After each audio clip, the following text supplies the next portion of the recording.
All right, welcome back, everybody. Welcome to this fantastic panel that we have planned for you, Climate Policy's Impact on the Real Economy. And I think it's really important that we go into this topic, that we discuss how climate policy, both good and bad, can impact people's lives, can impact business, can impact our standard of living. I think of this myself. When I was a young boy, I was raised in the projects. I was raised by a single mom. We had, our milk was powdered milk. Our meat was Spam. It was a special treat if we could have anything beyond bologna in our lunch sandwiches. And my mom used to have these envelopes. And I still recall, she'd keep them hidden under the sugar box just in case anyone ever broke in. Why they want to break into our place, I have no idea. There's nothing there. But nevertheless, rent, food, utilities, whatever else. And anytime the price of electricity, the price of gasoline, because she had an envelope for that too, went up, where am I going to get it from? Well, we couldn't take away from the rent envelope, so it would be from food. It would be even more powdered milk or whatever you have. But the thing is, it's easy for people in the media. It's easier for the elites to just think, oh, well, all you're talking about is greed. We should pay whatever it takes for this amorphous goal of saving the planet. And the impacts are real. Now, on my end, this was at the bottom end of the line here of impacts. But high energy prices impact businesses throughout the economy that provide the well-paying jobs, that provide the growth, that provide the mechanism for sustainable and hopefully rising living standards. And on this panel, we have people who can speak specifically about how energy prices, climate policies are affecting businesses, both at the personal level and throughout the economy. So with that, I'd like to introduce our first speaker, longtime friend of the Heartland Institute, longtime friend of many of us here in this room. Rob Bradley is the founder of the Institute for Energy Research.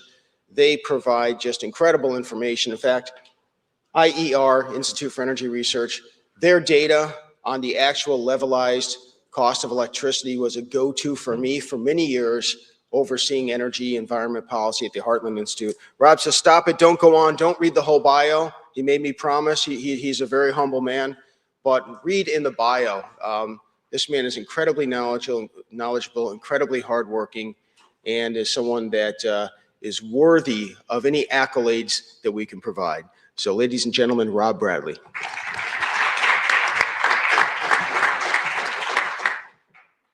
Thank you, James. Thank you, Heartland. Thank you, Joe Bass, for creating this annual conference. It feels good to be in the super majority. So thanks for all that.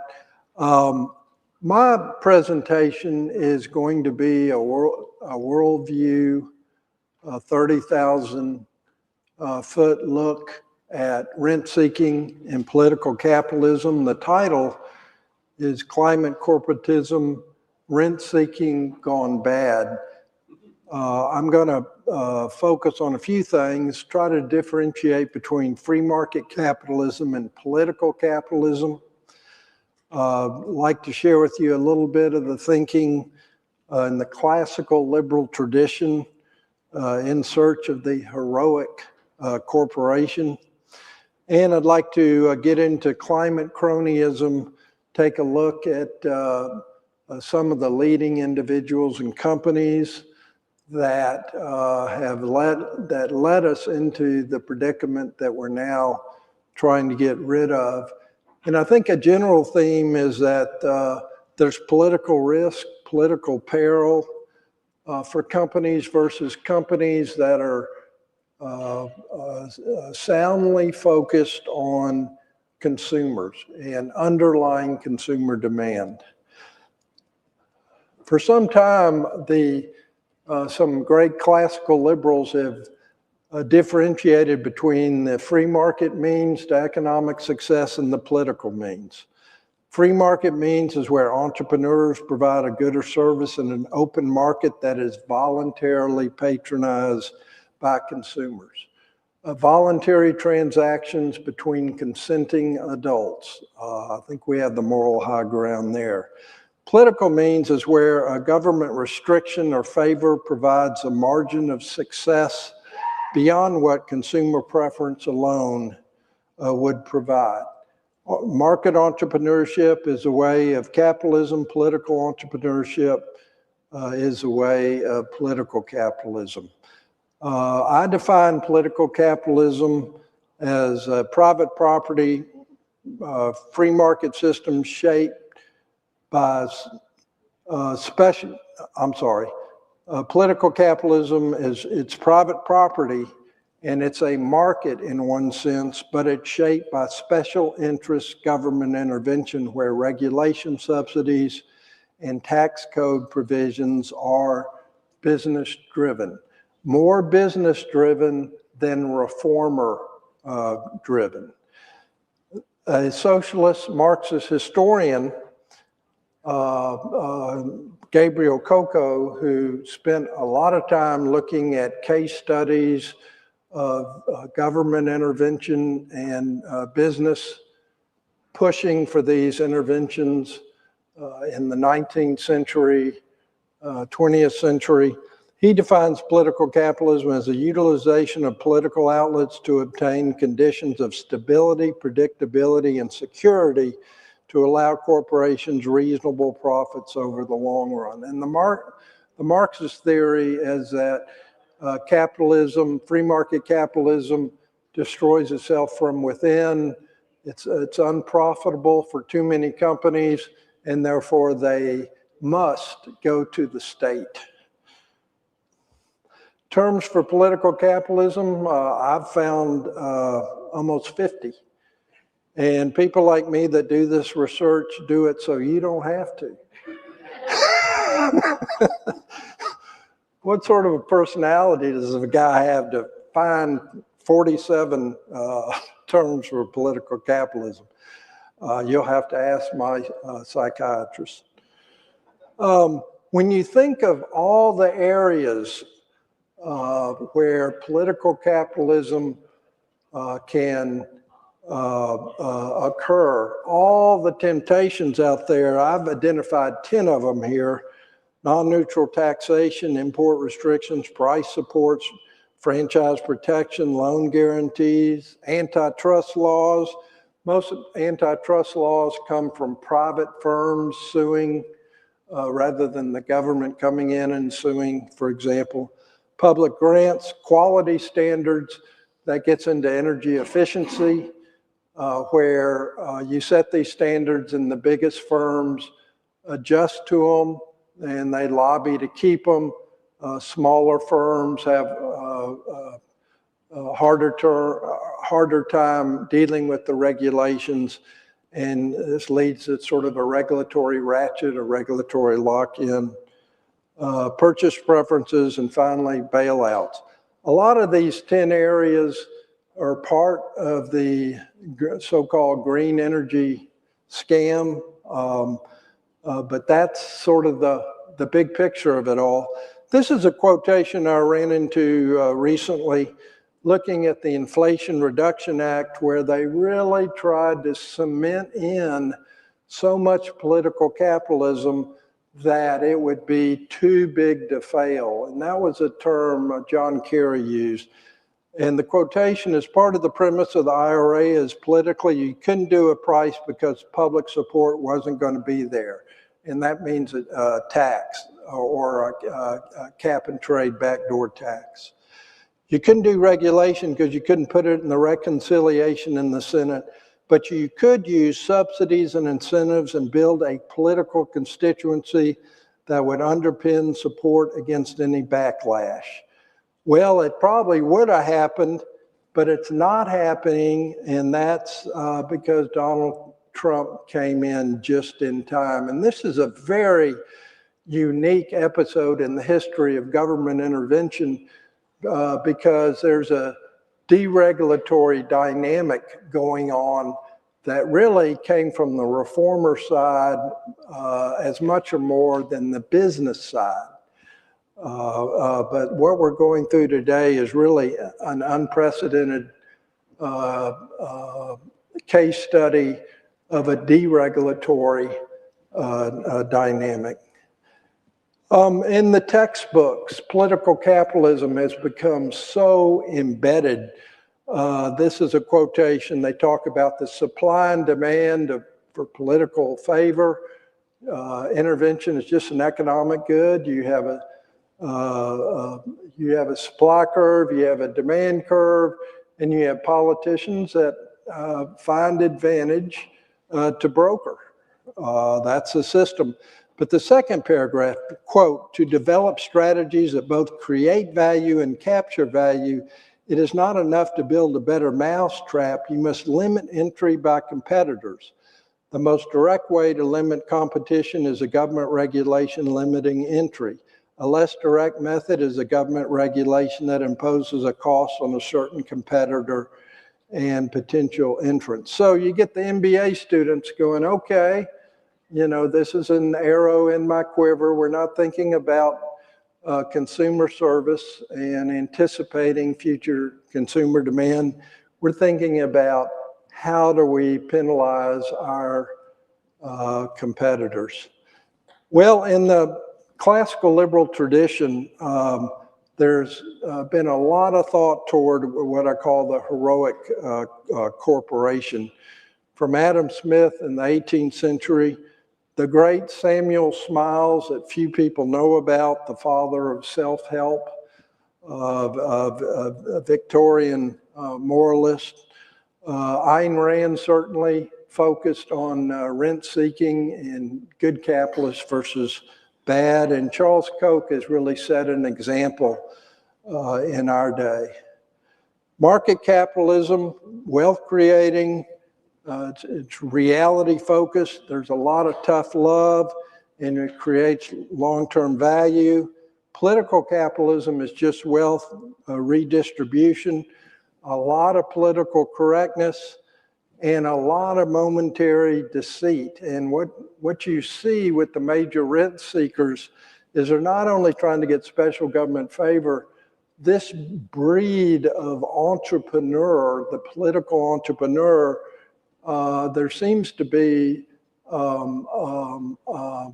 lot of instances where the company itself is trying to deceive, to capitalize on things that a free market company would not.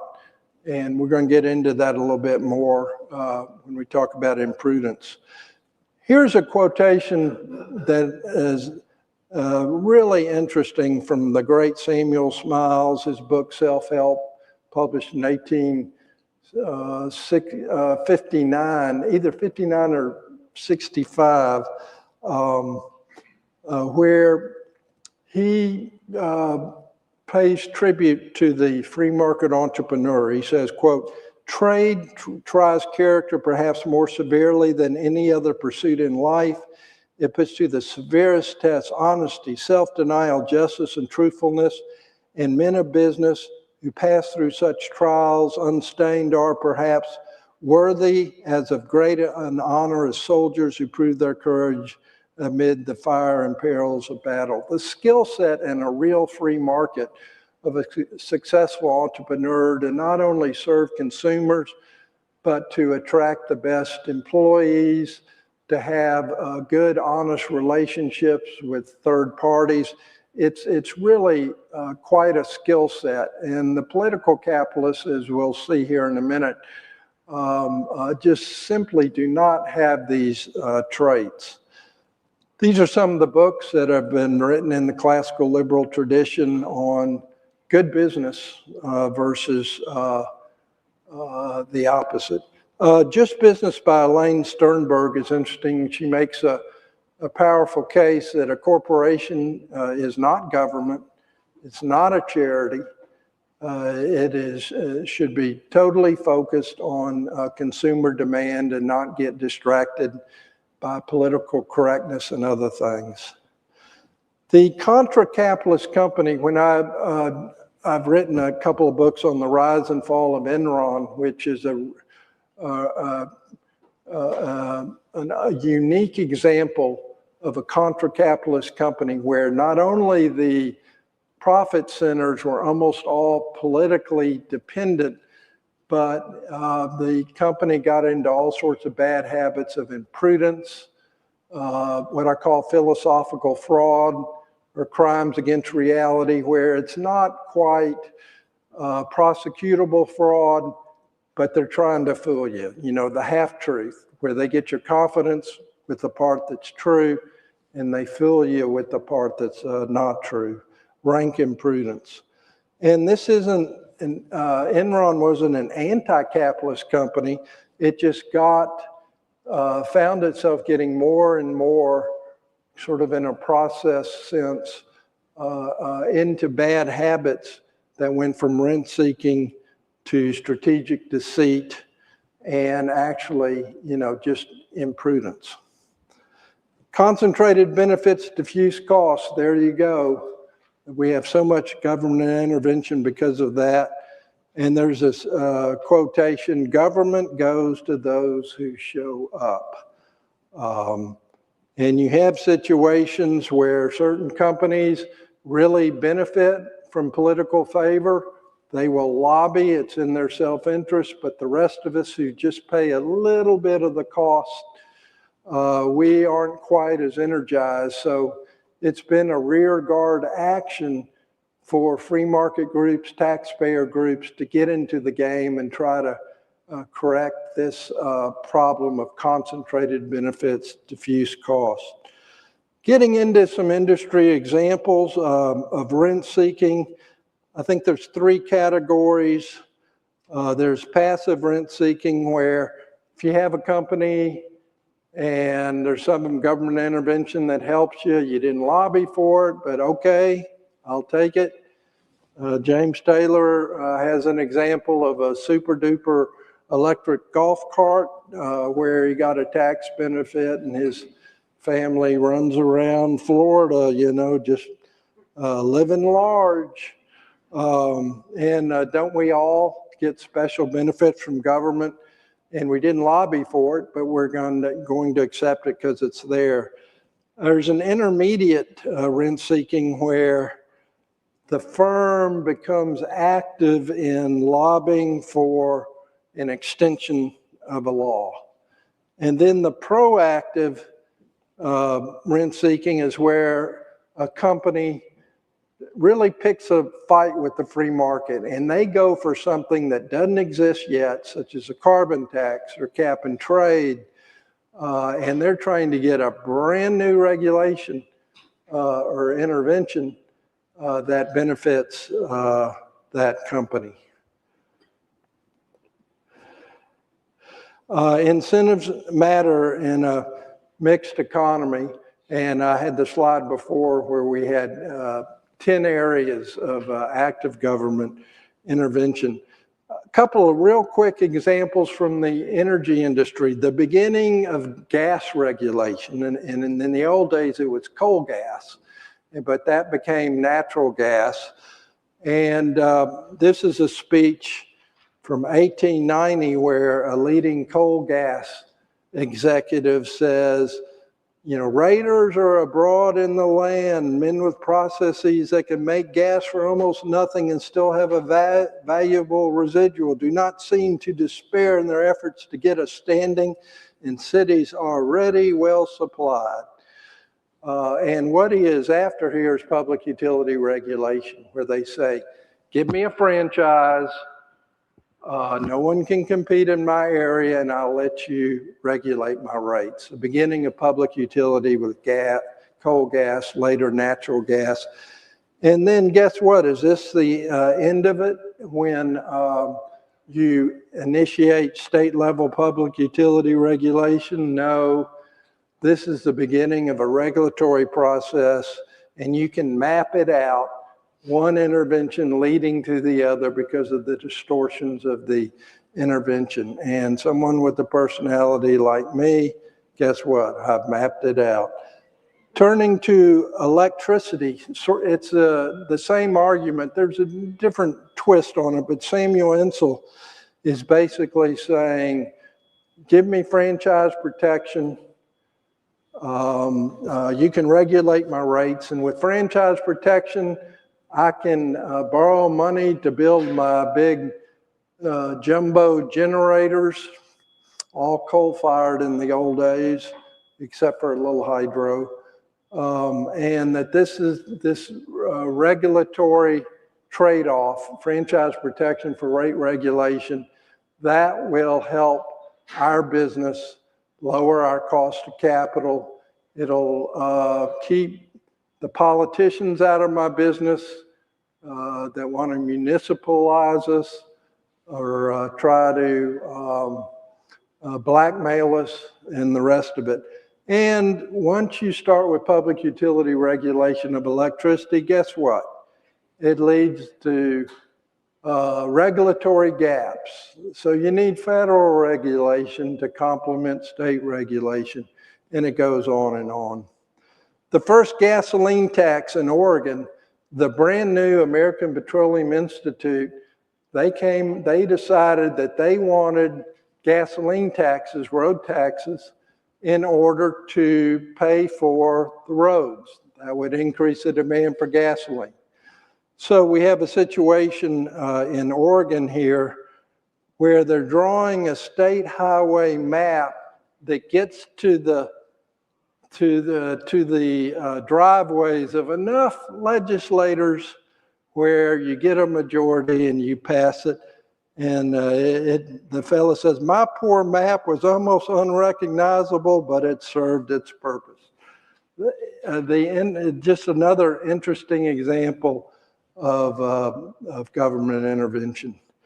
The Baptists and bootleggers, in the old days, a business could work in the back rooms and get a particular intervention, government intervention, such as a tariff. But more recently, it's been not only the profit-seeking business, but it is the public interest group, the reformer group, where if they come together, they can get something passed that a corporation by itself wouldn't have. The bootleggers and the Baptists. And climate change is a classic example that Bruce Yandel here is focused on. And you look at the companies, Enron, BP, GE, Tesla, Sonova, Next Energy, et cetera, they are playing off the environmentalist demand for green energy, for CO2 pricing. Here you go. The rent seekers. Enron was classic. It had 7 profit centers based on government intervention on the climate issue, pricing CO2, and related regulation. And Enron was the first major U.S. corporation that backed the Kyoto Protocol and got in bed with Al Gore, et cetera. James E. Rogers came from Enron to the electricity industry, and he brought Enron's political capitalism model with him. And so he started advocating for CO2 pricing. And he said, if you're not at the table, you're going to be on the menu. And it's, quote, I made money on sulfur dioxide and I'll make money on carbon dioxide. In other words, he has these old dirty coal plants, said, I'll shut them down, but you got to give me a lot of carbon credits. So he's going to make money that way. Let's shape this. Let's make some money. John Brown in 1997, the first major oil executive to endorse climate activism. Look what's happened to BP since. And with the Deepwater Horizon accident, books written on it, and guess what?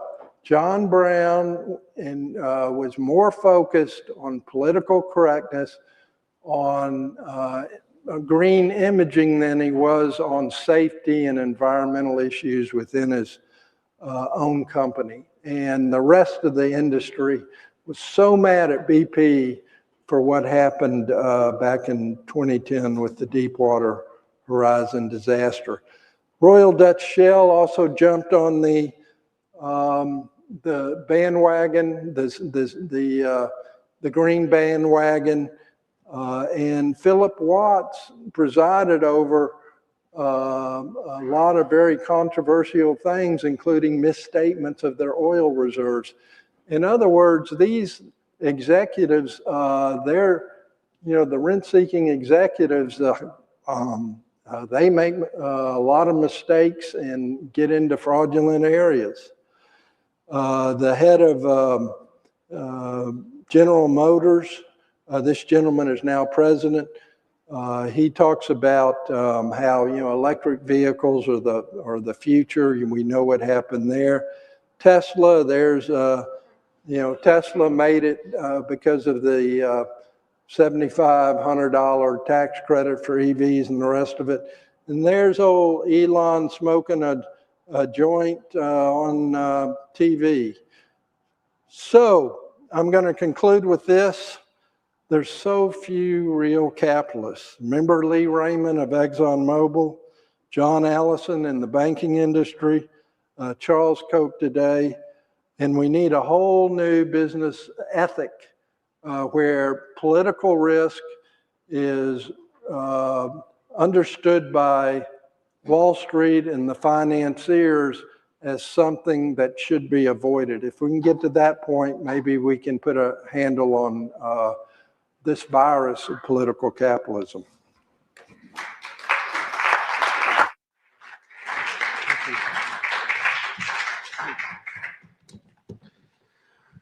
Rob made a fantastic point. One of his slides, heroic corporations. And when you think about it, the successful businesses, the successful entrepreneurs that the left hates, vilifies, wants to direct public anger against, the only way in a free market economy, the only way you're going to get rich is if you provide a good or a service to society that is better and provides more benefits to society than anybody else can do. Because otherwise I'm going to go out and buy, if you're producing an inferior product, I'm going to go find the better product, better quality, better value. Let's flip it around. In a socialist and a state-centered society, you succeed by convincing the bureaucrat that this is the direction, this is what the state should be invested in. The bureaucrat may or may not really know that much, certainly can't speak for the millions of people in society who collectively give a better perspective, and perhaps as likely as not is going to base his decision on a bribe or some other factor. It is heroic capitalism. It is a heroic free market system. This is both, look, the profit, folks that get wealthy in a free market economy, it is the incentive and the reward for providing a good or a service better than anybody else offers to society as a whole. And with that being the case, as Rob pointed out, our next two speakers are successful entrepreneurs, and they are heroic because they are producing goods and services better than anybody else out there. And they have some stories and some experiences and some insights on how climate policy is affecting their businesses. Our next speaker is Bob Vogt. Bob is president of Midwest Pressure Systems, Inc. He is a Purdue University graduate. He discovered his interest in combustion engineering during his studies, which led him into the oil and gas industry. After working the sale of specialized technical equipment, he found his true passion in sales. He went on to found Midwest Pressure Systems, which has spent the past 30 years designing and manufacturing air and gas pressure booster systems. Vogt describes his move into entrepreneurship as a calculated risk, but one supported by his engineering background, which gave him a distinct advantage in understanding, selling, and servicing complex technical equipment for his customers. It's my pleasure to introduce to you Bob Vogt.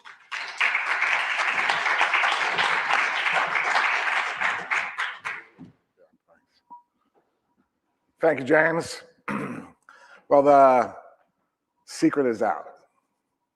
I'm an engineer, and a business owner. I'm not a lawyer. I'm not an economist. I'm not a climate activist. I'm not a meteorologist. I'm not a climate scientist. And I sure hope I don't wake up one morning running a not-for-profit. So we're a small business. Between the two plants, 20 people, sales under 10 million a year. Our customers are all industrial. We sell nothing to consumers. Midwest Pressure Systems, which is the parent company, this is an example of air pressure booster systems. If you've got utility air in your factory and you need higher pressures, that's what this does. And they're pretty much point of use. We do the same thing as this technology in gas pressure boosting systems. The biggest market is nitrogen, and we take nitrogen up to bottle pressures, DOT cylinder pressures. But there's a big business in nitrogen generators and boosting pressure to lasers and things like that. So we do that.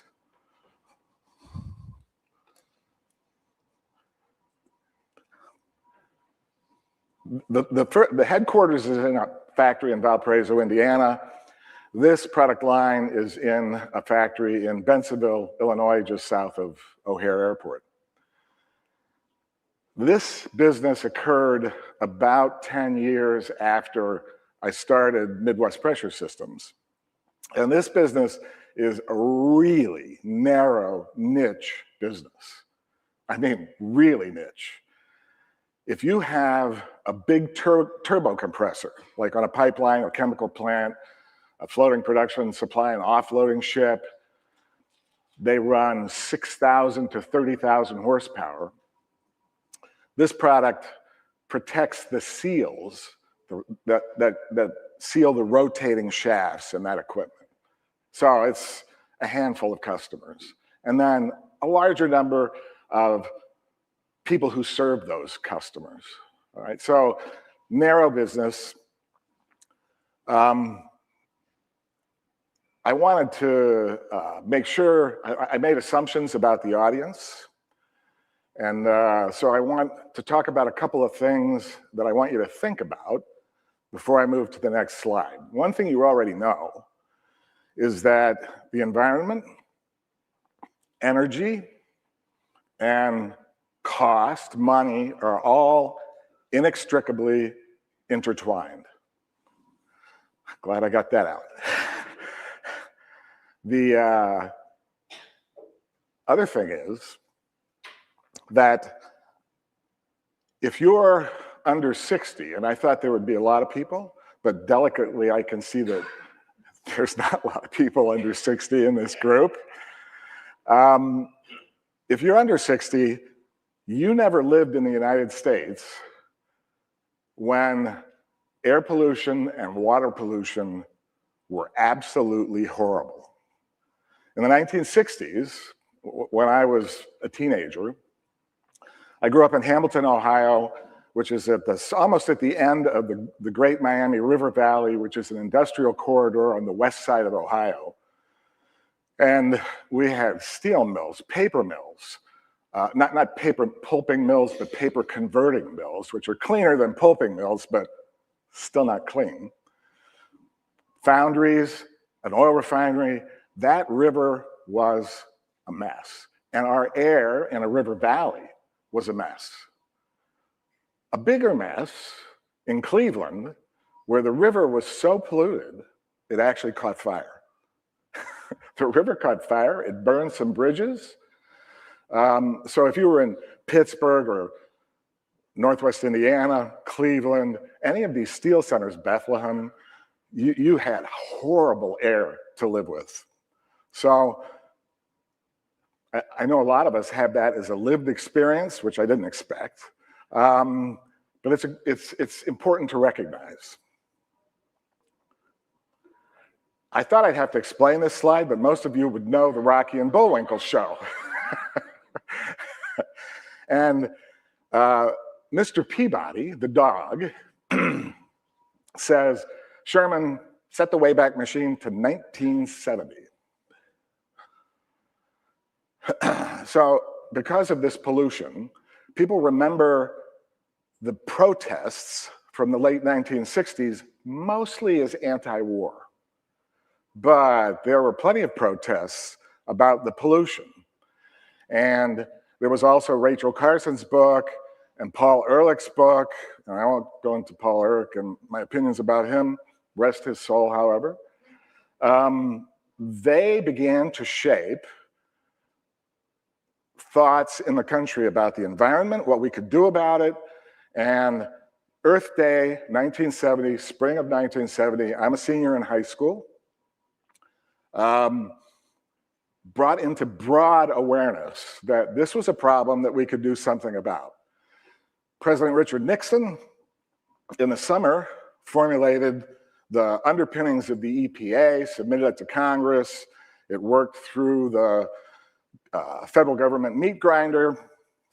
Congress passed the laws necessary to create the EPA. Nixon signed them into action. So now we've got an EPA. Well, what does that mean? You can do a regulation, but how's it going to get implemented unless a company changes their operation or hires their equipment suppliers to make something new, a new burner, you know, a new piece of post-combustion equipment. Now, the easiest thing for us to relate to, and all of us that had the misfortune of driving 1970s cars, the car industry had to attack problems for tailpipe emissions. And it takes years to develop these technologies. So the car industry began focusing on what do we do with our existing engines and production capability to modify them before we get new stuff into the pipeline. So environmental regulations rely on people like me and my customers, the bigger companies.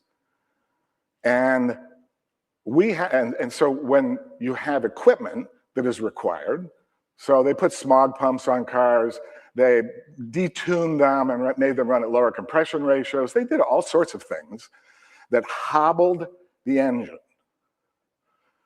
but reduced the pollution substantially from the engine, but also reduced the fuel efficiency of the engine.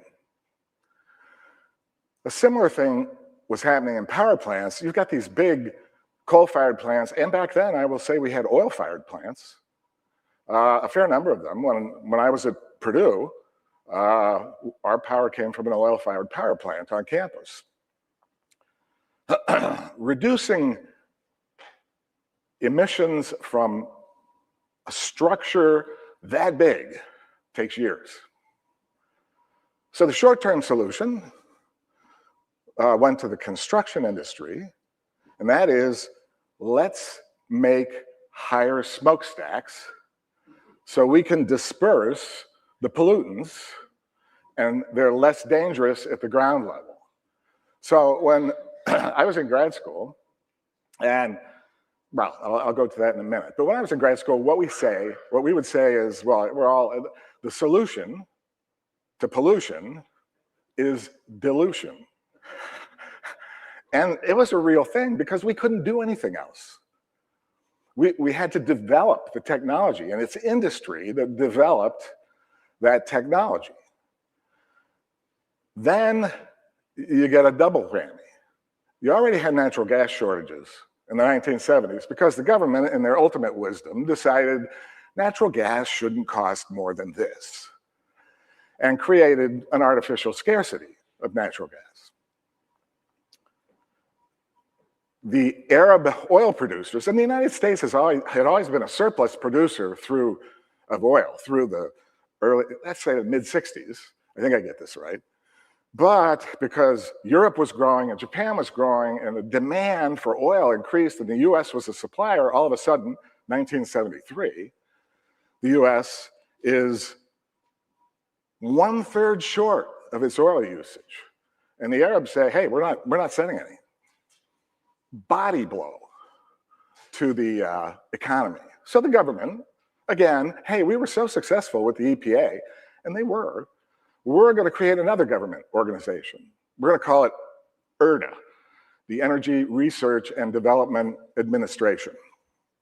So ERDA, actually, I fondly report, funded my master's degree, which was on nitric oxide formation in pulverized coal combustion.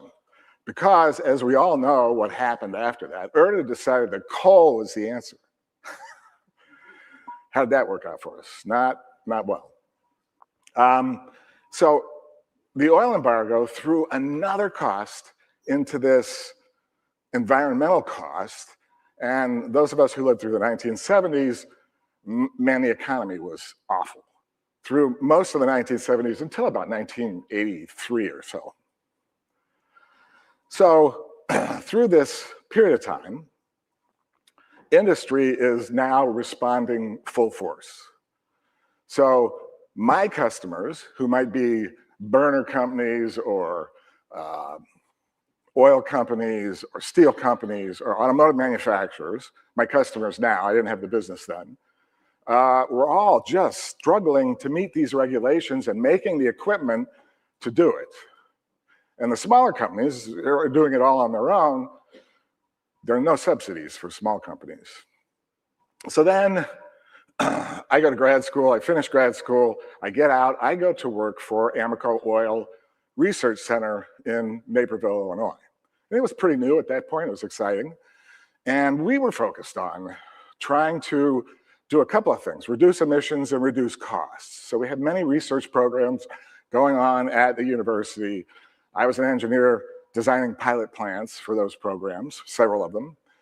And my feeling was that it was all really good work. You had this big company, which became BP, by the way, right? So you had this big company responding to the things that were being generated by the federal government, as well as being generated by the economy as a whole, the costs of fuel. And Amoco benefited some from fuel costs going up, no question. So I get out of grad school, I work, everything's going hunky-dory, and then we have the Iranian stimulated oil crisis. I'm glad that they haven't bothered us since. That oil crisis threw more fuel on the fire. It made it more difficult to function as a country and meet these emission requirements, make the equipment to solve the problems. So I went from Amoco to a place called the Gas Research Institute. Now this will tie in, Rob, you'll get a kick out of this. So the Gas Research Institute was formed by the natural gas industry based on a research program that was subsidized by a surcharge allowed by the Federal Energy Regulatory Commission on interstate natural gas pipeline gas transmission. And that's what funded this not-for-profit. I was the program manager for the industrial side. And all we're doing is trying to find solutions to these problems, which require equipment, which require industry. So I'm working with steel and petrochemical and glass, all these places, developing burners. And it was, I think, good work for a good cause. Then ultimately, I started Midwest Pressure Systems and went on to develop equipment, some of which, but really a small part, most of it was for day-to-day work in these companies. But a small part went to research for the environment, small pieces of equipment that could be useful in a pollution reduction scheme. I guess what I'm going to say at the end of this era, which I'm going to put at 1990, the EPA was a good thing. the air got cleaned up. We all saw it. The air got cleaned up, the water got cleaned up. The last thing that didn't in the steel industry is coke oven batteries, which is an incredibly difficult problem and took another 10 years to clean up. So industry responded to the demands put forth by the federal government. All right, that's the real economy. You can't implement climate change, you can't implement, let's say, pollution removal without enlisting the people who make the equipment to remove it. So we get to 1990 to 2010.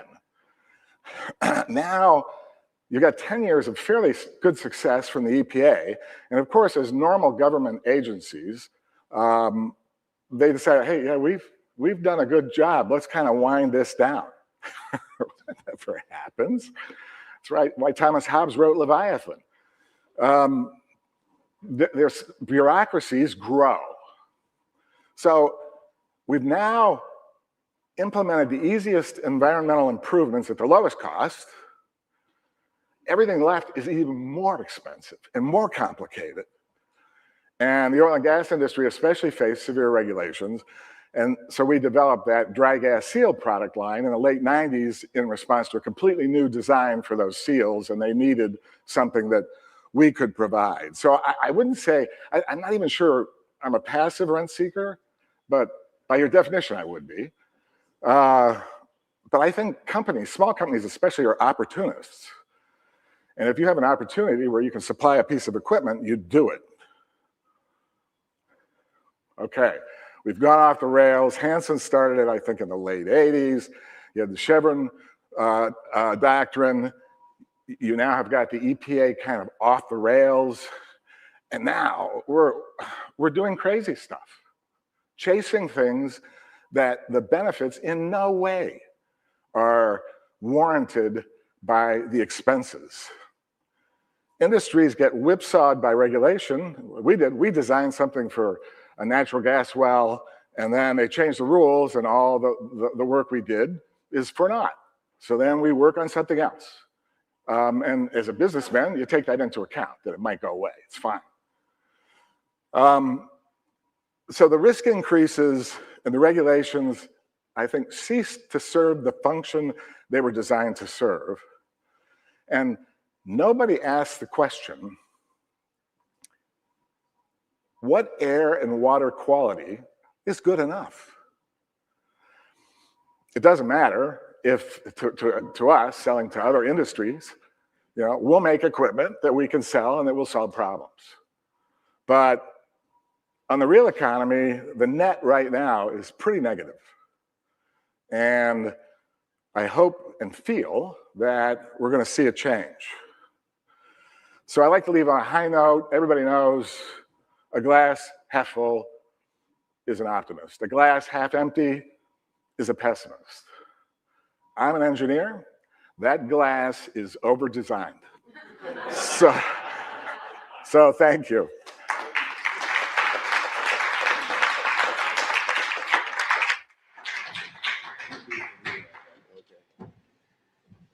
And our final speaker is Geoff Pohanka. Geoff is a very successful automobile dealer.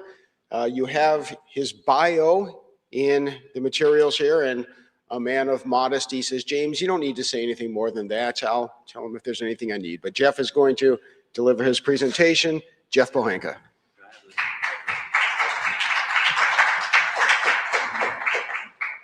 How you doing?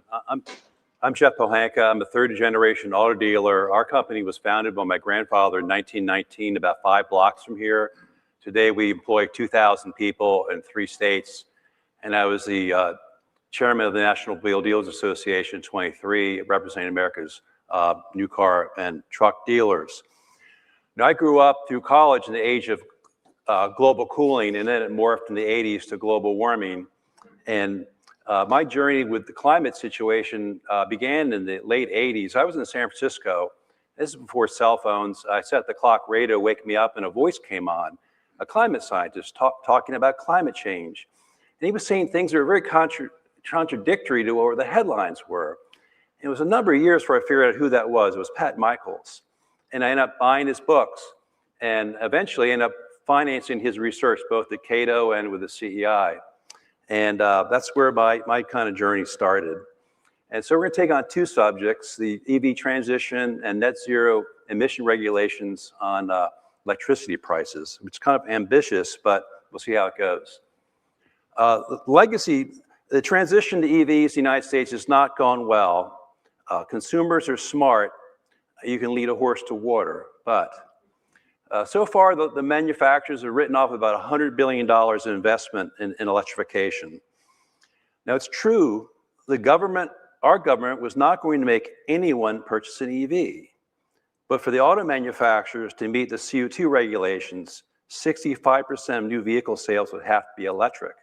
So they were going to control EVs through the manufacturers because they faced a $25,000 fine per vehicle for non-attainment of that number. Now, auto manufacturers generally agreed with a 50% level of EV adoption, but when Biden changed it to 65%, then they started squealing at that point. Now, auto manufacturers tend to go with the flow. They really don't stand up for themselves. Toyota was the exception, and they took such heat, their chairman had to resign. Now, as hundreds of thousands of EVs come off lease, the manufacturers, because of the rapid depreciation of EVs, are going to lose countless billions of dollars of more. Now, the auto manufacturer, Elon's a brilliant guy. He's a Thomas Edison of our age. And he's really a smart guy. And the manufacturers looked at Tesla's early success. They said, if we just copy what Tesla's doing, we're going to experience similar success, which, it's maybe a logical thinking. But Charles Lindbergh was first to fly solo across the Atlantic. Who was second? Well, nobody knows exactly. Now, Mary Barra, head of General Motors, was speaking nearby here at the Economic Club of Washington. And they asked her a question, what will people be driving in the near future? Oh, they'll all be driving EVs. And that same week, her staff was telling our lobbyists at NADA that we can't make money on EVs. Can you imagine that? Now Ford, they went off in the direction of EVs, and some of the slides don't meet updated information. Ford lost $4.8 billion last year on EVs. They lost $57,000 per EV sale. They've lost $16 billion since they got into the EV business. Now Rivian and Lucid, Rivian lost $84,800 last year per vehicle sales. Lucid lost $171,000 per vehicle sale last year, but Lucid has a rich uncle in Saudi Arabia. Now, Mark Mills wrote a really good article. He's now with Heritage. And Electric Cars for Everyone, The Impossible Dream. This is probably the best single article on electrification. It covers the waterfront, and you can get it on Google. It's really worth reading. And they make an electric car battery. Look, I'm not against EVs. I drove my EV here today. I have solar at my house, and believe it or not, I have a 20 kilowatt wind turbine at a dealership, which we had to get our zoning. So, I'm living the dream. You've got to mine 500,000 pounds of minerals and process those minerals to make a single electric car battery. The carbon footprint on an EV is larger than a gas car out the factory door, and for many years, depending where your power comes from, and maybe never. No one really knows if the transition to electric cars would reduce CO2 emissions or not, because you're generating more CO2 to mine the minerals and to make the car battery. So what's the cumulative impact of the EV legislation? Well, it's making the US dependent upon China for minerals, batteries, and components. And Biden, we do a lot of mining, but Biden didn't want to do any mining. So it's going to be done somewhere else. I guess if you can't see it, it's not happening. Over $100 billion in manufacturer write-offs, raising the average new vehicle price to over $50,000. Only 25% of people can even afford a new car. And the government has spent countless billions on consumer subsidies to the manufacturers to build EV plants and battery manufacturing facilities. And this has been a pretty poor investment. Now, they say that the grid can handle EV charging. Well, in my house, I have a smart meter, so I know my consumption by hour. When I plug in my EV with my level 2 charger, My home's consumption goes up 500% for the hours it's being charged. If my wife came home with an EV and charged, it would be 1,000% increase in power consumption. And I have 12 houses on my street. If everybody came in, and when you come home, you're going to plug in because you might need to go someplace. When you forget to plug in, it's a problem, believe me. You can't go to the gallon gas station to get your gas in 5 minutes. And if all 12 homes had 2 cars coming in and plugged simultaneously, that would be a 12,000% increase in power consumption on my street. It's going to blow the transformer on the pole, okay? That's what's going to happen. Now, I did a study, and we have fast chargers that are dealerships, so I know a lot about them. I was curious, can public fast charging stations be operated profitably, is the question. You know, with gas stations, they don't make money in gas, they make money in the concessions, right? But this is just purely, you know, the real question is something called demand power charges. Who knows what a demand power charge in this room? Does anybody know what that is? Okay, you know what it is. And the manufacturers would mimic kind of, they say demand power charges are gonna be a big part of your total power bill. What's a demand power? What's a demand power charge? And a demand power charge, by definition, is a premium price you pay for the top 15 minutes of energy consumption in a billing cycle. You know, spike, top 15 minutes in a say 30, you know, in the month. Now, why do they charge you more per kilowatt? Those spikes are very expensive to supply power at those spikes. And then a utility has to know where all the spikes are to make sure there's enough power to supply that demand at the time. Now, Pepco, which is here in Northern Virginia where my office is, it's about $3.50 per kilowatt. But there are areas in the country it's as much as $35 per kilowatt for that demand power charge. So what's the impact of that? This shows you where demand power charges are in the United States. And the darker the color, the higher the charge. So they're pretty common, mostly found in commercial businesses, but some residential have demand power charges. But you're not going to have a big spike at your house necessarily. But you can see there is higher than $30 per kilowatt in California. Per kilowatt. I'll tell you how this works. So this is a hypothetical. Let's say there's we're in Colorado. It's a charging station with 10 fast chargers. And there are 10 cars being charged simultaneously, and each one's consuming 120 kilowatts. So the consumption of those 10 cars is 1,200 kilowatts. Well, that's actually equal to the average consumption of 1,000 homes, okay? Those 10 cars. And the median price of demand power charge in Colorado is $16.65 per kilowatt. So unless you have some kind of special deal with the utility, that 15-minute spike will cost $19,980. And you're not buying power. That's just being tacked on to your power bill. And you will never make up revenue from subsequent charges in that month to make up that $20,000. Now, this is $16 a kilowatt. It's $35 a kilowatt in California. So do the math, okay? So basically, fast chargers can't be operated profitably unless something is done to negotiate a special fee for demand power charges. And if you only had just one charge in that month, that would be the spike, okay? So this is a real handicap. And so we're going on this ambitious transition to electric cars, and no one knows this, okay? McKinsey did a study, and they came to the same conclusions, you know, and mine was published by Real Clear Energy, and I have all the attributes to the information.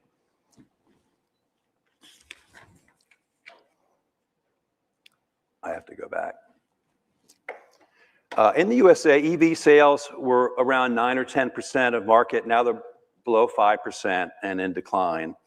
But the United States market is not in isolation. Our auto manufacturers are global, and they face similar regulations to Canada, the EU, and China. You know, these manufacturers sell throughout the world. And that's a problem. They still have to be developing EVs. to compete in those other markets, which are important, even though they don't have to so much here in the United States. Now, the current federal administration gets the auto business, and we had the Congressional Review Act. We knocked the states out of setting their own emission regulations, which should be the prerogative only of the federal government. CAFE is being redone, corporate average fuel economy. We heard about start-stop systems. You know, we have a very expensive AC refrigerant to stop greenhouse gases, which really has blown up the cost of fixing a car AC. And hopefully a lot of these things can be eliminated so the cost of cars will come down. But it's important these regulations be made permanent, because another administration come in and just reactivate all these things. And we've got to help prevent that from happening. Let's talk about China. You know, China's building 1 or is it 2 new coal plants every week, energy to power their economy. And auto manufacturing is a very important part of the Chinese economy. It's by far the largest. Their car sales are over 30 million. Ours is 16 million. So their market's twice the size of ours, new cars. Auto manufacturing is 10% of China's GDP, only 2 to 3% of ours. And China wants to dominate the global automotive market. They got a head start by basically taking over mines and mineral processing for electrification. Chinese cars are well designed and generally well made. They're high tech. And China is simply using the West fear anthropogenic global warming to sell us their green products using coal to produce them. How does that make sense? Well, to a lot of people, that does. China is directly benefiting from the West's emission regulations while not having to follow the same regulations. Chinese gas and electric cars are a major threat to the world's global automotive industry. The Chinese Communist Party only fears one thing. They fear the Chinese people. And they must keep the people happy by growing their economy. And cars is how they're going to do it, exporting their cars. China is not a consumer economy, unlike the United States. It depends upon exports. Auto manufacturing is heavily subsidized, and tariffs are not always a barrier to exports, since this is not about profit and loss, but GDP growth, creating jobs in China. So when they put a 35% tariff in Chinese cars, no problem, we're still coming. 50%, we're still coming. Because it's not about profit or loss, it's about GDP growth in China. The second subject is state zero emission regulations on electricity prices. And we're going to look at Maryland, which is pretty much characteristic of the blue states, a member of the PJM grid. You know, this is the largest grid in the United States. And Maryland's electricity prices have increased 40% since 2020. And why is this? Maryland's lost 6,000 megawatts of in-state energy generation, and it's largely not being replaced. Lost power is primarily from closed coal power plants, which voluntarily terminated operations. This is similar to New Jersey. New Jersey's lost 30% of their in-state power generation since 2018, and Delaware, 47% lost power generation. Now, Maryland had the Climate Solutions Act. You'll see this, reaching 100% net carbon-free electricity in Maryland. This is from 2025. Now, what this does, it requires the reduction of greenhouse gas emissions 60% below 2006 levels by 2031 and reaching net zero emissions by 2045. Maryland is a member of RGGI, the Regional Greenhouse Gas Initiative, which taxes and caps fossil fuel power plant emissions. RGGI has raised electricity prices in Maryland by $4.6 billion and has made reliable baseload fossil fuel power plants become less economic and close. A Baltimore Sun article stated that RGGI regulations taxes fossil fuel plant emissions equal to 44% of revenue. They become uneconomic. The RGGI has done that. And you know, power plants can close if they want to. They just tell PJM, we're done in 6 months, and they can close unless they're subsidized by the federal government to remain open, which has happened in a few cases. Incredibly, this year, Westmore, the government of Maryland, took $292 million from RGGI to balance the budget. He took the clean energy funds, almost $300 million, to balance the budget. Other restrictions include capping energy production. There's an oil plant called Wagner in Baltimore. They're only allowed to produce energy 5% of the time. How can you be economic and run a plant with just 5%? You can operate 5%. Maryland also attaches an Empower fee to state electric bills, collecting $300 million annually to be used to weatherize low-income households. Empower funds are mostly directed to low-income households. This is a basically form of income redistribution. They're using utility money and we talked about that, came up yesterday in one of the presentations. It's basically a redistribution of income. Much of the money is funneled through NGOs, non-government agencies. And the Maryland Comptroller said the state does not know how much money has been given to NGOs. It's estimated between $1 and $6 billion in Maryland public funds goes to NGOs annually without a centralized, transparent system to verify how the money is used or to ensure compliance. So they're taking this money from the consumer and funding their NGOs, and a lot of money is coming back into political contributions. It was revealed $26 million in state tax dollars have been paid to 23 nonprofits in Baltimore, all of which failed to comply with Maryland solicitation laws and were declared delinquent. Now, this is a map of the PJM grid. It extends from Delaware all the way out to Chicago. You'll see, it shows you most states in the PJM grid are in energy deficiency. It means they consume more power than they produce. New Jersey, 6,800 megawatts, negative. Delaware, negative. DC, negative. Maryland, negative. Virginia, negative. Ohio, negative. They're getting their power mostly from Pennsylvania and somewhat from West Virginia. So they're importing their power. So they're reducing their in-state power consumption to reduce greenhouse gases, but they're fine to bring it in from other states where they use coal or nuclear or natural gas to produce it, but a higher expense and generally more emissions.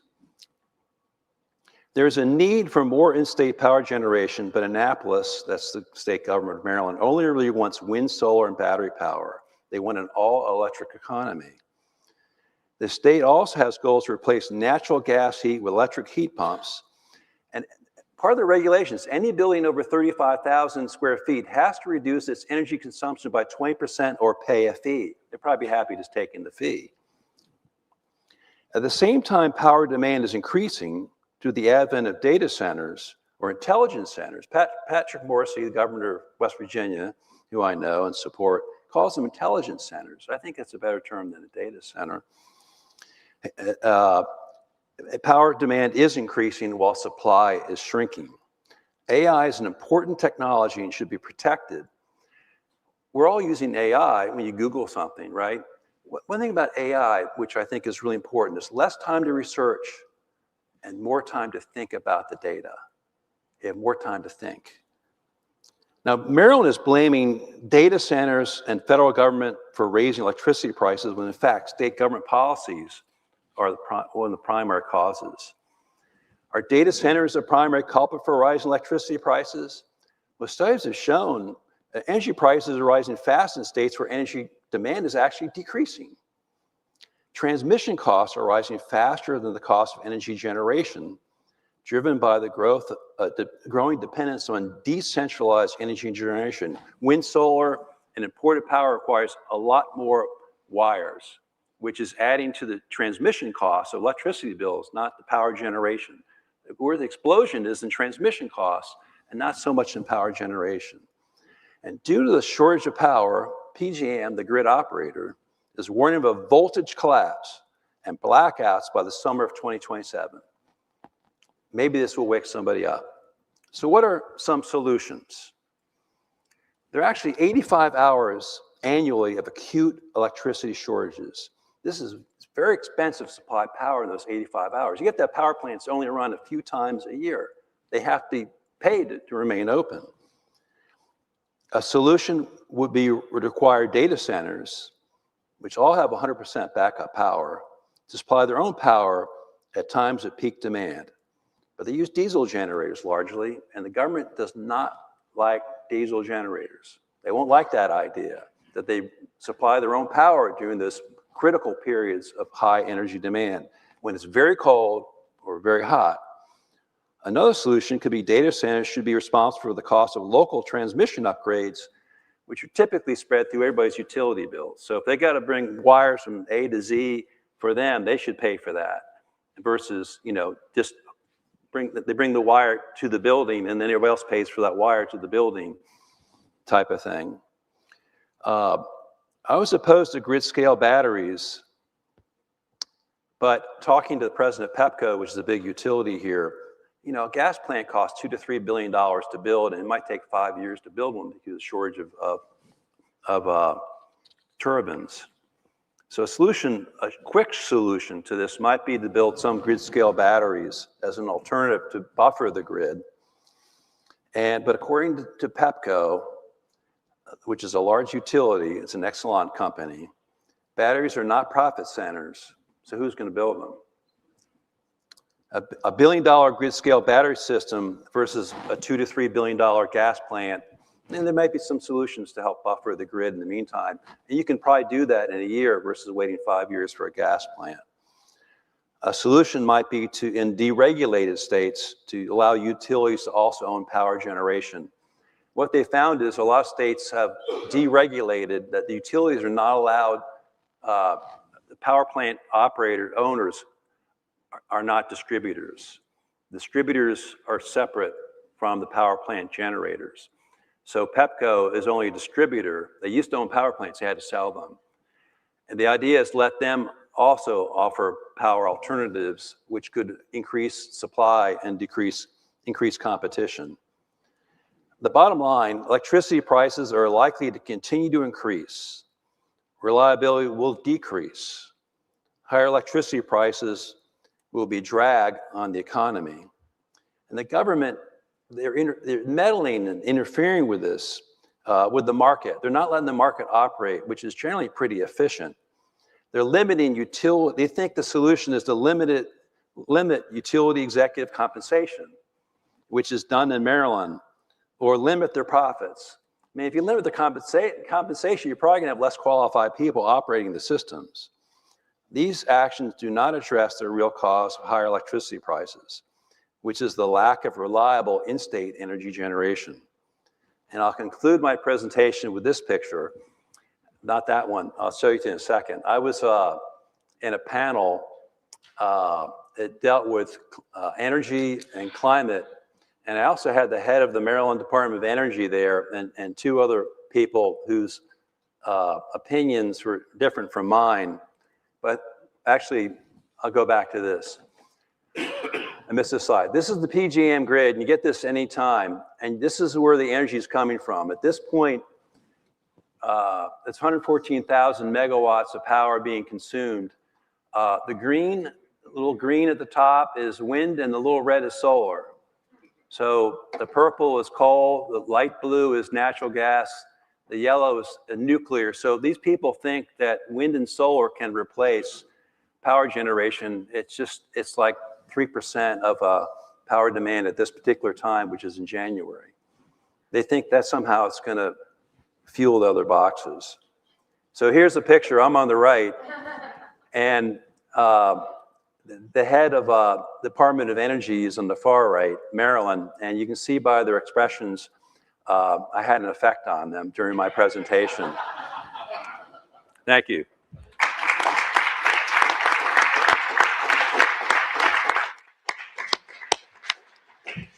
Jeff, you've got me fired up for the Affordable, Reliable, Clean Energy panel at 4 p.m. My goodness.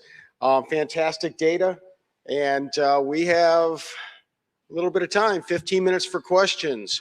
So I saw Ben Zeiker with his hand up first. Do we have a microphone going around?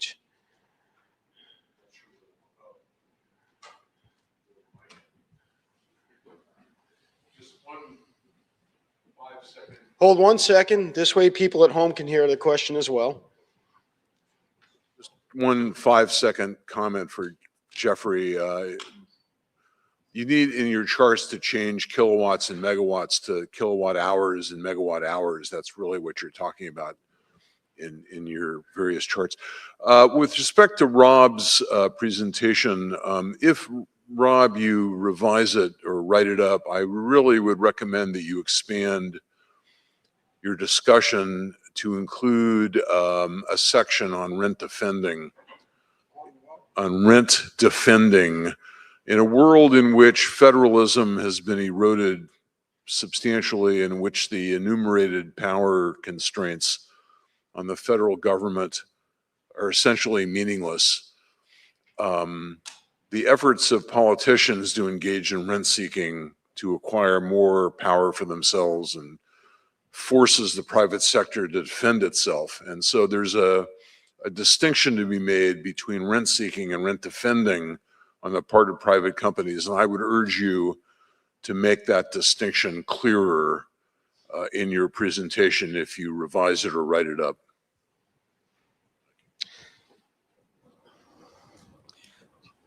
Real quickly, Sterling Burnett, Heartland Institute. This is for Rob. A suggestion, you had these sort of heroes and villains. I would suggest that you modify it or add to it. You look at what happened to GE under Jack Walsh and then under Jeff Immelt. I had a debate with a socialist friend of mine who said, oh, eco-imagination, it's a great thing. GE's new motto, instead of we bring things to life. Within 2 years of Jeff Immelt taking over, the stock price had dropped by half. And I think that returning profits to the owners, the stockholders, not stakeholders. I don't care a whit about stakeholders. I care about stockholders. They own it. That should be the primary motive of any CEO or president, either in increased stock price or profits. So GE is a perfect example of the vision of a president, new president, having a green vision that was more important than taking care of the owners, and it just plunged. He was gone in less than a decade, and he's widely considered the perfect example of a CEO that ran a company into the ground. All right, so questions. Thank you for this Questions. feedback, but if anybody has a question. Here, right? Nope, one more up. Ron. I would say his name, but I know the names better than you do. So yes, 2 rows up from Sterling. No, you had it right, Ron. Ronald Stein from California. Got a question for Geoffrey. You're a car dealer. Do you take any responsibility to advising EV buyers of the potential hazards of the EV battery? The EV battery is a 1,000-pound battery. Now, battery technology is going to be changing, from the 2-pound cell phone we had originally to the phone we have today. But currently there's 60 million EVs out there with 1,000-pound batteries. These EV batteries don't burn, they explode. They're potential bombs. And with enough nuts in the world, don't know, putting them in the wrong hands could be very dangerous. And it could be very impactful to the economy, to their house. I have a friend in Calgary. He lives in an apartment complex, and they don't allow EVs to be parked underground because of that. Do you take any responsibility to advise of the potential hazards of the EV battery? Well, it's a question that's like basically, there's a lot of energy in a battery, and there are fires. There's really problems with people taking their batteries from their electric bikes and scooters into their house and charging them, and there's thermal runaway. And it's out there.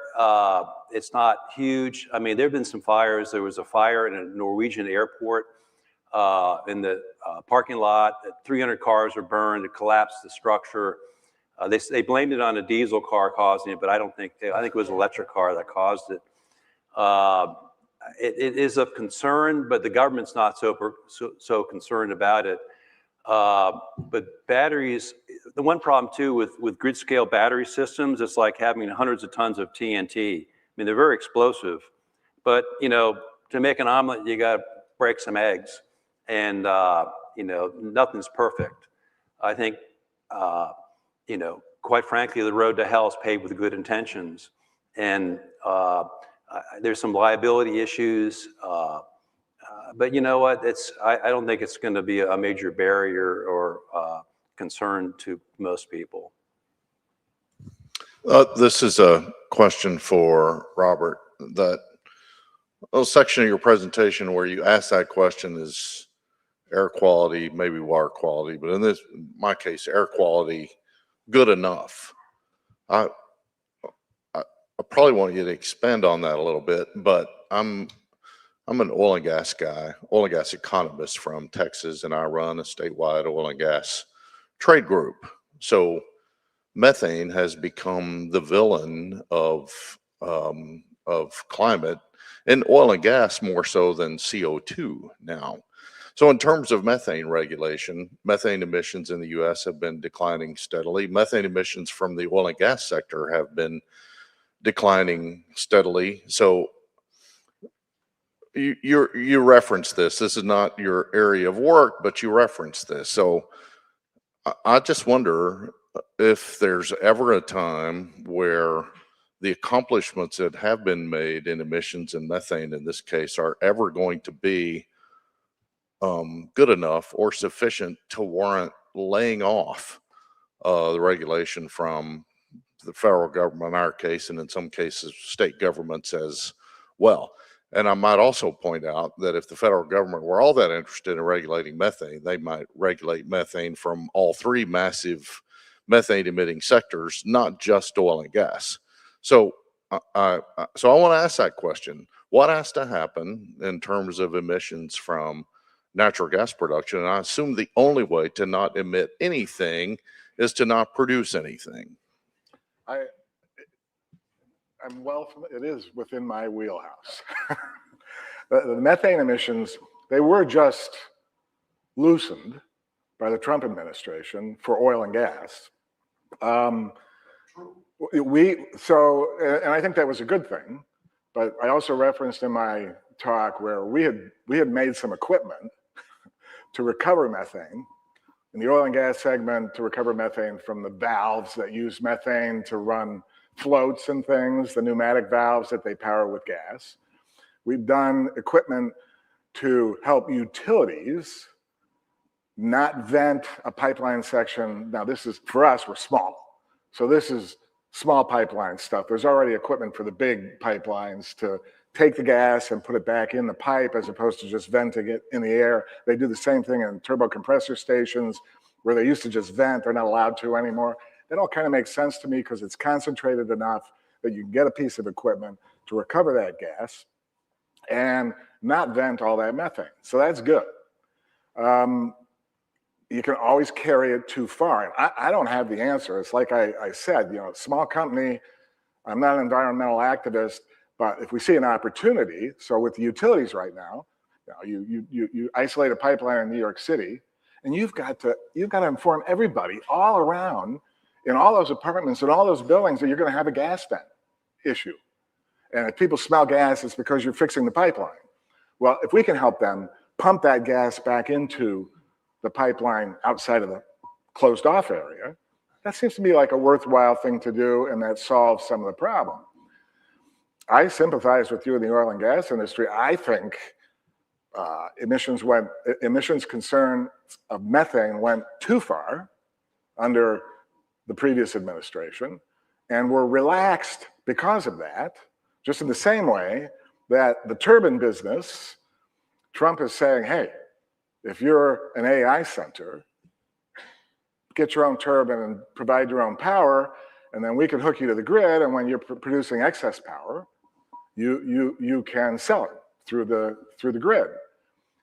I think those things are good, and I think those things are reactions to an overreaction to the environmental concerns.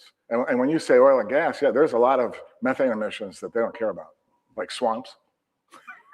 All right, we're at the 5-minute mark, so hopefully we'll have a couple quick questions. Hi there. My question's for Mr. Bradley. My name's Darna Noor. I'm here from The Guardian. You spoke about the dangers of political lobbying. I'm just wondering about your response to concerns about the hundreds of millions of dollars that the fossil fuel industry spends yearly to lobby for its interest, including for the overturning of regulations. Also wondering if you can talk about your response to the record donations that the fossil fuel industry gave Donald Trump for his presidential campaign? And lastly, wondering if you could talk about where your organization, the Institute for Energy Research, obtains its funding. A couple of different questions there. Generally, philosophically, I am technology and fuel neutral. I support voluntary consumers, consumers entering into voluntary transactions to get the energy that they deserve. So I do not see myself as pro-fossil fuel. I can say that consumers prefer fossil fuels, and in a government neutral situation, the market share of fossil fuels would probably be 90% or more compared to where we are now with wind, on-grid wind, solar, and nuclear. Nuclear is a government-created industry, and I'll talk about that later on. Regarding fossil fuels, political contributions, in a real free market where government is neutral, the government affairs departments of fossil fuel companies, particularly the big ones like ExxonMobil, would go down toward zero. To get rid of fossil fuel influence, we have to depoliticize the system. Did that answer your question? Do you have any more? Yes, my last one was about where your organization, the Institute for Energy Research, obtains funding. The funding of IER? Yes. We have several thousand different contributors. A common denominator of a contributor to IER is free market adherence. So we accept money from individuals, corporations, foundations, but not the government. But we are a principled, classical, liberal organization. Again, we do not favor any technology or energy in itself. We are a pro-consumer and pro-taxpayer and pro-freedom organization. All right, that'll wrap up questions, but I will say, Rob, you're making a mistake here with IER, because what you should be doing is emulating our friend Sheldon Whitehouse, who voted for $7 million in funding for his wife's NGO that was distributed in 2024, 2025. I imagine that's probably greater than the entirety of your budget. So you need to get into the government trough business, and then everyone will know you're funded.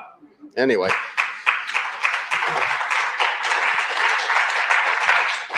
All right, so the next session will be lunch downstairs beginning at 11:45. Thank you very much. Thank you to our speakers.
Mic check. There you go. We're running behind here, folks, so please, conversations, take them to the hall. The next panel is called, we refer to it as, please take conversation to the hall here. It's time to start. Big tech and big utilities, the dastardly axis. Now, I've been writing about threats to the electric power grid since before there was a Google and a Facebook. Back 30 years ago, 25 years ago, they were already talking about weaning us off coal. That coal was not because of carbon dioxide emissions, because it was dirty. And I said, look, they can keep getting rid of coal, but sooner or later, reality will slap them in the face, the politicians, and the engineers who designed the grid to work reliably will say, this won't work, and they'll listen to them, and we'll keep coal. I was wrong. Reality is now slapping them in the face, but we've gotten rid of a lot of coal in the meantime, and it's put us in a deficit. We have more outages now than we have ever had since the grid was designed and erected. In large part, it's because we federalized a lot of the grid through regional transmission organizations to make it run efficiently, because we all know that when the federal government gets involved, things work more efficiently. So it hasn't quite worked that way. Now, utilities have gone along with this. Why? Big profits. If you invest in keeping a coal plant online, you get a little bit of money. But if you build big wind and solar at cost plus 10 or 12%, you get a lot of money. And the bigger the project, the more profit. So they were more than willing when the high-tech industry was complaining, ooh, we're worried about global warming. We're worried about global warming. We want to build wind and solar. They're more than, hey, we're all for it. You guys are 100% correct. Let's build wind and solar. You know, they make profits. The big tech, I don't think it was green virtue signaling for them. I think they really believe this crap. They just weren't that smart. They knew a lot about technology, but they don't understand anything about anything else outside of technology. They're like the nerd that doesn't have social graces. So they went along. But now reality is slapping big tech in the face.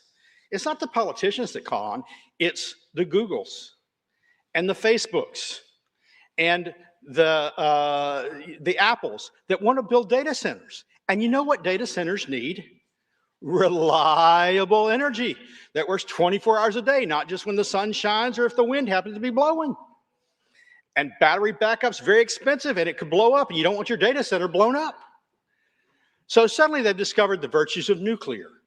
They like natural gas. They're still not as keen on coal, but even they have kept a few, they're working to keep a few existing coal plants online. Well, we're going to discuss the history of this today. How we got where we are, where we might be going. First up is Steve Milloy. I've known Steve for a long time. He's the gadfly in chief of those who would arrogate to themselves the idea that they have cornered the market on knowledge and truth in science, and that it all points to doom. I was corrected yesterday. Evidently, he didn't coin the term junk science, much to my dismay, since I hate to be wrong.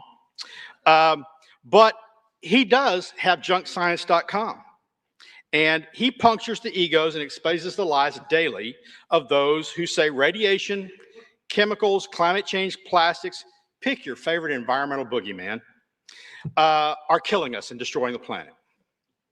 He constantly reminds people that environmentally and in terms of human health and welfare, people are better off now than they've ever been before. Our lives are longer, more people are fed, there's less hunger.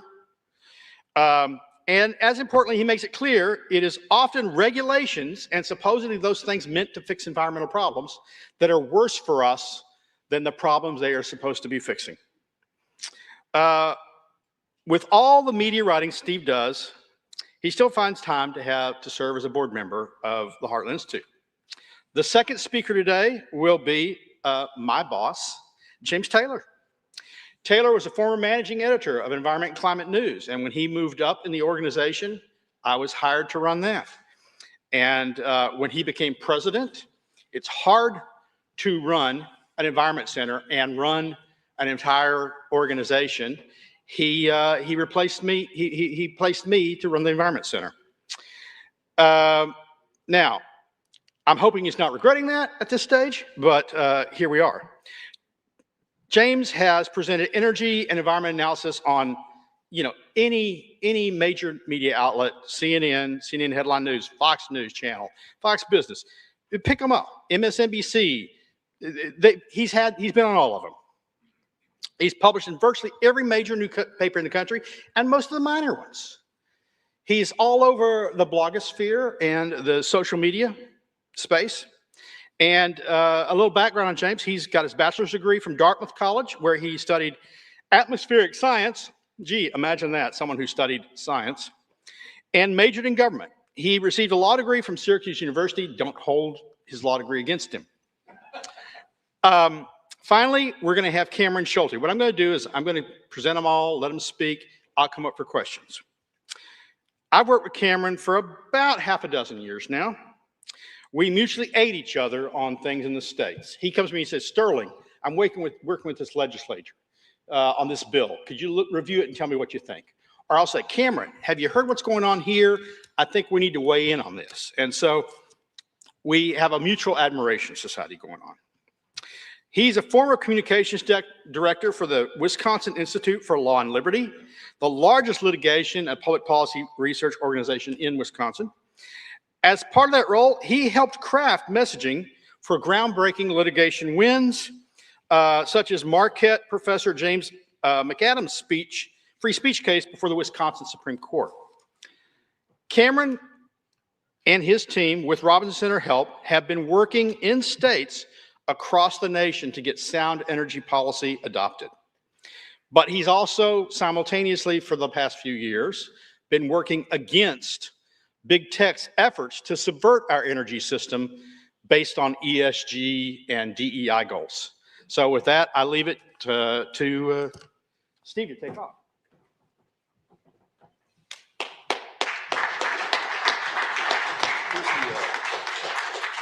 Oh, the clicker? Yeah, who's got the clicker? Who's got the clicker? Okay, well, thank you, Sterling, for that very kind introduction. And no, I did not coin junk science, but I popularized it. It was just trial lawyer argot before 1996. So we're going to talk about the electricity crisis today, big tech, big utilities, and climate. What I want to do is just give an overview of the background of this issue, then turn it over to James and Cameron. They can tell you what they're doing and what they think is important. So let's get started. Not working. It's not working. Oh, there you go. Okay. So we have several problems that are part of our electricity crisis. One, prices are rising. This is just the price increase, average U.S. Residential electricity from just since the end of Trump to now, and prices are going up. I think prices in electricity price increases were never really that big a deal because electricity prices were low, used to be very low, and so a little bit of an increase wasn't much of an increase, unless you were maybe on a fixed income. But electricity prices are no longer low, and the price increases are no longer low, and it's getting worse. Problem two, we're paying more for electricity, and it's becoming less reliable. Regulatory entities like the North American Electric Reliability Corporation, they are continually warning us about how the grid is becoming more and more unstable because it has been loaded up with wind and solar, which are intermittent generators of electricity, and you can't run an electricity grid for an industrialized country based on intermittent electricity. Problem three,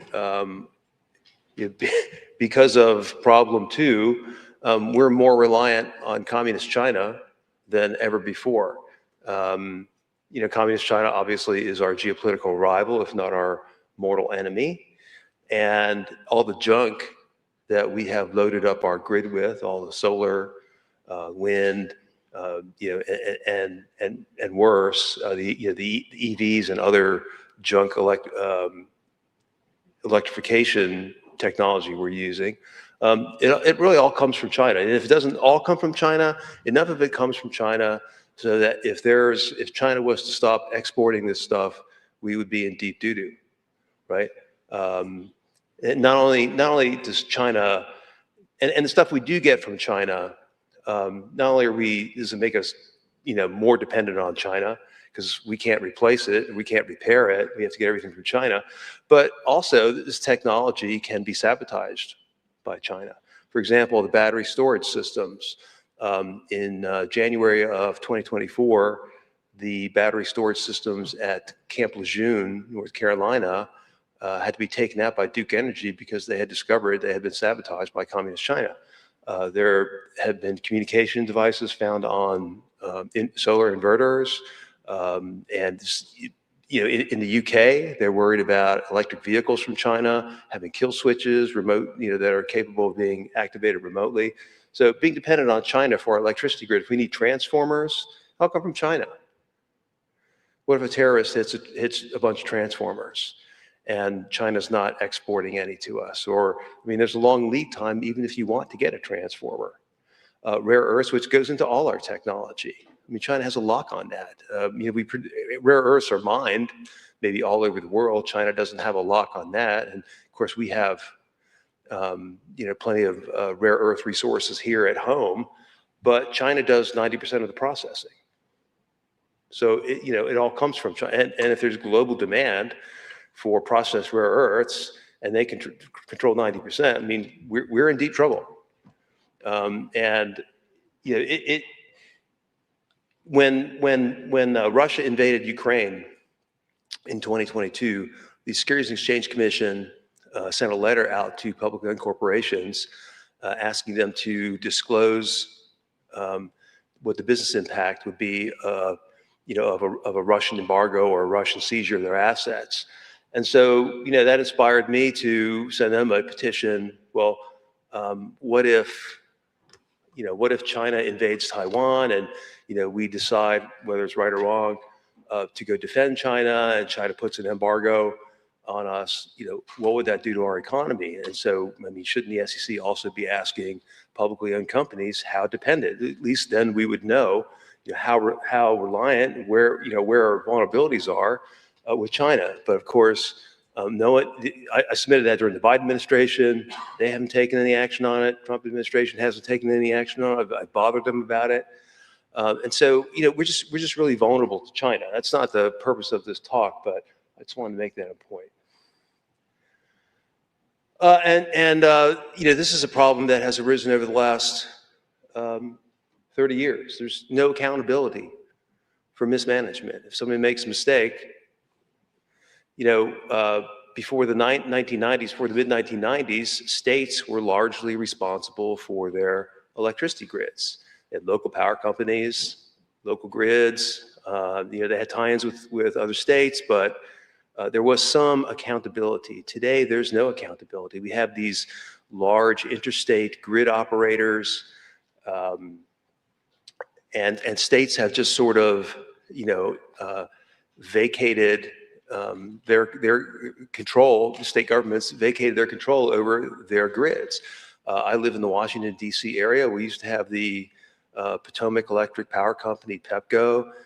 Today we have Constellation Energy, which is owned by Exelon.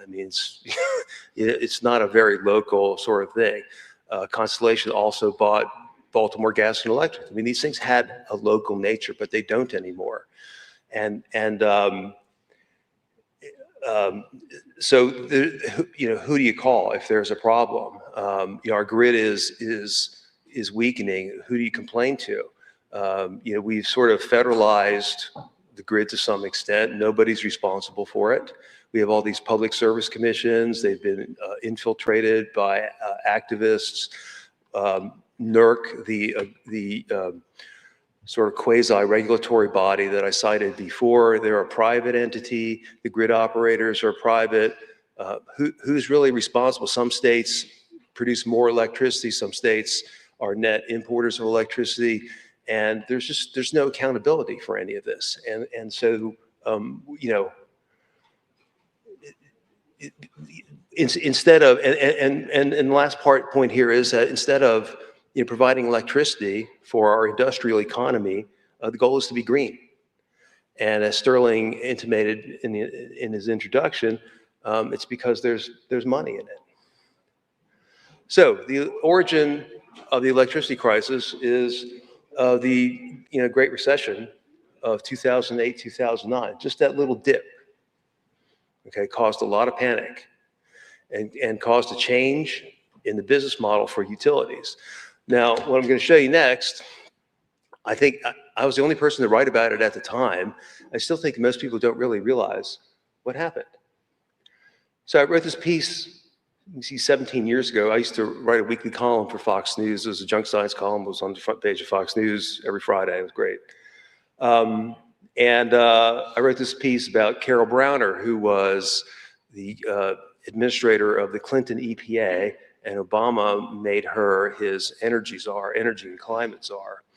And I wrote this piece because Carol Browner, she had been, after she left the Clinton administration, of course, she was always a leftist, but when she left the Clinton administration, she got mixed up and became sort of a, in the leadership of Socialist International, okay?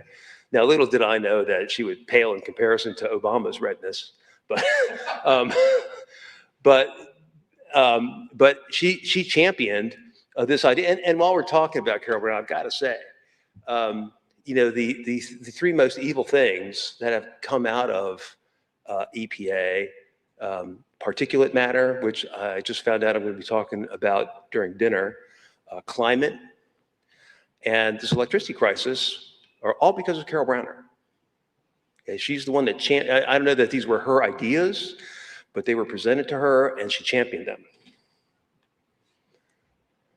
Okay, and this was her idea, or what she championed: decoupling profits from volume for electricity, electric utilities. Okay, and this is a key point that nobody knows about. This is the history. Okay, the old electric utility model, profit model, was sell more electricity, even at lower prices, you're still making money. But we had the financial crisis and just that little dip, and it scared the bejeebers out of everybody. Plus, we also had the ongoing deindustrialization and regulation of everything. And I guess electric utilities thought that they didn't see a future in selling more electricity. And then at the same time, we obviously have climate, coming in. And the intersection of all that was this new model of decoupling, selling less electricity for more money, okay? And the way they could justify that was by building new facilities, mostly wind, solar, and new gas, because they could shut down the coal industry. And of course, as Sterling mentioned, utilities make more money when they can build new facilities, 11% or 10%, whatever it is. And this has slowly been happening over the years. By 2019, 35 states have adopted it. And so it's this combination of slow growth, degrowth, deindustrialization, globalization, all these sort of forces coming together. You remember 10 years ago or so, environmentalists were pushing the idea of degrowth. And so, all that came, and so we have not increased our electricity production, and we got by with it because our economy wasn't really growing. There was not really an increase in demand, but that's changing. And then along the way, the financial incentive dropped in. Okay, in 2022, Biden and the Democrats passed the Inflation Reduction Act, or as President Trump calls it, the Green New Scam. And it's based on a bunch of assumptions. One that, there's going to be some drop in energy demand by 2030. And then, there was going to be lower residential energy costs by 2025. Of course, we should have done this and wrong again. yesterday. That was all wrong. And then, the other force, so now we'll get into Sterling's dastardly access. Big tech, everybody knows what big tech has been like with climate. Al Gore, he went on Google's board, he became an advisor for Apple. Lisa Jackson, she was Obama's first EPA administrator. When she left EPA at the end of his first term, she went to Apple. Jeff Bezos, owner of Amazon, Washington Post, he gave $10 billion to climate activists. I think most atrociously, he gave a bunch of money to a group called World Weather Attribution. And when you read articles on climate and you read about how, such and such weather event was made 30% more likely by global warming, that's what Jeff Bezos has funded. Microsoft, Bill Gates, Microsoft thought they would be carbon negative by 2030. Of course, we all know about rent seeking from Elon Musk, government subsidies for EVs. And the whole time, these people they're brilliant coders, right? Technology, they're the best, the world's best. But they don't know their own limitations. And, I guess they signed up for climate because, you could virtue signal, but I think a lot of them also believed it. And of course, you have Lisa Jackson, Al Gore pushing them along, and Bill Gates. None of these people know anything. They don't know that they don't know anything. And worse, corporations, didn't know that they didn't know anything. And none of us were ever called. I mean, they never tried to get a second opinion on anything. They just went headfirst into climate. And as Jim Lakely mentioned during lunch, the result was censorship, demonetization, cancellation. We were the first people canceled. During Trump 1, when cancellation became a big thing, we were the first ones to be canceled, right? First ones.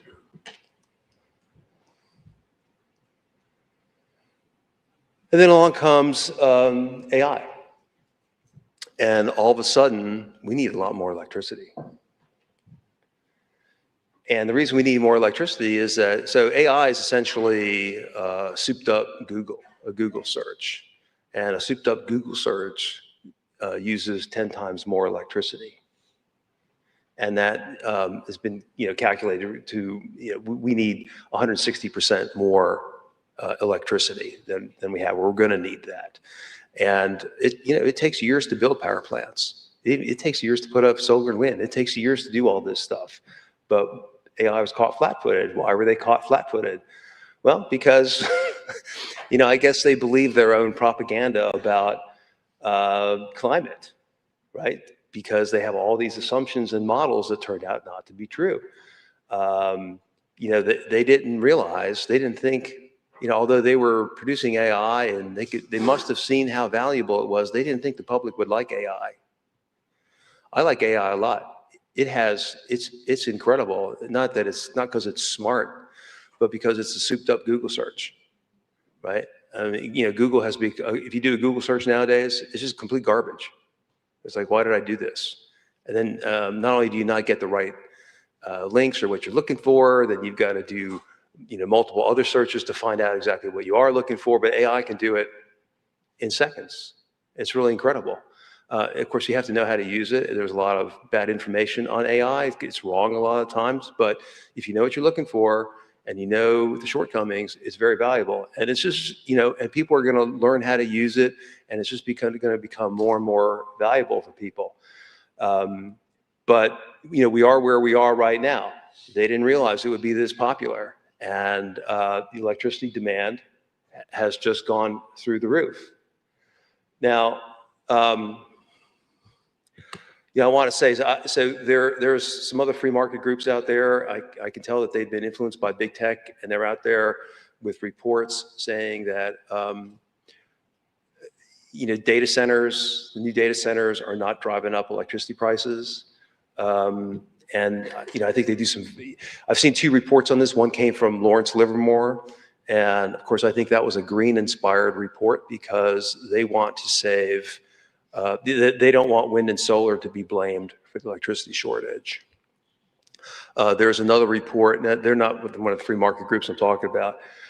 There's another report came from one of our, I'm not going to mention the name because I don't want to get in trouble with them, but I think it was funded by big tech. Big tech doesn't want to be blamed for the electricity shortage and the higher prices. And they may not entirely be. I mean, a lot of it is just we're stuck with all this green crap, and then we dumped EVs onto a grid that was being torn apart. But a lot of it is data centers, and so my recommendations for the future are for utilities to go back to selling. The goal should be to make money from selling more electricity. Forget about this model of selling higher price electricity, less high, but higher price electricity. Big tech, they need to stick to coding. Abandon public policy. They don't know anything about it. They truly don't.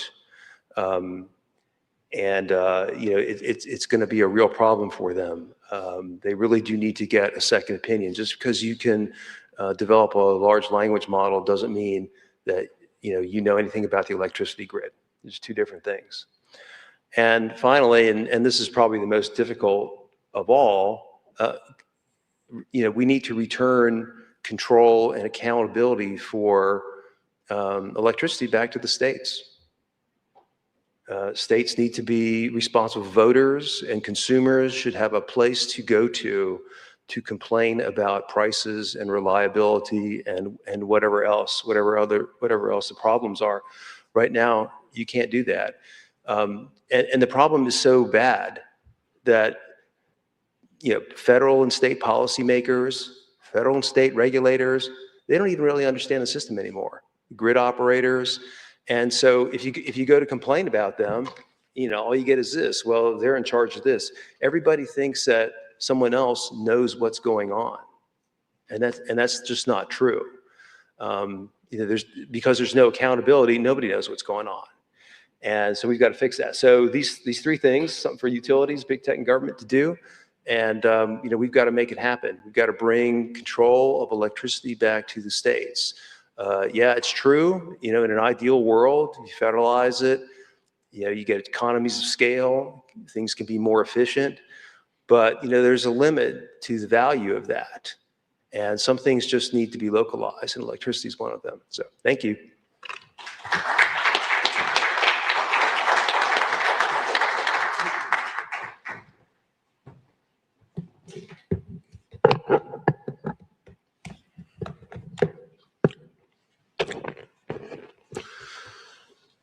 Well, first, big tech vandalized the grid, and now big tech is trying to break it. And that, I think, is a central message we should all take away from the axis with big tech and the utilities. For many years, really for as long as I've been at the Heartland Institute, whenever we have published information, op-eds, studies that document how wind power, solar power are substantially more expensive, have greater and a wider array of negative environmental impacts. Folks, it's not just carbon dioxide emissions. There are a lot of environmental issues, and wind and solar are the worst. And when we have documented the reliability issues with wind and solar, what we saw is over time, big tech became more and more suppressive of such information, so that it used to be from 2001, when I first joined the Heartland Institute, through maybe 2010 or so, I could write articles, I could have op-eds on the topic, and people could find it like they could find anything else. And basically, our articles on that topic would have about the same number of views online that one would expect. Then, big tech got involved, and not just for the Heartland Institute, not just for my articles, but for free market organizations dealing with energy, environment, and climate issues. The screws were turned such that they would not only would For example, the search platforms make it very difficult for entities, for people to find our articles, but they would go out and aggressively censor and block such. And I'll give you a couple examples in a minute, but one example of how aggressive they became. I had an article that I'd written that addressed climate change and energy policy and how the rotten foundation of the asserted climate crisis was driving this horrendous energy policy that was leading to increased prices. And it was one of those that I put a significant amount of time researching and tied it all together nicely. And we had the editor-in-chief from one of our friends in conservative media, a news outlet on the internet, that said, we can't publish this. Was there a problem? Did I miss something? Did I get something wrong? No. If we publish this, this article, we know from experience, is going to be suppressed. They're going to make sure people can't find it. But it's not just that. They will suppress everything else we publish. We can't be associated with this message. Another example of how aggressive big tech has gotten, getting in bed with wind and solar and suppressing the truth. At the Heartland Institute a few years ago, we took on big tech for a number of issues, primarily for how they were censoring conservative and libertarian thought on the internet, and really going after common folks, just people who would post on their own Facebook page, LinkedIn page, articles on these various topics. And policymakers responded by looking to craft legislation that would protect online free speech from such actions. And we were really one of the few groups to do that, because let me tell you, big tech looks to buy off every group they can, and especially conservative groups, because that's where the opposition can come from. Hey, you know, if you get a big check from big tech, you're less likely to fight them in the state legislatures. You're less likely to stand up for policymakers that are looking to support free speech. And so we were in Texas, and our government relations person, Samantha Fillmore, who is fantastic, was there testifying. And I was watching on the internet the live stream, and Samantha gave great testimony, as Cameron Sholty can attest. That's Cameron's protege, or maybe you're her protege, I'm not sure. She's amazing. But anyway, so she's testifying, and during this hearing, there's this little old lady. She's maybe 85 years old, and she's testifying about how she had posted something on her Facebook page, I believe it was, about this proposed wind turbine, and how she was concerned because she loves nature. She wants to sit on her porch and take in the beauty. And from the research that she has seen, and she posts to it, this wind facility is likely to kill birds and bats en masse. Not only is it a sight blight from her front porch, but to be a firsthand witness to this. And she was deplatformed. She could not post after that. Big tech getting involved in this topic that had nothing to do with anything other than their shilling for wind and solar power. And I forget if it was before or after that old lady's testimony, but during the hearing, big tech's, I believe it's their top lobbyist, we battled with him. I'm not going to name names. I probably should. But anyway, gets up there and says, well, you know, the only time we do this is because of right-wing extremism. 85-year-old lady. This is what big tech has done. They have vandalized the grid for years by running interference, carrying water for the wind and solar industry, suppressing any truth about affordable, reliable, conventional energy. And now where are we today? Now they look to break it. How's that? As Steve pointed out, we have the data centers, artificial intelligence, energy sucks, and they are going to, by virtually all accounts, put tremendous electricity demand on the grid here in the very near future. Conservative estimates, 15% increase over the next 5 years. I see them more likely, the estimates at about 30%. You think about that. The grid, how big of an entity the national grid is, how expensive it is. We're going to build that out 15 to 30%, maybe more in 5 years.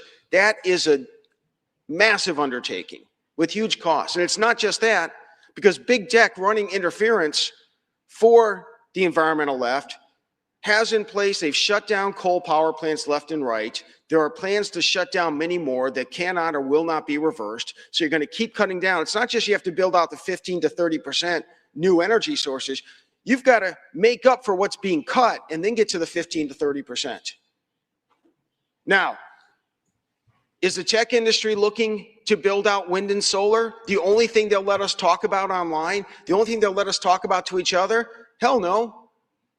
You see it in the news all the time. They want to cut sweetheart deals with the utilities so that they can get the natural gas power. Maybe even revive nuclear power plants that have been shut down. But they sure as heck are not out there asking for wind and solar power. Maybe one or two here and there for PR purposes, but they're looking to build out natural gas, especially, and some nuclear, because those are the most affordable, reliable energy sources on the books. The worst part is, for 20 some years, they've been forcing this expensive, unreliable energy on us, the consumers. Now when they need power, they want to cut their sweetheart deals and avoid what we're having to pay for. Because each and every year, a larger and larger percentage of our electricity that we're purchasing is coming from wind and solar, not because of market forces, not because of lower costs, but because of policymakers, lawmakers, and regulators forcing this upon us. And the worst part is, not only are they going out and saying we want natural gas and we want a deal for nuclear power. That's bad enough. That's bad enough. But they're trying to get below market prices. We're going to be creating so much demand for electricity. We can be such a big customer. If you want us to come here, I mean, we don't have to come to Tennessee. We can go to Kentucky or we can go to Ohio. We can build there and we'll be outside your realm and we'll supply it to another utility. We'll have the other, the providers. So if you want us to come here and bring all these jobs, by the way, most of those jobs aren't going to be from the people in Tennessee and Kentucky who just live there. The people big tech's going to bring in from Silicon Valley or wherever else. But if you want all those jobs, you got to get us a sweetheart deal. What happens when you get the below market deal? Everyone else on the grid pays a higher price. Now, as a business entity, we want businesses to succeed. We want businesses to thrive. But we're in a very dangerous situation here. Like I said, big tech, they are not our friends for the people in this room.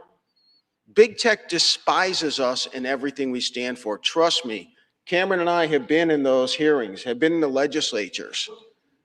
They mock and ridicule conservative principles, conservative values. Then they'll try to play the hypocrisy game. Oh, well, you should be for free markets. We should be able to do what we want. By you getting sweetheart deals with monopoly government regulated utilities, by you getting special rates from government, whatever it may be. Even so, okay, it's very important that America prevails in terms of the AI arms race, so to speak. I mean, we're still early in the AI era. It's certainly frightening to think of if China or Russia develops AI, it's going to be China, not Russia. But anyway, if any of our adversaries develop AI supremacy, that can be translated onto the battlefield or even just economically. I mean, your ability to field a military to defend your own country is dependent upon your economic resources. You can't spend more than you take in. So it's important that we don't fall behind, and we have this dilemma here. We have this industry that's fought against everything that we believe in, still continues to do so, wants to rip off consumers, and yet we don't want them to fall behind China. The answer, I think, is to understand that, like every other business and industry, A free market without restrictions from government will allow American data, American tech companies to prevail. That's been the case throughout the economy for years and decades. To say that we need to give big tech sweetheart deals to foist the costs on American consumers, this is what their lobbyists want us to believe. They want to get all the freebies, but we need to be very careful. I think President Trump is spot on to be concerned about the AI arms race, but the solution is not to believe and foister all these favors upon the big tech industry that despises everybody in this room.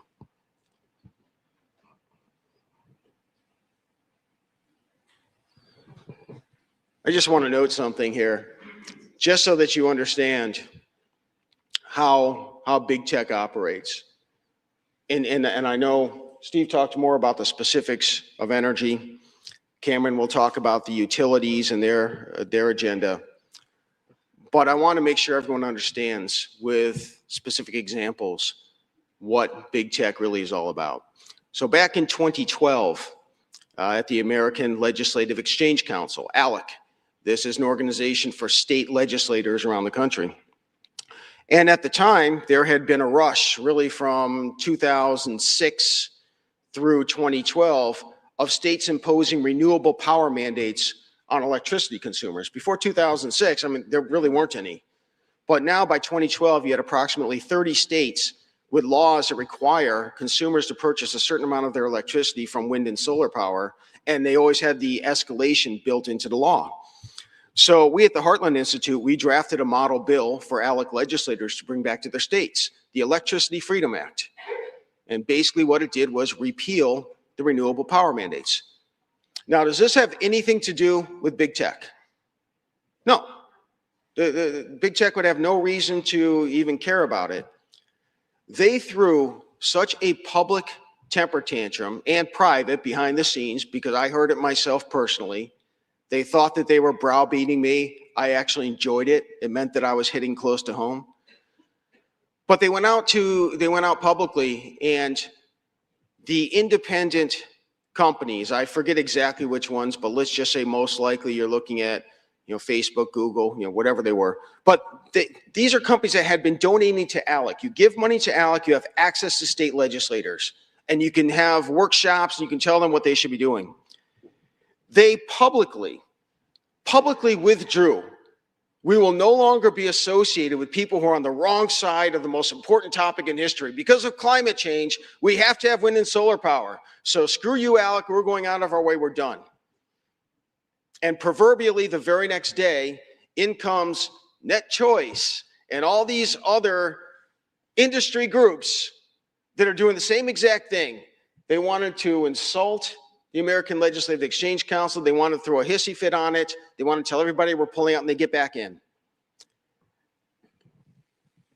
Now they try and say, as conservatives, you should let us do whatever we want, and you should allow, free market principles mean, just, no oversight over how we do things. And by the way, because you're conservatives and you want economic growth, you should be giving us subsidies.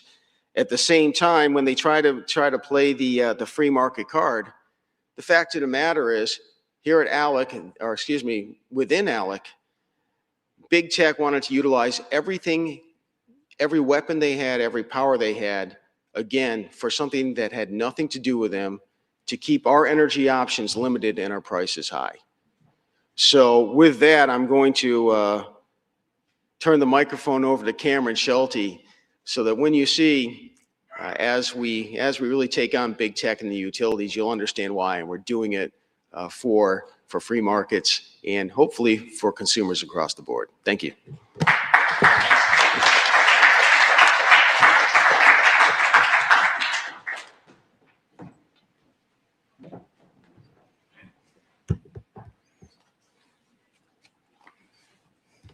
Can you guys all see that all right? All right. I'm Cameron. Thanks for being here. I'm going to kind of walk through and put a bow on what Steve and James talked about and put it all together where the rubber meets the road, right? So thank you for being here. I'm going to talk about how big tech and the utilities, and we're going to take a side trip because no climate conference is complete if you didn't talk about ESG. So we're going to touch on that a little bit, and then we're going to bring it right back around. So this issue really is the intersection of faith-based advocacy for green energy based on faulty assumptions of climate change, the subject of this whole conference, yeah, and the real-world implications of that advocacy. We are in the middle of a massive shift in how America uses energy. Electricity demand is rising fast. Not gradually, not predictably, fast. Artificial intelligence, hyperscale data centers, electric vehicles, these are not small changes.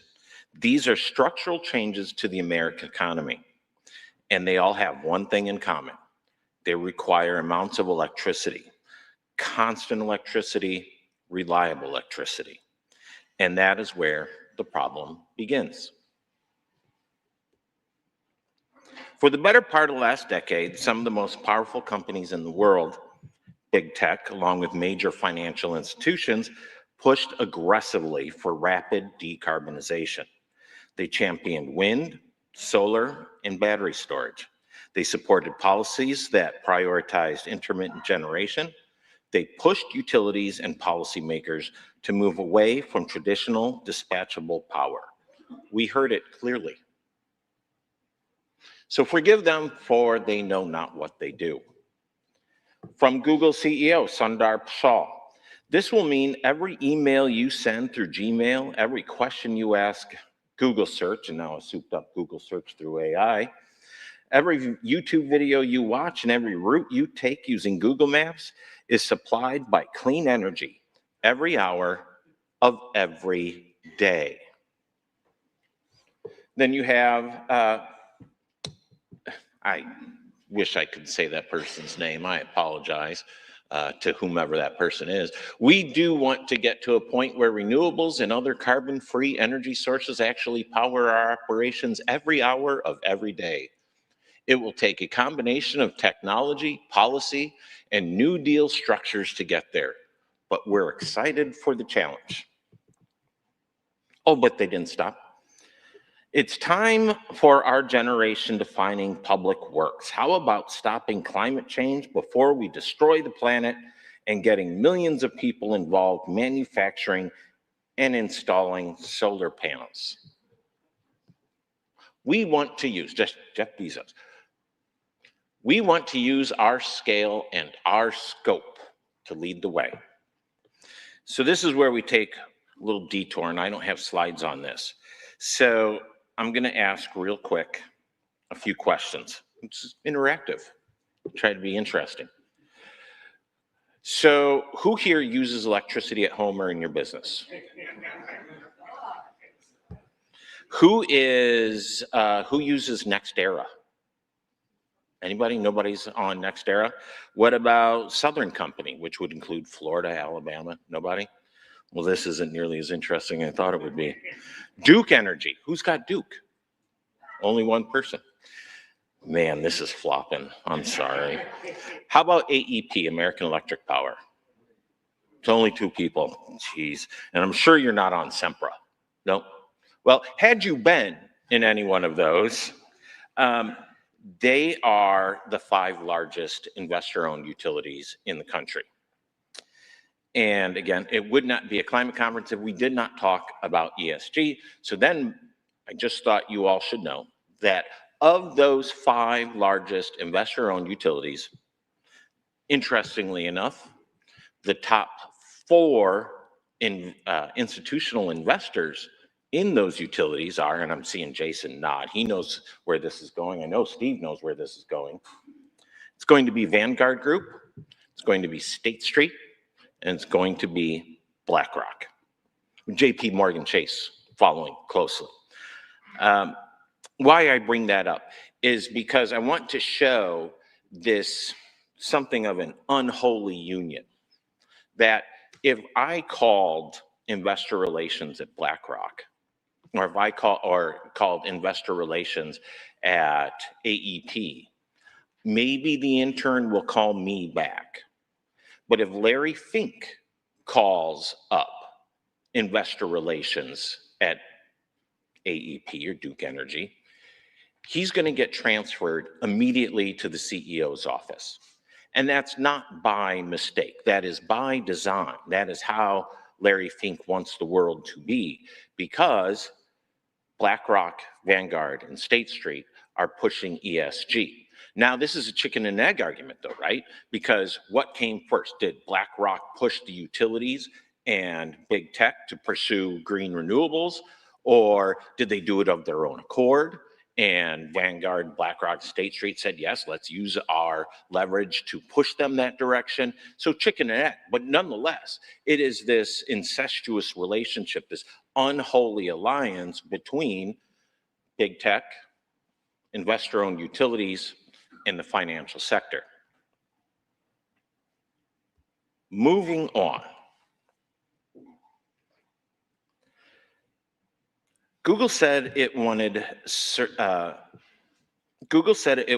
every service powered by clean energy every hour of every day. Investors said climate change was their top priority. Tech leaders called for massive public works to transform the energy system, and utilities responded.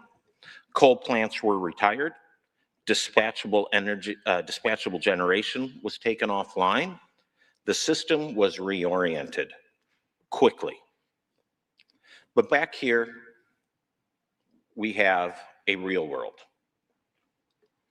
Since from 2010 to 2019, 290 coal plants were taken offline just to generate 1 megawatt of wind energy, which would cost, as we learned from Jason yesterday, $1 billion per megawatt. It would take 43.5 acres to generate that much 1 megawatt. And then, lastly, $100 trillion, that's a T, that's real money, cost to create battery capacity to meet just 25% of US energy consumption. But now something has changed, because reality has set in. Today, many of those same voices are acknowledging what the grid operators and engineers always knew. Reliable power matters. We are now hearing that AI models require enormous continuous energy, that data centers need power that is there when you flip a switch, that without more dispatchable power, regions risk brownouts. My favorite, these AI data centers are going to require more power than anything we could ever have imagined. We at the G7 do not have enough power, says Larry Fink. Mark Zuckerberg, everybody likes Mark. But I actually think that before you run into that, we're going to run into energy constraints. Just to put this in perspective, I think a gigawatt would be the size of a meaningful nuclear power plant, only going towards a training model. And in practice, big tech is already adjusting, turning to natural gas, as James pointed out, and nuclear to meet their demands. So let's be clear about what happened. The same actors who helped push the system toward intermittency are now the ones placing the largest new demands on that system. They helped shape the grid we have, and now they need a grid that looks very different. That creates a simple, unavoidable question. Who pays for that transition? Because here's the reality. Meeting the new demand, this new demand is not free. It requires new generation capacity, new transmission, Infrastructure, more dispatchable, always available power. And that costs real money. Right now, too often, those costs are being spread across the system. That means families pay more on their monthly bills, small businesses absorb higher costs, existing ratepayers subsidize new large-scale demand. And that is not just bad policy, it's fundamentally unfair. The principle is simple. If you break it, you buy it. If new demand is driving the need for new infrastructure, then that new demand should pay for it. Not shift, not socialize, not hide it in rate cases, pay for it.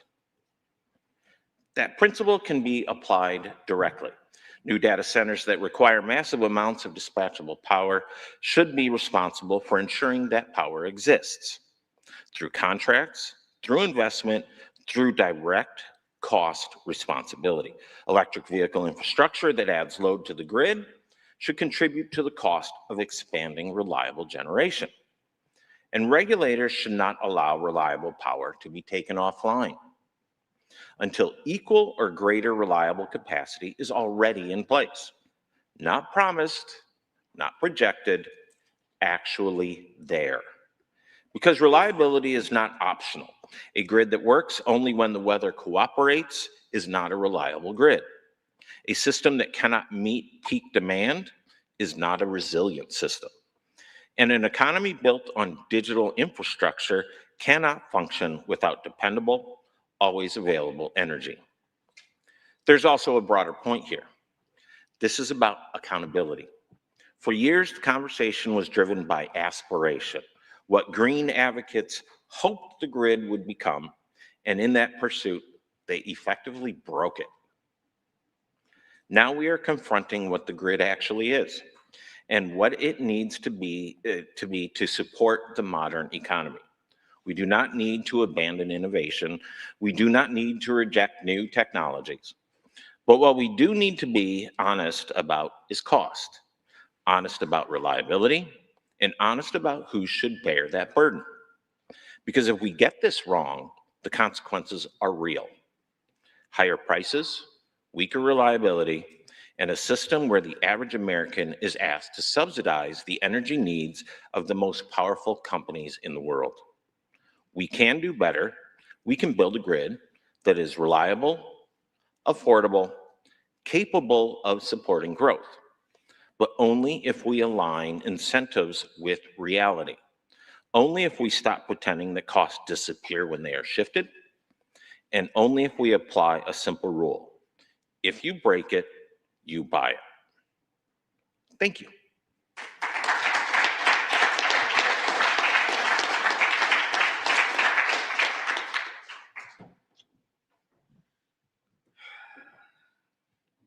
Cameron kindly ended a little bit early, so we've got a little more time for questions, but I want to start with explaining something that we haven't really discussed it.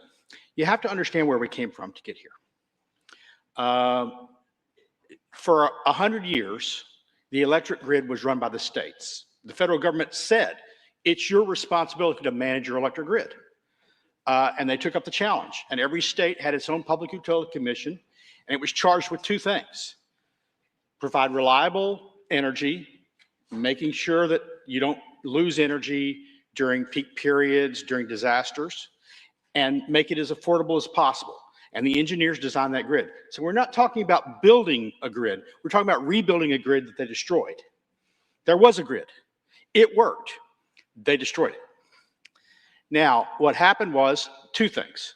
The states got involved in worrying about climate change, and they passed renewable portfolio standards, renewable energy mandates. That took away the idea, that the prime goal of the electricity power grid was reliable, affordable energy. Now there was a new goal. Make sure that that power grid has wind and solar regardless of the cost, because that's what the mandate was. It wasn't, as long as it's affordable, it was provided. Then the federal government got involved and they said, we're going to set these regional transmission organizations. And so you can trade energy across the states. And so people with cheap energy can sell it to the guys that have expensive energy. And so what happened is it ended up socializing high cost. The people that shut down their coal and wanted only wind and solar now bought the cheap stuff from the states that hadn't adopted renewable portfolio standards and socialized their costs. So that's how we got, and that's why Steve is so right. We have to get the power back to the states where the public utility commissions were charged originally with two things, reliability and affordability. Nothing else, not climate change, not anything else, not dictating the types of energy, just make it affordable and reliable. Okay, I'm gonna call for questions. I will point you out. We have someone in the room with a microphone. She will deliver the microphone to you. Please identify yourself and ask your question to a particular panelist. Okay, first question right there.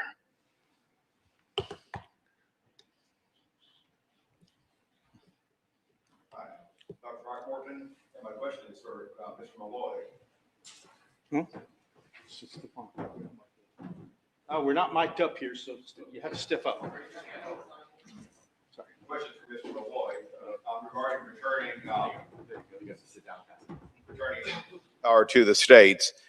You know, clearly, it's not a competitive environment with utilities. Do you have a preference, municipal ownership versus private ownership, which is a private monopoly? Do you think there's a better option? And if the Senate would expand it, what should the future of the TVA be? That hits me personally. Is this on? Okay. Yeah, so I'm for private ownership. I don't think there's any room for government ownership of utilities. You know, I was assailed this weekend for suggesting that forests be privatized because as a wildfire prevention measure, I don't think the government should do anything. We should have a very small government. All right, that's what our country should be, and there should be a lot of accountability, and that's why we need to move things back to the states. The utilities can be private. You know, because utilities are different. Like Ma Bell was different. With cell phones, you know, the crazy market works. But you know, there's certain utilities that I mean, there's some government involvement that is required just because they're utilities. But I think they should be owned privately. And I realize that you know it's not total free market, and it might not even be that efficient to have you know. Utilities in every state, but you know, utilities are so important, and they're such a vital part of our. You know, we need to have local control over them, and you know, just the way we have it now, we're Next Era or Duke. You know, they own utilities all over the place, and it stretches management. They just don't care about any one place, and I think it shows up. In service and you know, just how the whole system has gotten out of control. And certainly privatized utilities are better than government-run utilities. But we also have to keep in mind we are nowhere near a free market for these utilities. These are basically government-created, government-regulated monopolies, and they are set up in such a manner that they get rewarded by spending more money and by being less efficient. Oftentimes people will say, oh, wind and solar, they're winning out in the free market because they're gaining market share, and this proves that they're more affordable and more rational. No, the way utilities are set up is that the basic model is they get a 10% guaranteed rate of return on investment for every dollar they spend. And even that's being a little generous when you look at the nuts and bolts. But basically, you're guaranteed 10% profit on whatever dollar you can justify spending to the Public Utilities Commission in your state. So if you have a perfectly operational coal power plant that's providing inexpensive energy and you've already paid for the power plant, if you can come up with a gobbledygook for wind power, solar power being such a great option in cutting carbon dioxide emissions, what it means is you get to build out. And you're talking, speaking at a hearing in Colorado, for example, $2 billion for this renewable energy facility. Of course, the utility wants to shut it down. They're guaranteed $200 million in free profit off ratepayers' expense that they otherwise wouldn't have. So anyway, it's not a free market now. Ideally, we could somehow get back to that. And but with Steve's comments, still the more free market, the better. Second question. Okay, we'll go Doug, then you, and then you in the back. Doug. Hello, congratulations for your most interesting presentation to you four. This is more a comment, so whoever wants to answer this, what is your opinion about the 2 months ago, the meeting with President Trump with the high-tech chairs? Bill Gates was also there, and kind of agreement that they would provide their own energy for their data centers. My question is, that will take a lot of time. So meanwhile, they will have to plug into the grid. So price of electricity should rise. What's your opinion of all this? Whoever wants to answer. Well, in the short term, we're screwed. We need the data centers. Demand is increasing through the roof. Of course, people can pay to use AI. That's an acceptable response. We need to bring down, reduce the regulatory barriers to building gas plants. I used to work in the coal industry, and my frustrated boss would say, geez, all you need is a jet engine located between a transmission line and a gas pipeline, and you're in business producing electricity. I think President Trump wants the data centers to build their own power. I think that's great. But, there was a situation in, I believe it was Tennessee, where Elon Musk had a data center and he had all these diesel generators, and EPA, the Trump EPA, shut him down because of some, bogus air quality concerns, which I just found out we'll be talking about at dinner. Regulators need to get on the same page. We need the data centers. We need energy to come up as fast as possible. But in the short term, we are screwed because the utility industry and big tech dropped the ball. I mean, they fell for this green stuff, whether it's virtue signaling or if it's their political agenda or whatever, or their economic agenda, whatever. We are where we are, and it's really, it's sort of a collective fault, because there was this mass hysteria for green, and business fell into it. Inflation Reduction Act, and in my world, we would have accountability for this. But of course, the world is so crazy. We have to move on too fast. We have no time for accountability. But we have to at least learn the lessons, and we should take our lumps, because everybody let this happen. So electricity prices are going up. I think your comment is in your question is a good one, because we have real world examples of the evolution of what has happened. Just a couple of years ago, you had, we'll use Amazon as a good example. So everybody probably heard about how Congresswoman Alexandria Ocasio-Cortez killed an Amazon distribution facility in her district because she wanted to shake them down. And Amazon said, no, we're going to actually go shake somebody else down and build outside of your district. And that was the business model. And Amazon learned it from the NFL and the NBA and Major League Baseball, how to shake a community down to get as much tax credits and development resources as you possibly could. So that was just 2 short years ago. So these data centers exercise that same business model. They would come into a community and say, if you do not suspend your sales and use tax, we're going to build somewhere else. If you are not funneling your energy at us, we're going to go build someplace else. We are not going to pay extra to operate in your community. Fast forward 2 short years. We have an example in northern Louisiana, in Richmond Parish. You have a $11 billion meta development in Richmond Parish. They came into the state. Governor Landry did I think, a very good job negotiating a deal.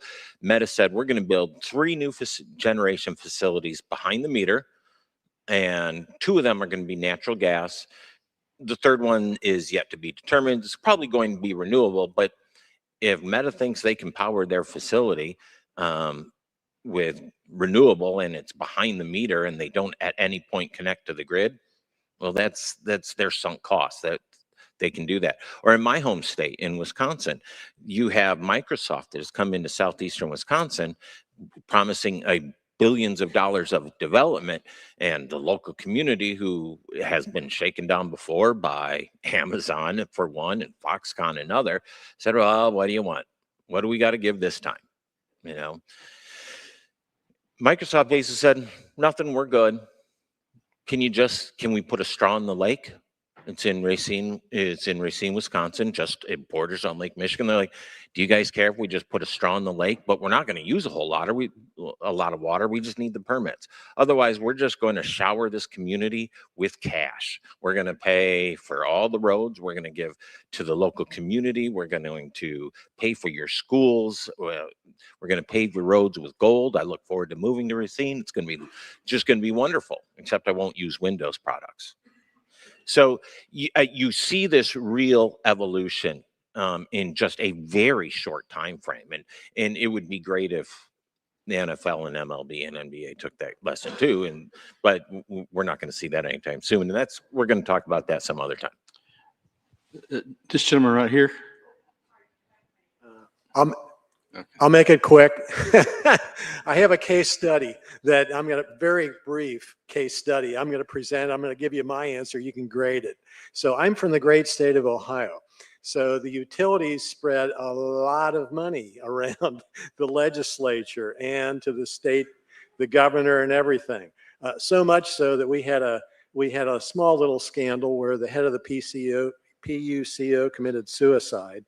The most prominent lobbyist in the state of Ohio for 30 years committed suicide. So that's the level of control that utilities have with their money.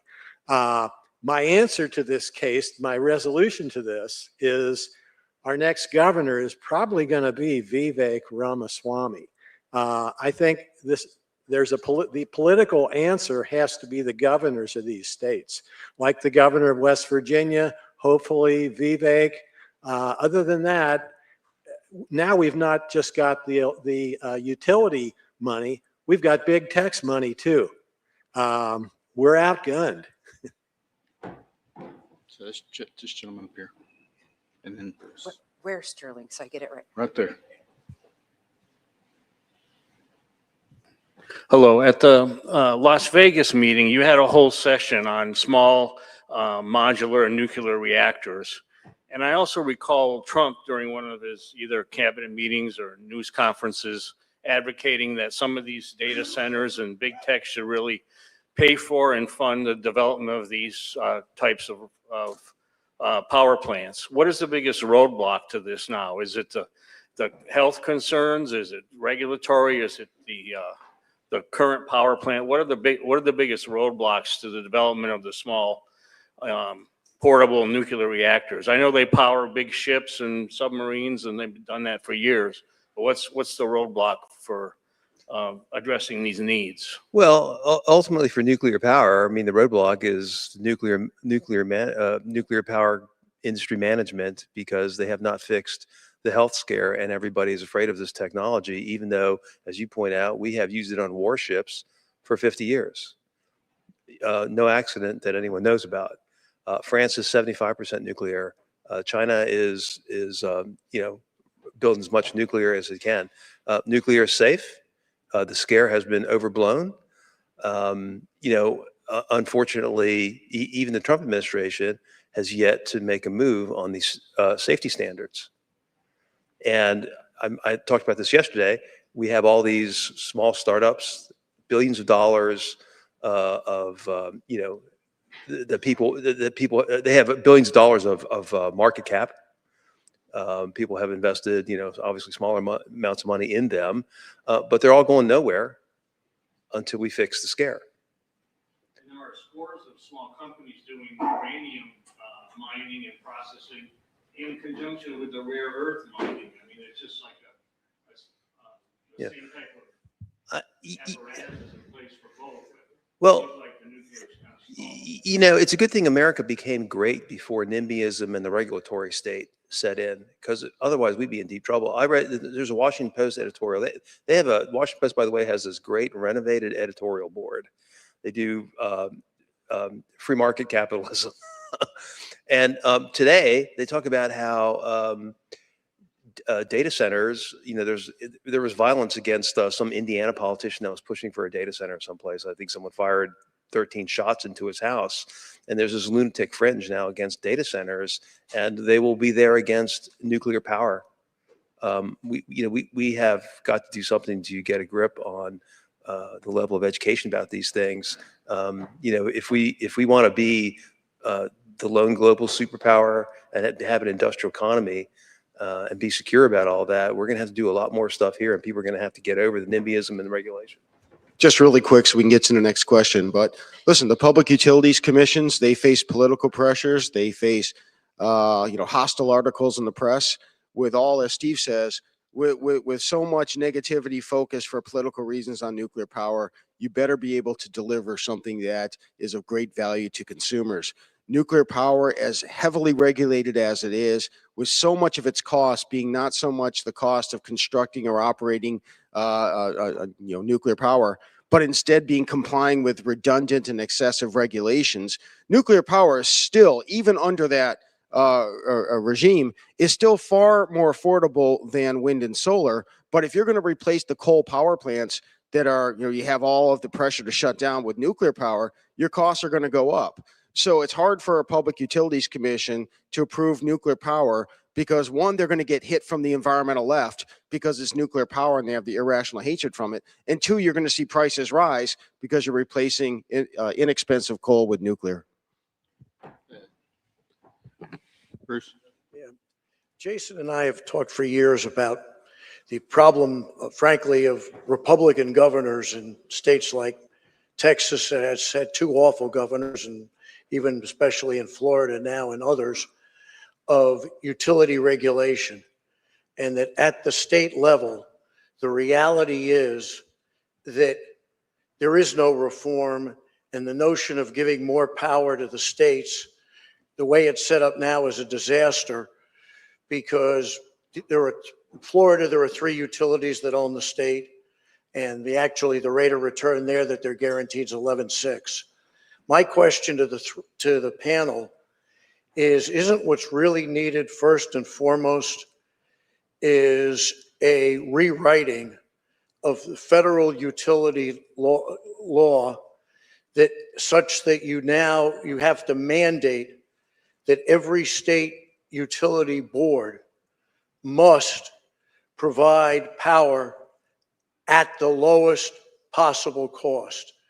Because James, Jim, you're correct. Utility boards are controlled by the utilities, and they have no incentive to even consider low-cost power.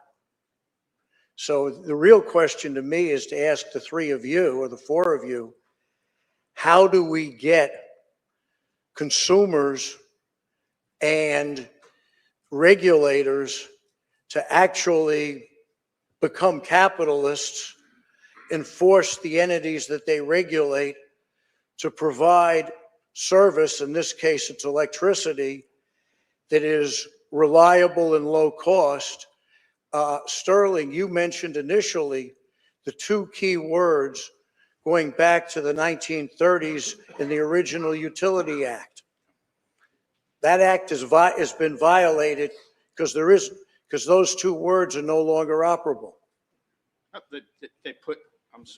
They put other goals, they inserted other goals. You can't maximize for multiple variables. Reliability was first, affordability was second, but then all of a sudden it's certain types of energy were preferred and emissions reductions were preferred. You ladle that on top of reliability and affordability, and you violate reliability and affordability. So how do you get back? Well, the first thing is you have to get them out of the RTOs without tremendous, they have to do a payout. If they want to get out, they can get out. But if they want to get out, they have to pay the other states to allow them to get out. And, so you got to lower that barrier. And secondly, you need to put the teeth back in the public utility commissions, which were reliability and affordability first. How about a long-camera answer? Sorry. Bruce, I could not have asked for a better tee up to the 4 o'clock panel on affordable, reliable energy. So we'll see you in a few minutes in that one. But real quick, I know James and Steve will want to talk exactly about on this issue as well. There is federal legislation as we speak, sponsored by Congressman Troy Balderson and Congressman Riley Moore, that requires all federal agencies with oversight responsibilities to redefine affordability based on a true cost accounting of energy. It requires energy must be reliable and not intermittent. And then it has a few other provisions, but there is federal legislation to command the federal agencies with oversight there.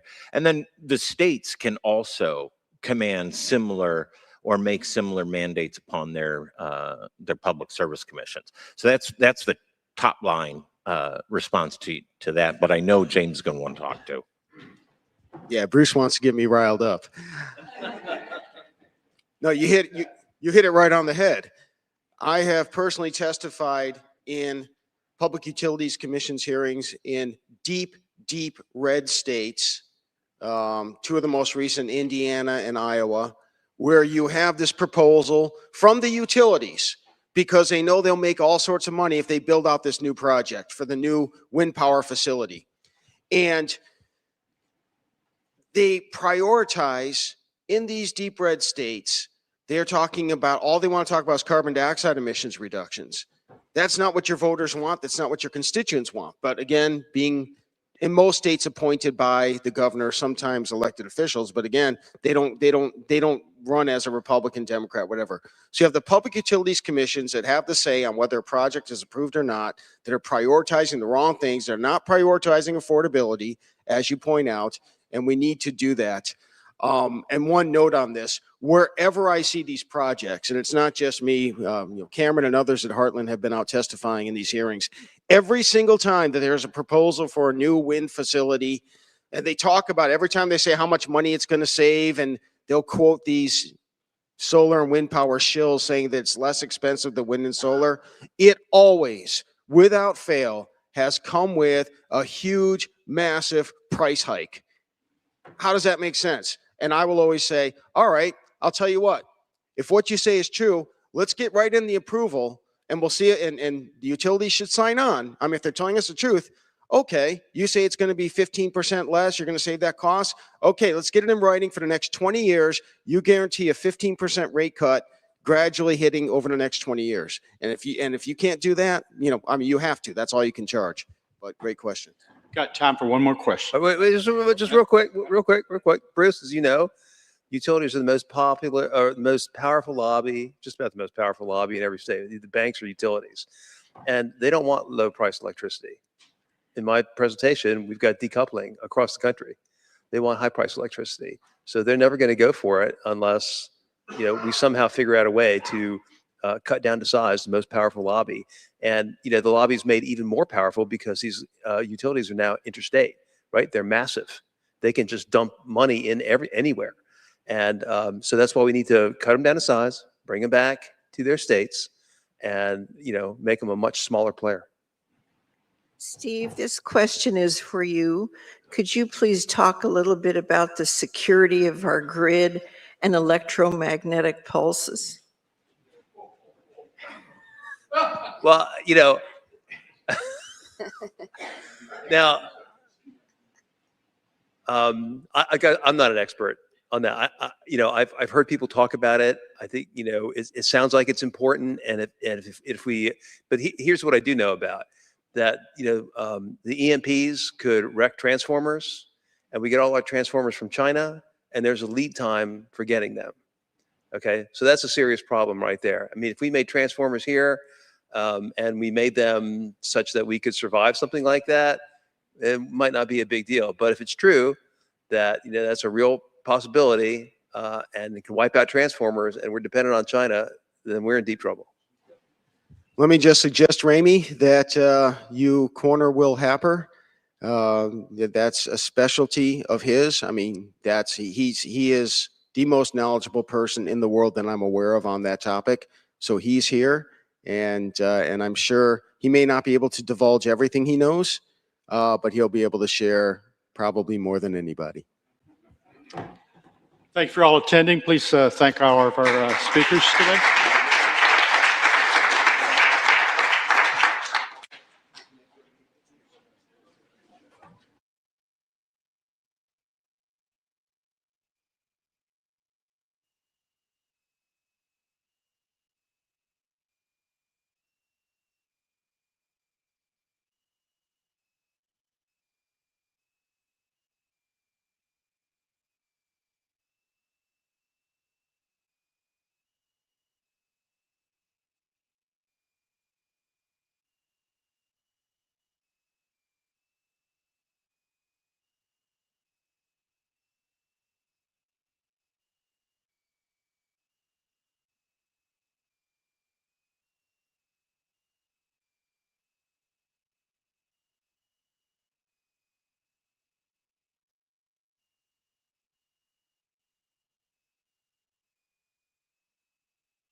Get through these introductions, then you're up. I apologize.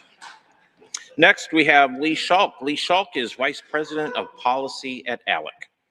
He also helps lead the Center for State Fiscal Reform, where he works with lawmakers and members of the private sector to pursue fiscal policy solutions, in addition to his work with the ALEC policy team. Lee oversees ALEC Public Affairs, advancing the principles of limited government, free markets, and federalism through the media. He joined ALEC in 2019 from a DC public affairs firm, where he crafted issue advocacy campaigns on behalf of nonprofit and private sector clients.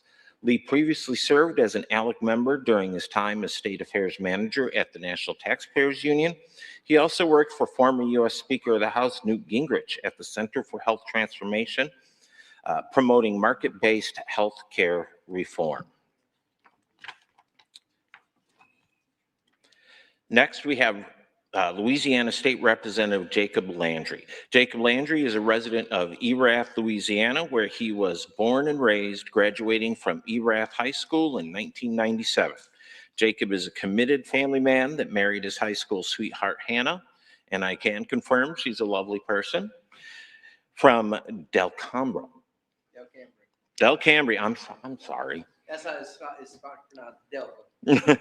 Their two children, Jack and Jules, attend Erath Public Schools, Our Lady of Lourdes Catholic Church, and play an active role in the community. Jacob's a successful businessman who's the co-owner of Industrial and Oilfield Services and Environmental Resources.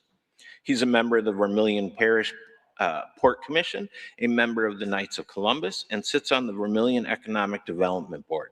Jacob has provided environmentally friendly solutions for the oil and gas industry and delivers good-paying jobs to the people of Louisiana's 49th district. Coastal restoration, economic development, and improving infrastructure at the top of Jacob's policy agenda when he's in Baton Rouge.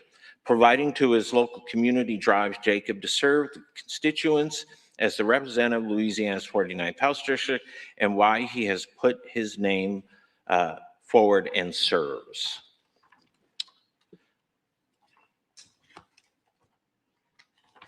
Where'd you go, Rob? You're not.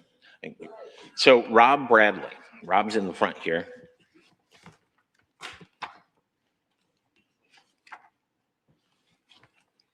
Rob Bradley Jr. is the founder of the Institute for Energy Research. As one of the nation's leading experts on the history and regulation of energy markets, he has testified before the U.S. Congress and the California Energy Commission, as well as lectured at numerous colleges, universities, and think tanks around the country. Bradley's views are frequently cited in the media, and his reviews and editorials have been published in the New York Times, Wall Street Journal, and other national publications. Bradley is also a senior fellow at the American Institute for Economic Research and an energy and climate change fellow at the Institute of Economic Affairs in London. He is the author of 8 books, including Energy, the Master Resource, Edison to Enron, Energy Markets and Political Strategies, and Enron Ascending, where Bradley applies the classical liberal worldview to energy policies and related corporate controversies. Bradley received a BA in economics from Rollins College, where he also won the S. Truman Olin Award in economics. So with that, we'll give it to James Taylor. Thank you. Boy, have I got a PowerPoint presentation for you. But before we get there, I'd just like to give an overview of the challenge and the opportunity that we have. And this is the reason why we have this panel, the affordable, reliable, clean energy solution. We are facing in this country a big challenge, a huge challenge, because we're having substantial increase in electricity demand. And it's going to be very hard to meet. And it's not going away. Estimates, I'll show you the slides and the data in just a moment, but 15 to 30% increase in demand, conservative guesses in just the next 5 years. That is a huge amount of demand. And look, we're building out the grid. We're not making sneakers or bubble gum. This is a huge enterprise. It's going to take a lot of effort, a lot of expense. You have to do it right. That's the challenge. But the opportunity is, hey, look, energy is the key of our economy. I mean, energy is the lifeblood of our economy. If energy prices go up, it's like everyone's paying a tax. Every good and service is more expensive. It's money out of your wallet. The only difference between energy price hikes and taxes are, if I'm paying extra in taxes, at least there's a chance I might get something back in return.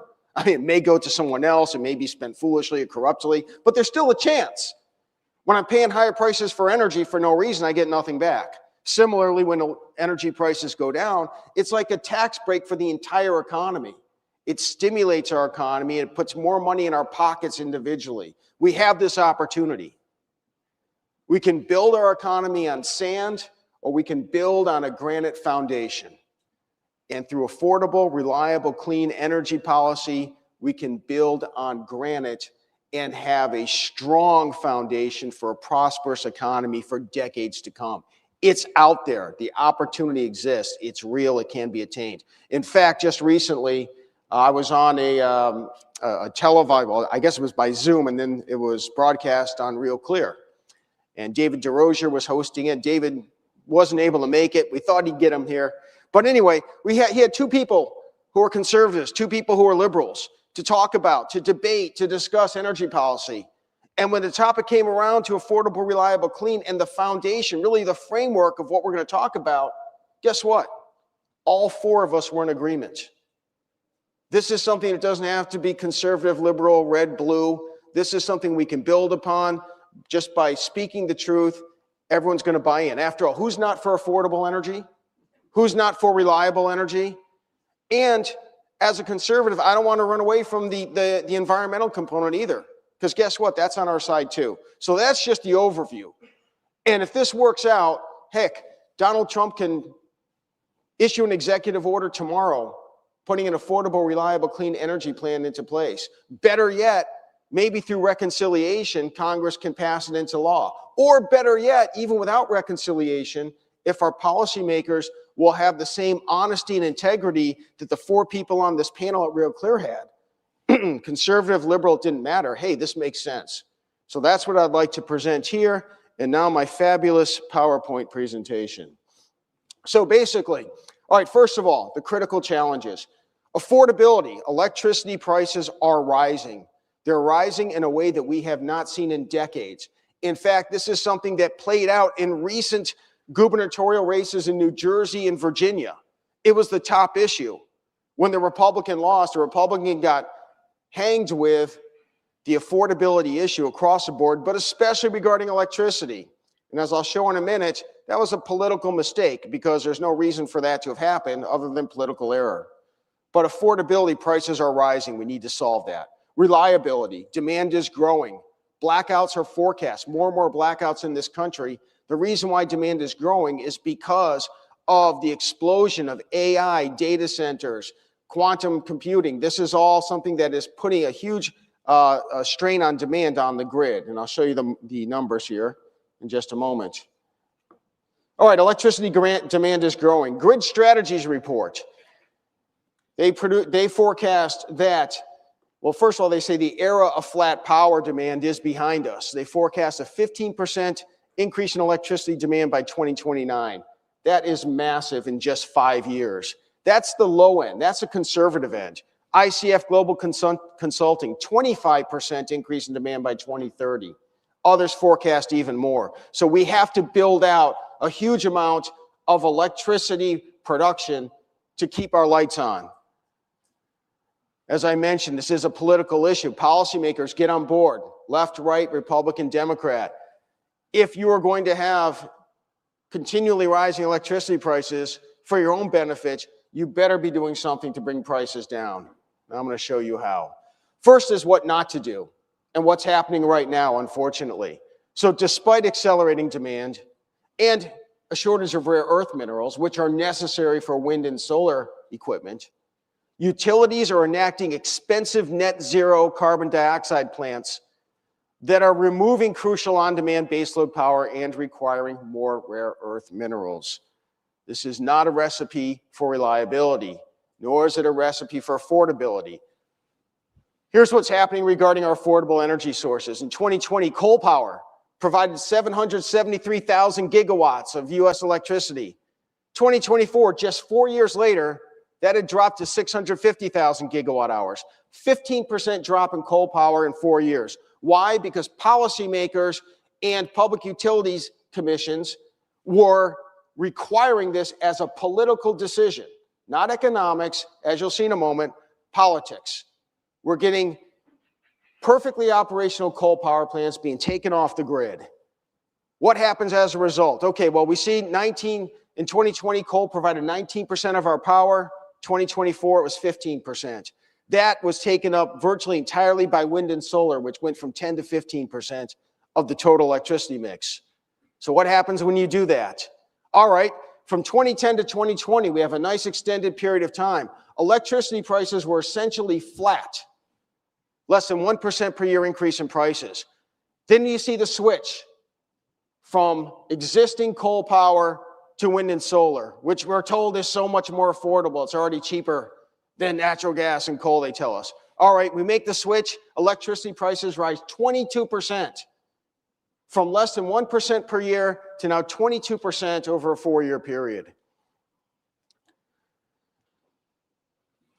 Hitting home, the average household now pays more than $300 each and every year in additional costs just for electricity because of that switch to wind and solar, because of those higher prices. $300 per year, and that's directly in your electricity bills. That doesn't even count the fact that every good and service bought, sold, and traded in this economy is now substantially more expensive. There's more money coming out of your pocket too.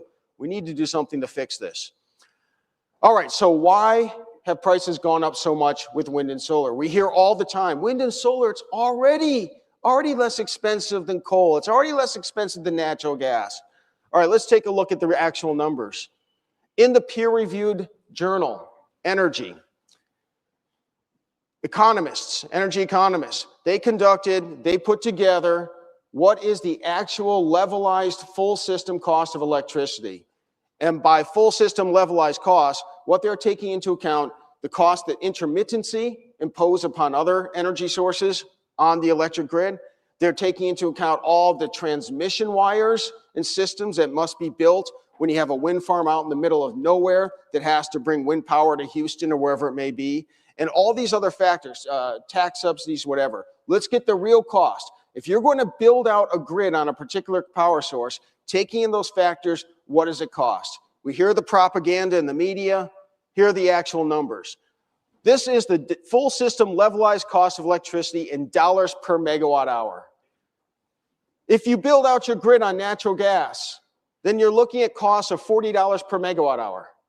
Far and away, the most affordable, the most common sense way to build out our grid. Coal power is next at $90 per megawatt hour. Biomass, 117, nuclear, 122. So really coal, biomass, nuclear, they're fine. I mean, you don't want to tear them down to build something new like we're doing for wind and solar. But if we are building new, natural gas is the way to go. It's the gold standard. Look at wind and solar. Wind power per kilowatt hour, more than 7 times as expensive as natural gas. If we were to build out a grid on natural gas and you were to have a $100 a month electricity bill, you build it out in wind power instead, it's $700 a month. Solar power, more than 10 times the price of natural gas. It's even worse than that. Those numbers, by the way, those economists, what they did is they looked at the price of wind and solar in Texas, primarily West Texas. Let me tell you about wind and solar in West Texas. It doesn't get any better or doesn't get any least bad for wind and solar production than Texas. It's southerly in latitude. It's generally sunny. It's quite breezy. That's in the ideal circumstances for wind and solar power.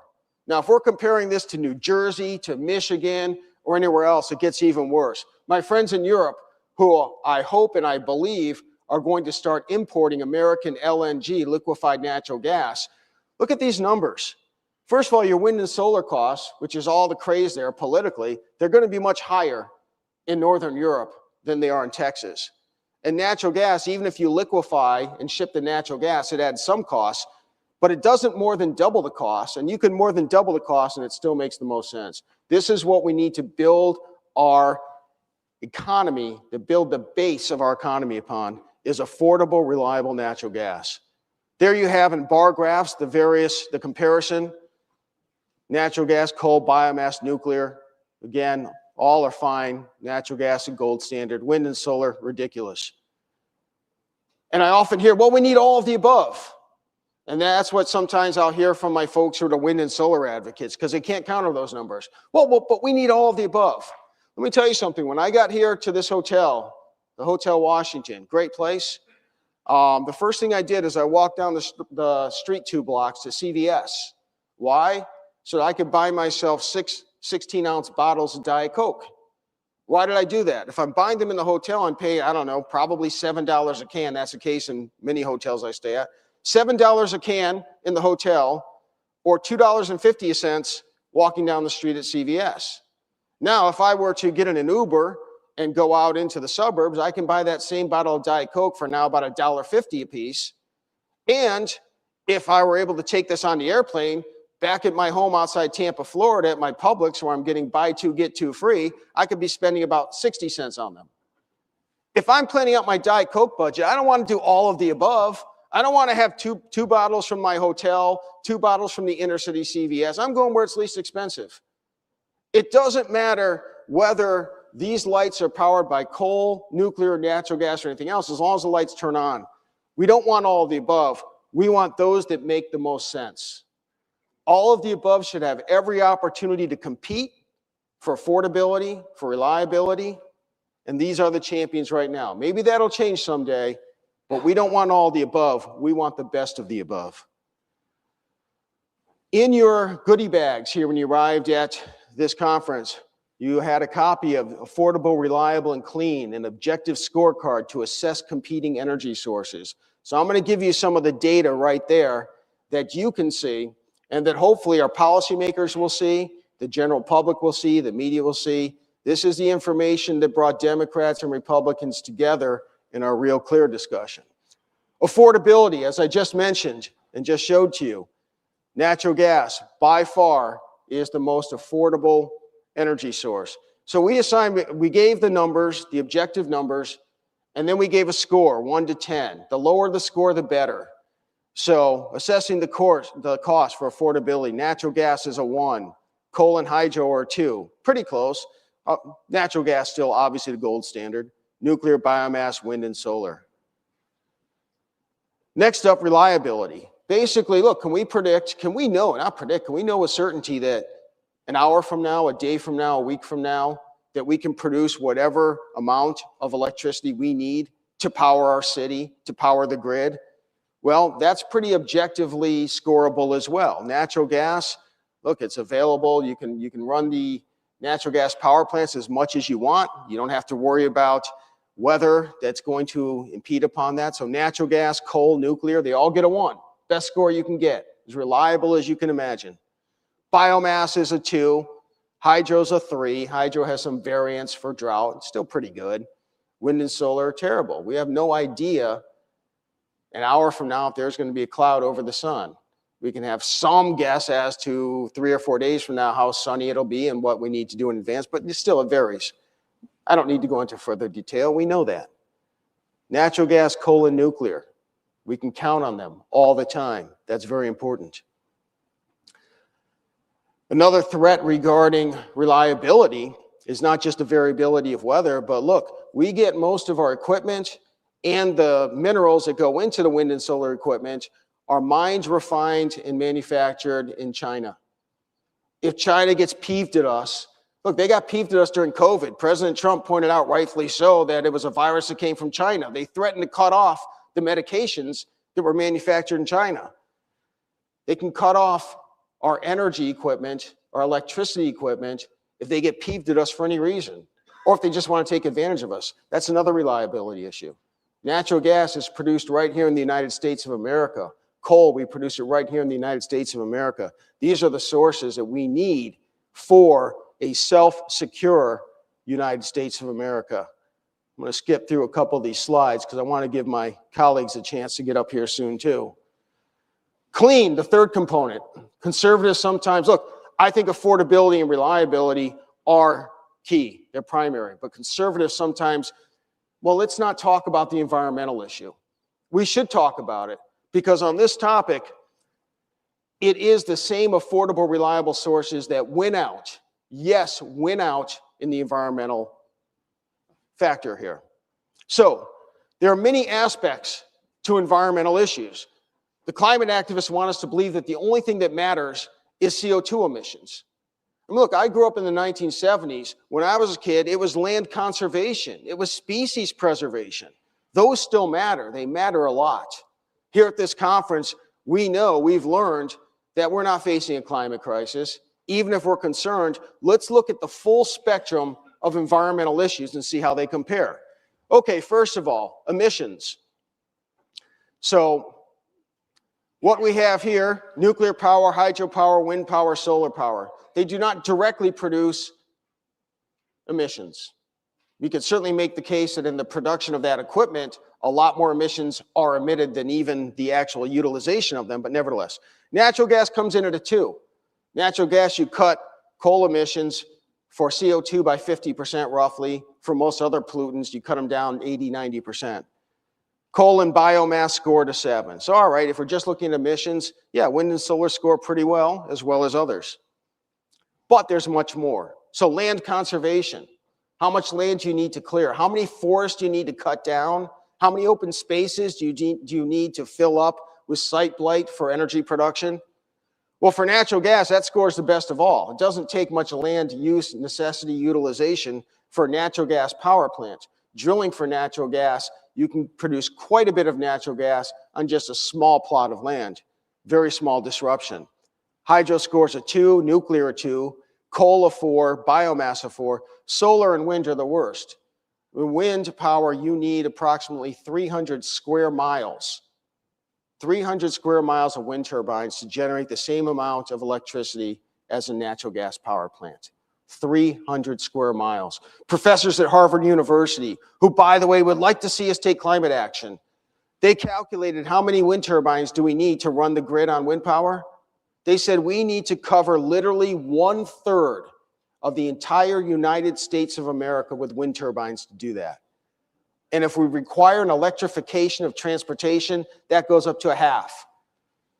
Natural gas, especially also hydro and nuclear, very limited conservation disruption. Next up, species kills.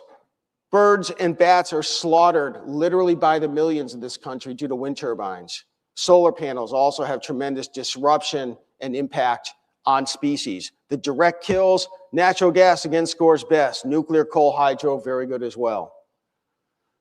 Finally, water and soil pollution. Natural gas scores best. Hydro 2, nuclear 2, coal 4, biomass 4, solar, wind at 7. Look, I don't care. I don't get any money from any of these industries, and I don't care about that even if I did. What matters is the truth. The truth of the matter is it's the conventional energy sources that are not just the most affordable and reliable, but are best for the environment.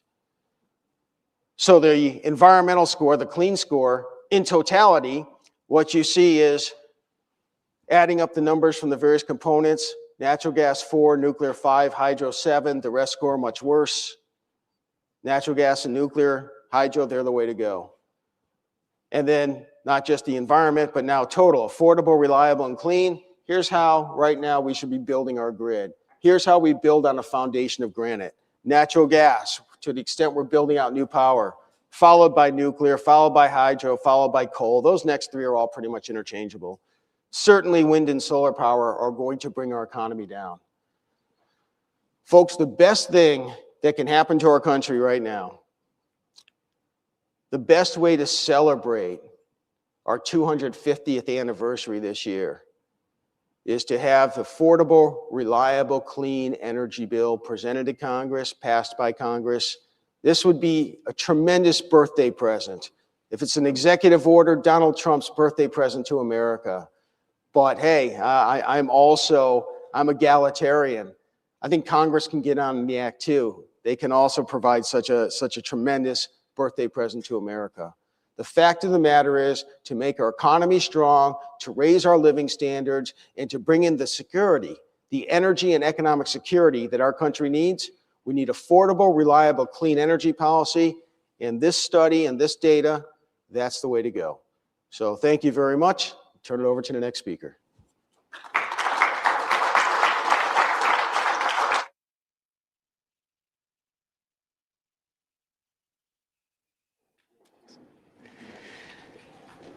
Well, one of the things that gets so much attention, especially on the left, about the Affordable, Reliable, and Clean Energy Security Act is that it redefines natural gas and nuclear as sources of green or clean energy. And that is why one of my favorite quotes that I've seen about this came from Greenpeace USA. They said, James, basically, that presentation and this piece of model legislation is pure Orwellian greenwashing. Pure Orwellian greenwashing is what we're talking about today, apparently. That was the first quote that was featured in an Associated Press story when Representative Landry passed his legislation in Louisiana. So that got top billing. But as Cameron mentioned, my name is Lee Schalk. I'm with the American Legislative Exchange Council. And I wanted to talk a little bit today about why ALEC is involved in this. Why do we have model legislation on this topic? How did it come to ALEC? And where are we going from here? What has been some of the action out in the States? So ALEC, by way of background, we have been around since 1973. So we're a 50-year plus organization. We are known for three core principles: limited government, free markets, and federalism. We like to say that the policies that we work on at ALEC are for all Americans. Whether that's on energy policy, of course, all Americans can agree we want affordable, reliable, clean energy. We want secure energy. But across the board at ALEC, we're working on things like providing more options for parents and their kids' education, making sure that Americans can keep more of their hard-earned paychecks, working to keep healthcare prices low and affordable, and good quality care. And so across the board, ALEC is working for all Americans. The other great thing, in addition to being a policy organization, we're a membership organization. And so we bring together members of the public and private sector. And that includes many folks that you've interacted with here at this conference, including James and Cameron, Representative Landry. We bring the public and private sector together to develop trusted policy solutions for the states. Of course, I should have led with that. ALEC is focused on state-level public policy. A 50-state organization. We spend a lot of time in state capitals sharing our trusted policy ideas, sharing our essential policy solutions. And of course, we also want to amplify those ideas here in Washington, D.C. Because that third core principle of ALEC, federalism, we believe that balance of power has been tilted too heavily towards D.C. We want to get that power back to the states.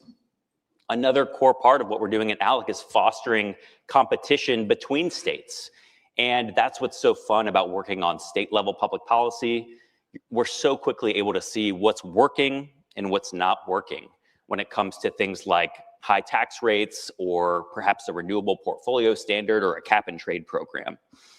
So that's a little bit about ALEC. So ALEC, as I mentioned, we develop model legislation. I love to say that this process begins and ends with state legislators. So every piece of model legislation, and you'll see them on alec.org, they're all publicly available. There are about 1,000 different model policies on our website. Each one of them has been brought to ALEC and sponsored by a currently serving state legislator. We go through a voting process, a discussion process with our members, and ultimately, the end of that process is a stamp of approval from our board of directors, which is comprised completely of state legislators. So one of those policies, again, is the ARC Energy Security Act. And I was maybe a little bit later to the game than some others in learning about this model policy. I actually learned about it from the Washington Post, who wrote a story back in January 2023.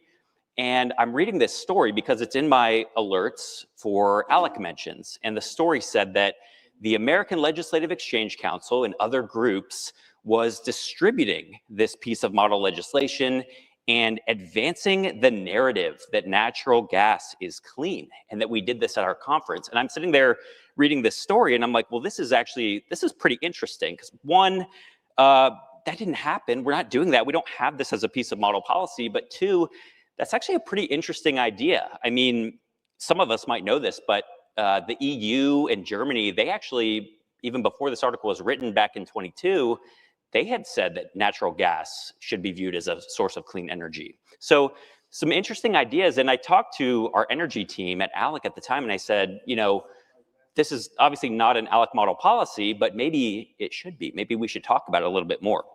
So fast forward to 2024, this actually was introduced by an ALEC member at our conference by our Energy, Environment, and Agriculture Task Force.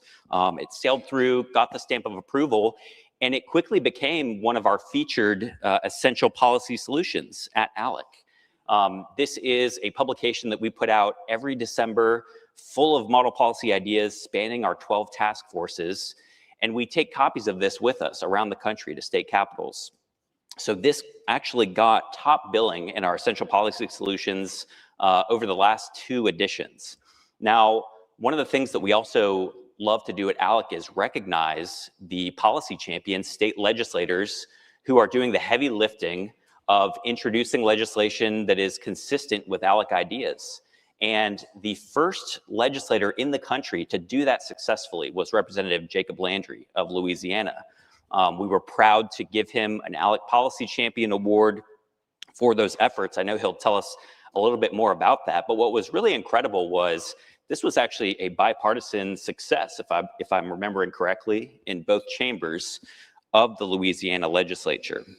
And let me just say that this model policy, this piece of model legislation at ALEC, as James talked about so eloquently, it was developed in response to growing concerns from state legislators around the country about our rising energy costs, grid reliability risks, increasing demand, particularly from data centers and advanced manufacturing. And so the goal of this policy was clear: to create a standardized definition of affordable, reliable, and clean energy that states could use when evaluating energy policy and siting decisions. And so ARC truly reflects ALEC's broader approach, which is market-driven energy policy rather than mandates that can increase costs or reduce dispatchable generation.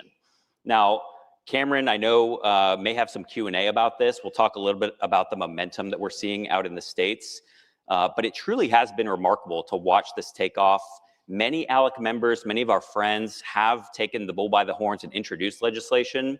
We've seen this in states like Ohio with Senator George Lang, in Kentucky with Senator Steve West introducing the model, West Virginia, I believe it was Delegate Bill Ridenhour, Elias Coop Gonzalez, New Hampshire with Representative Janine Nodder, in Oklahoma with Senator Michael Bergstrom. The list goes on and on. We've seen this introduced, and so the conversation is taking place right now. We're starting to see the legislation move, but there's so much to learn from this, and I'm really excited to continue this conversation with you all this afternoon.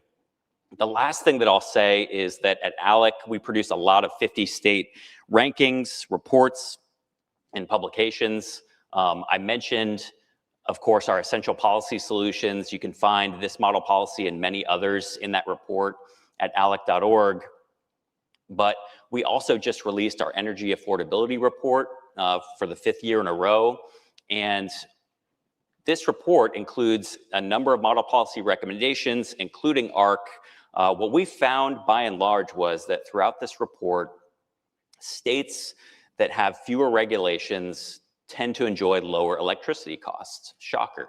And you can see here 1 through 5, North Dakota coming in on top, Louisiana, number 2 for electricity affordability, followed by Nebraska, Oklahoma, and Wyoming. And then the bottom states for affordability, you've got New England on there, you've got California, which actually their electricity costs are more than 3 times that of North Dakota, as well as Hawaii. But continental United States, California being the most expensive. Here's a map you can see of our rankings, least affordable to most. And again, you can download a copy of this report at alec.org, but chief among the model policy recommendations that you'll find is the ARC Energy Security Act. Thank you.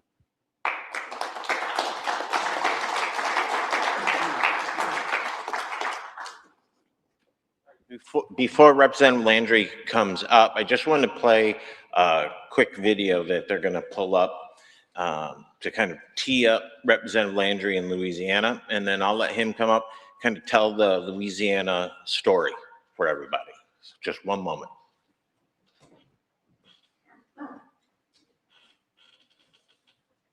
It is a bill that helps us pursue energy independence and dominance. It's called the Affordable, Reliable, Clean Energy Security Act.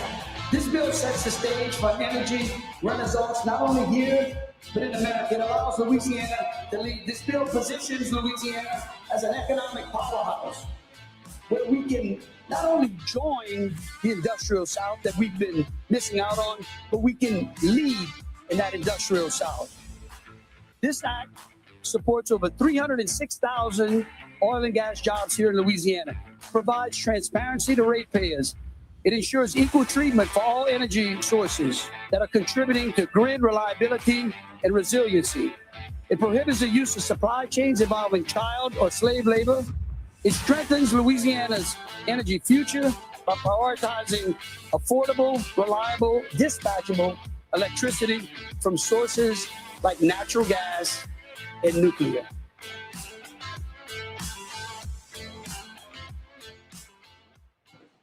All right, with that, welcome up Representative Landry.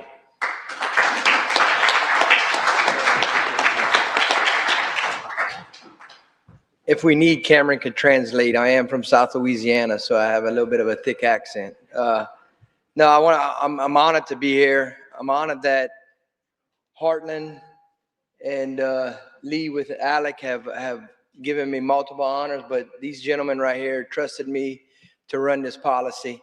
A little bit about myself real quick. I'm a second generation oil and gas professional.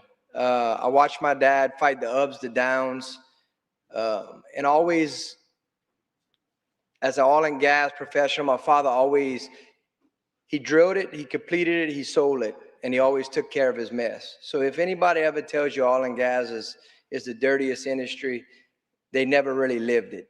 And I always welcome anybody in the room, if you ever want to live it, call me, I'll bring you, we can spend a week in the field. But as being an oil and gas professional, I started the conversation with Cameron.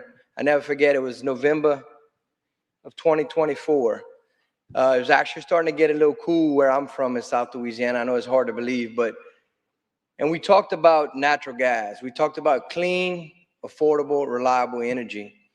And I remember going back and telling Cameron a story about in 2008, I listened to an individual in Houston, Texas at the Petroleum Club. And he's a guy from New York. And he says, gentlemen, if you are more than 50% leveraged in natural gas, you could bankrupt yourself in the next 4 to 5 years. When he said that, it's like I was mind-boggled. I was puzzled. I said, how can you, we're drilling wells producing 30 MCF a day. We have massive platforms in the Gulf of America where we got 60-inch pipelines coming out here. How can you say we can bankrupt with natural gas? Well, guess what? It's when I became very politically inclined. And that president at that time became Barack Obama, and basically took a war on natural gas. Originally said it was going to be affordable, it was the next clean energy, but then invested $300 billion into renewables. With that being said, I was, as a businessman in oil and gas, I had to diversify. I went to West Texas. I had to go places in the rest of the world, like Equatorial Guinea and Dubai and places like that to do business. Back to the ARC bill, though, that's kind of the conversations I had with Cameron, and I hope that was the reason why he trusted me, because he saw my passion for natural gas, because it is a clean, affordable, reliable energy source. The ARC Act actually started probably in 2024 when we ran a resolution, and a resolution saying that Louisiana recognizes natural gas that should be the energy source to fuel Louisiana for the years to come. So when Cameron and Heartland came to me, and I was honored that they picked me to run the bill, the process started. And you might hear this a lot if you've been around, I guess, capitals or legislation or politics. You hear how the sausage is made. Well, it's a true story.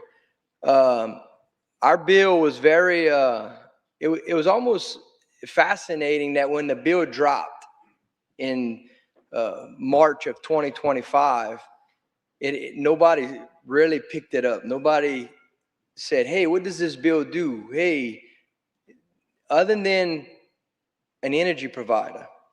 And that's when I realized how great the bill was. An energy provider says, hey, what you doing with this bill? I said, well, as a elected official and someone that's representing my constituents, the last thing I ever want to do is bring more cost to the individuals. I'm from a real rural district, right? We still eat crawfish, not because we like the flavor. Sometimes it's the only way we could feed ourselves, you know? So I'm from a very rural, somewhat poor communities. Well, electricity, besides insurance, is two of the things that people complain about in my district. It's unaffordable. It's not economic. You know, we ought to go back to building fires and burning candles, right? So when an energy provider comes to you and says, well, I don't like your language in here. I don't like how, you know, when you talk about affordable and reliable, you're talking about something that's dispatchable, right?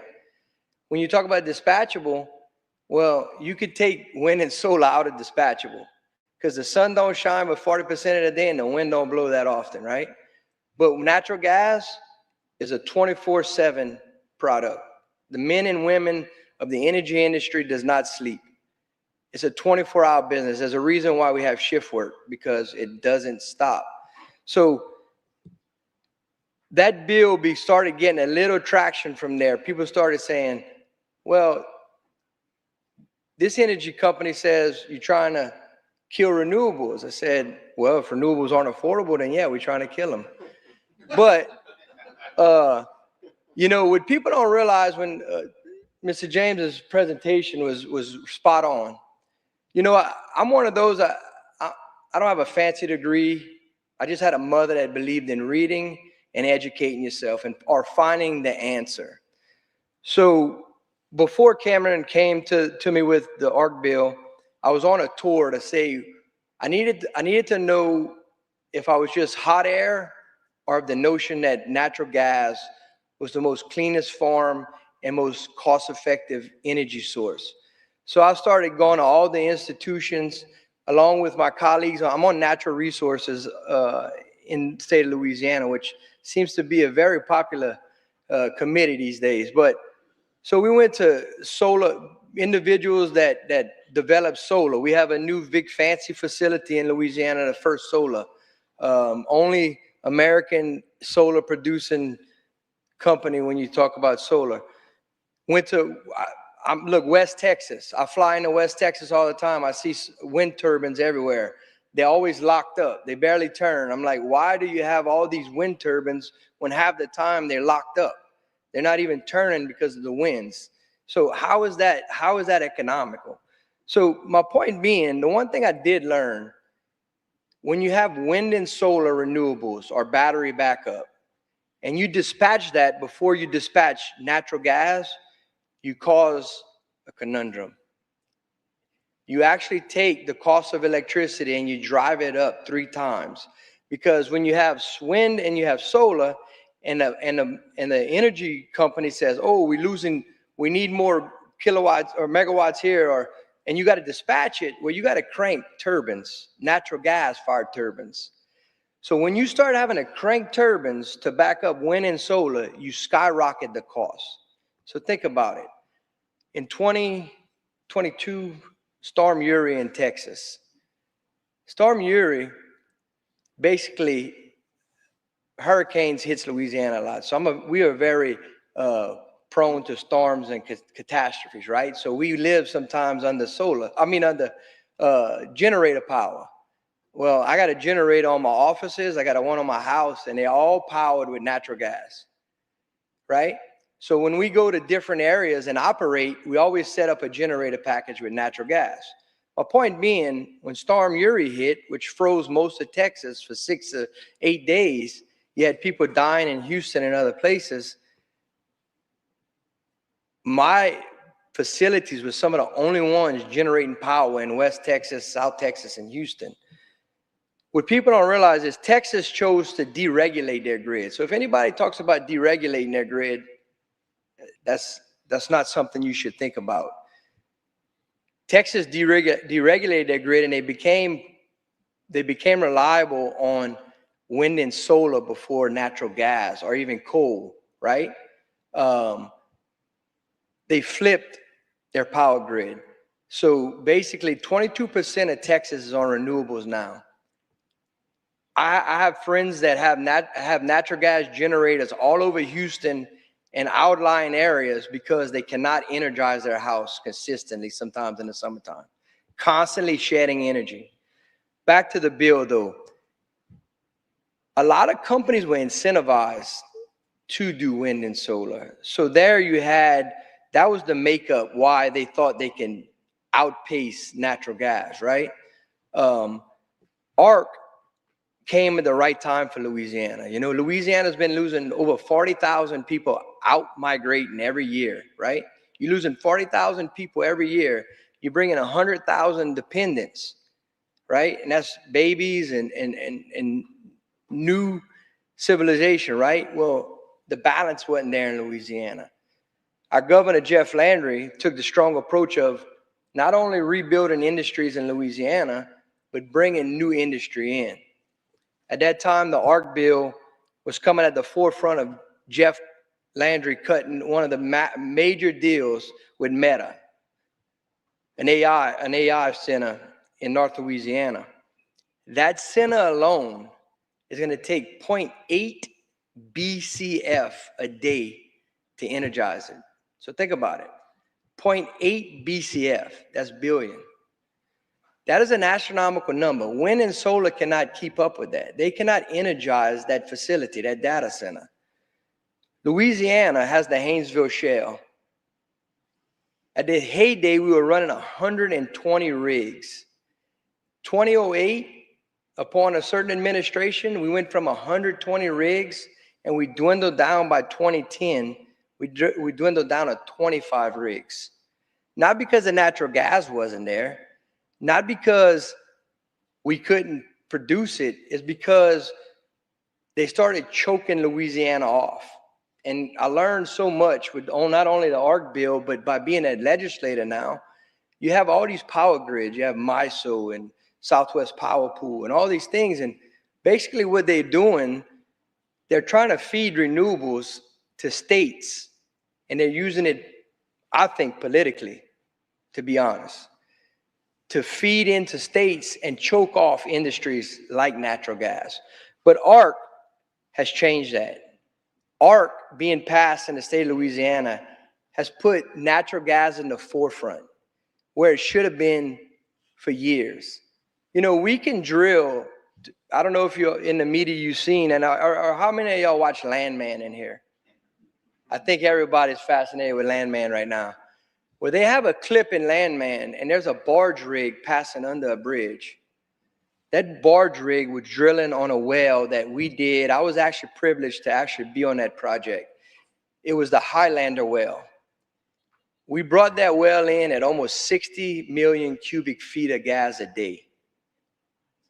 The equipment, the pipeline, it was amazing. It was probably something, you know, being on the forefront of horizontal drilling. I worked for a man by the name of George Mitchell. If you ever go to the Woodlands, his wife has a Cynthia Wood Pavilion. He developed the Woodlands. He bought his own telephone company and power company to actually energize the Woodlands. A fascinating man. But besides being on the forefront of horizontal drilling and hydraulic fracturing, drilling that Highlander well was probably one of the most amazing things I've been part of. That kind of technology actually comes from the drilling we've been able to do in the Haynesville and in West Texas, Pennsylvania, West Virginia, Ohio. You have to realize the fuel sources you have in this country to energize America. You could have natural gas pipelines going everywhere. You could have the federal government hopefully writing resolutions to drop pipeline in federal right-of-ways, because there's no reason. If you can have a power grid that goes across the country, you could have natural gas pipelines anywhere you want. And you can be feeding every natural gas-fired turbine generator plant But let me tell you what's the problem with that. That product comes from overseas, just like wind and solar. So now we're hostage to overseas manufacturing. Back to the ARC bill. The ARC bill has changed that. Louisiana not only is putting their future in natural gas, we're brokering to bring natural gas-fired turbine generator plants to Louisiana. We want to be able to not only control Louisiana's destiny, but when President Trump talks about America first, we believe in Louisiana and we believe in America first. I told Cameron the other day, I want to see the first LNG boat leave Cameron, Louisiana, go around the tip of Miami and go straight to the East Coast. There's no reason why we're taking LNG from foreign countries when we have it right here in Louisiana. But the ARC bill in Louisiana, it was funny. I felt sorry for Cameron. We had a knockdown, drag-out committee that day, and my bill was up in committee. And my colleagues, we were fighting. I want to say it was over, it might have been over carbon capture, I think. And I told Cameron, I texted him, I said, Cameron, I said, not right now is not the time. You know, even though the bill's a great bill, right? It just, people sometimes they don't look at things in legislation. You start talking about energy, you start talking about affordable and reliable, and then you talk about green. When you say green in a conservative area, they don't always understand what green means, right? So anyways, we bring the bill the next day in committee. I don't think we had, 10 minutes of conversation? Flies right out of committee. Cameron and I high five, talk about when it's coming to the floor. I think a week and a half later, it goes down to the floor. Same thing. I get on the floor, I explain the bill plain and simple. In policy and legislation, I find less is more. Keep it simple, hit the key points, and let everybody make their mind up. Let them do the homework. So bill flies right off the floor. I think we had almost, I think you mentioned it, but I think we have 104 colleagues in the House of Representatives in the state of Louisiana. I want to say they had some absent. I want to say it was 98 votes in the House came off with that bill. And then the fun thing happens. When it goes over to the Senate, they always put a fiscal note, or it goes through a fiscal process, right? And that bill had a fiscal note on it. I think of 140,000, somewhere's around there. And you know, shame on me. It was my part of learning I'm still learning how to move legislation. I'm actually a freshman legislator, but I want to thank Alec for making me legislator with my bill, future legislator. But point is, with a fiscal note, the fiscal committee did not want to hear this bill.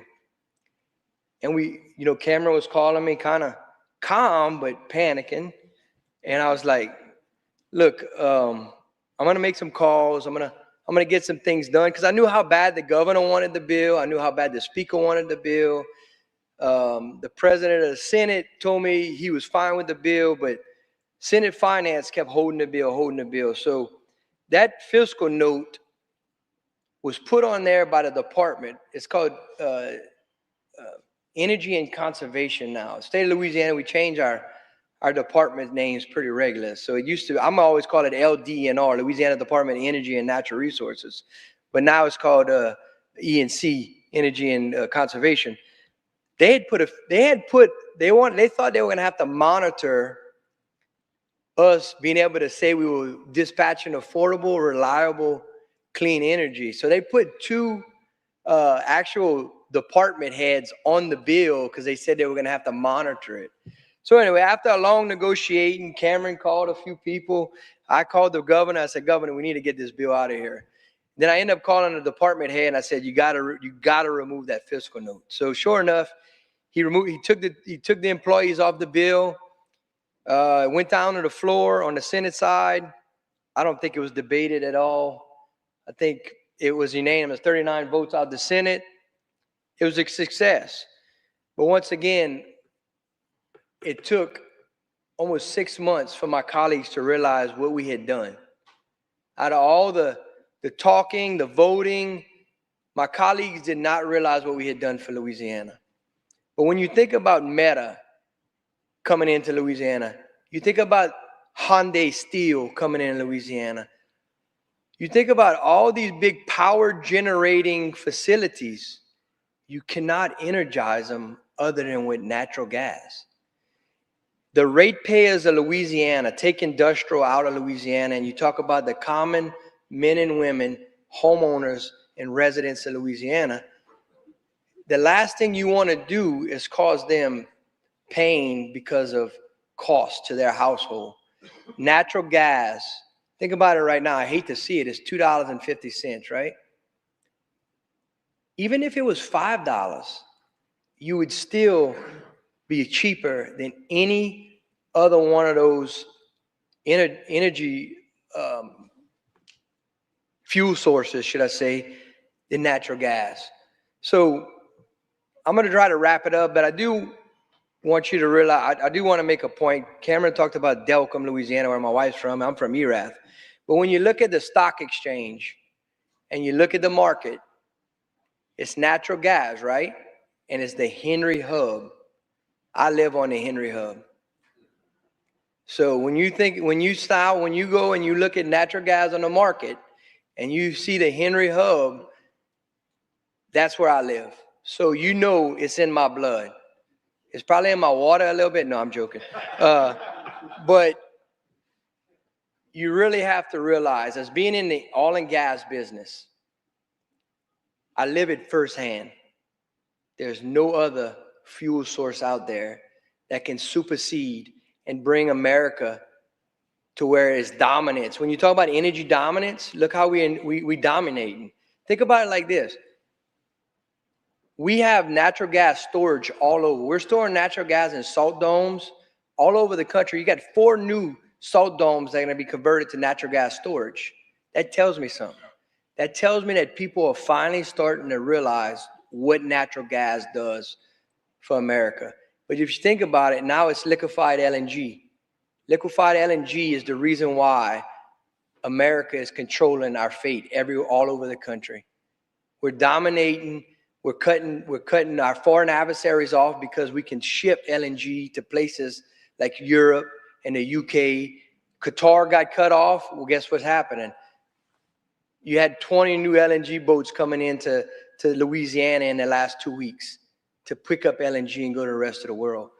It is the thing that will control America's energy independence and our dominance over the rest of the world. With that being said, I appreciate you allowing me to speak today, and I hope we can have some more fruitful talks. Thank you.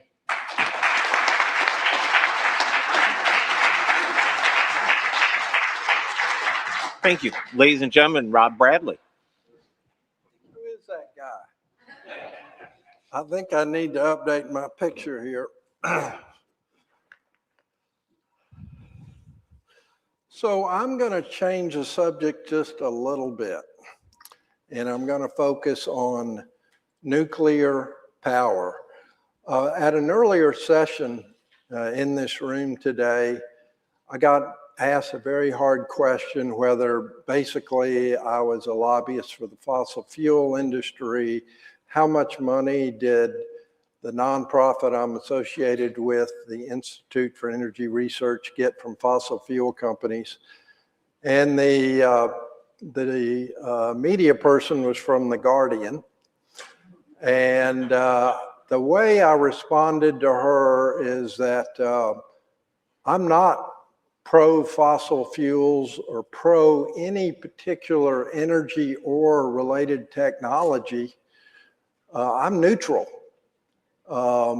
Consumers decide what the best energies are, and it's good public policy to have the government be neutral, keep taxpayers, keep politicians out of it, and they make the decisions, and I support consumers. I support free market entrepreneurs. I support taxpayers, and I support energy freedom. Energy freedom defined as voluntary transactions between consenting adults, which I think gives us the moral high ground over government intervention where there's the imposition of force. So that was my answer, and I approach nuclear fission and nuclear fusion from a free market perspective. And I wrote a white paper, Nuclear Power, a Free Market Approach, where it's about 40 pages, where I go through the history of the politics and the technology of nuclear power. And basically my conclusion is that in terms of political economy, the nuclear power industry has a lot more in common with on-grid wind and solar than it does with oil, gas, and coal. That if it wasn't for government intervention, and particularly a whole lot of government intervention in all sorts of different areas, that the nuclear industry would have never been commercialized in the United States. There would be nuclear power in military applications, but as an industry, it wouldn't have happened. It probably would have happened in a free market situation in the US, that the UK and Russia would have developed this industry, but it wouldn't have happened in the United States. So that's a rather shocking statement, but I invite you to look at the historical record, which I'll do here in the next 10, 15 minutes. So commercial nuclear fission dates from the 1950s, a time when electricity was generated by fossil fuels and hydro. And fossil fuels is basically coal. It was almost all coal and hydro making up the difference. Today, nuclear supplies 19% of US electrical generation, and globally it's 10%. Nuclear fusion, you don't hear much about this. It is it's quite a boondoggle to date. Governments have spent tens of billions of dollars over a couple of decades. It's very much in the laboratory.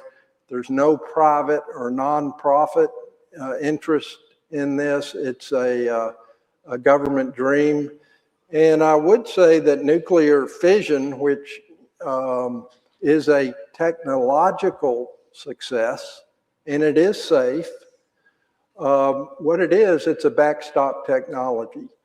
And when the nuclear industry got going in the 50s, there was the hope or the concern that oil, gas, and coal would eventually run out. General Electric even predicted that fossil fuels would not be used for electric generation by 1990.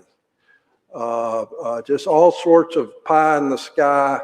The scientists were saying, you know, we're almost there, unlimited potential.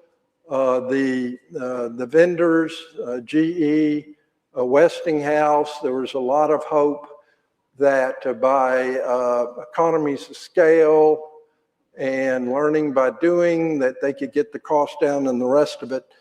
But the first nuclear plant that came on was in 1957, and it was a 60 megawatt unit. It came in at 50% above estimated cost, well above the same capacity for using coal. And the utilities were looking at this and going, nope, it doesn't work. At the same time, there was studies coming out, the Brookhaven study that said the worst case scenario of a nuclear accident, deaths, injuries, and in today's dollars, more than $100 billion worth of damage.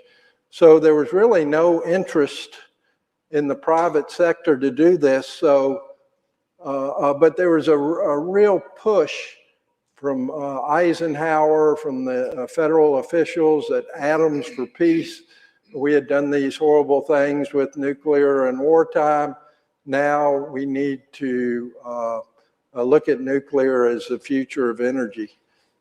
So the number of subsidies got the industry going in the late 50s, early 60s.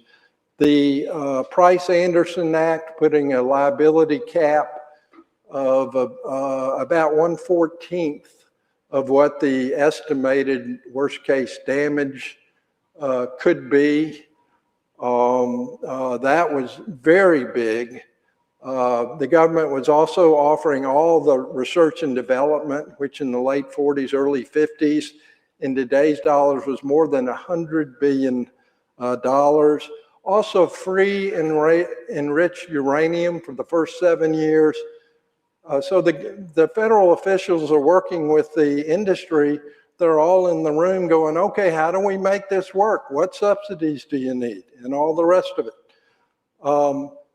But the big thing that also allowed this experimental technology to go commercial was that from federal pressure, the state utility commissions agreed that they would support nuclear.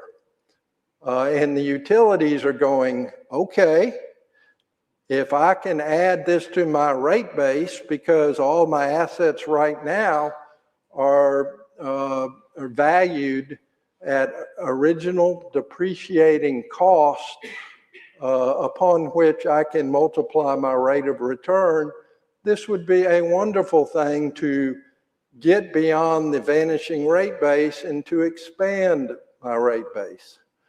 All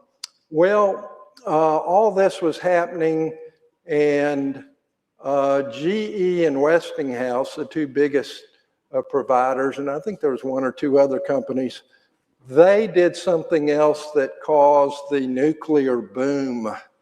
And that is, they offered turnkey projects.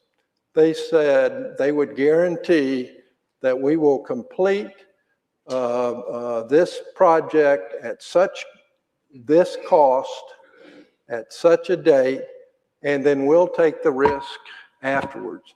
And the vendors were thinking, learning by doing, economies of scale, we can do it. The scientists in Science magazine were saying, we can, the technology's there. It's a technological future. We're America, we can do it.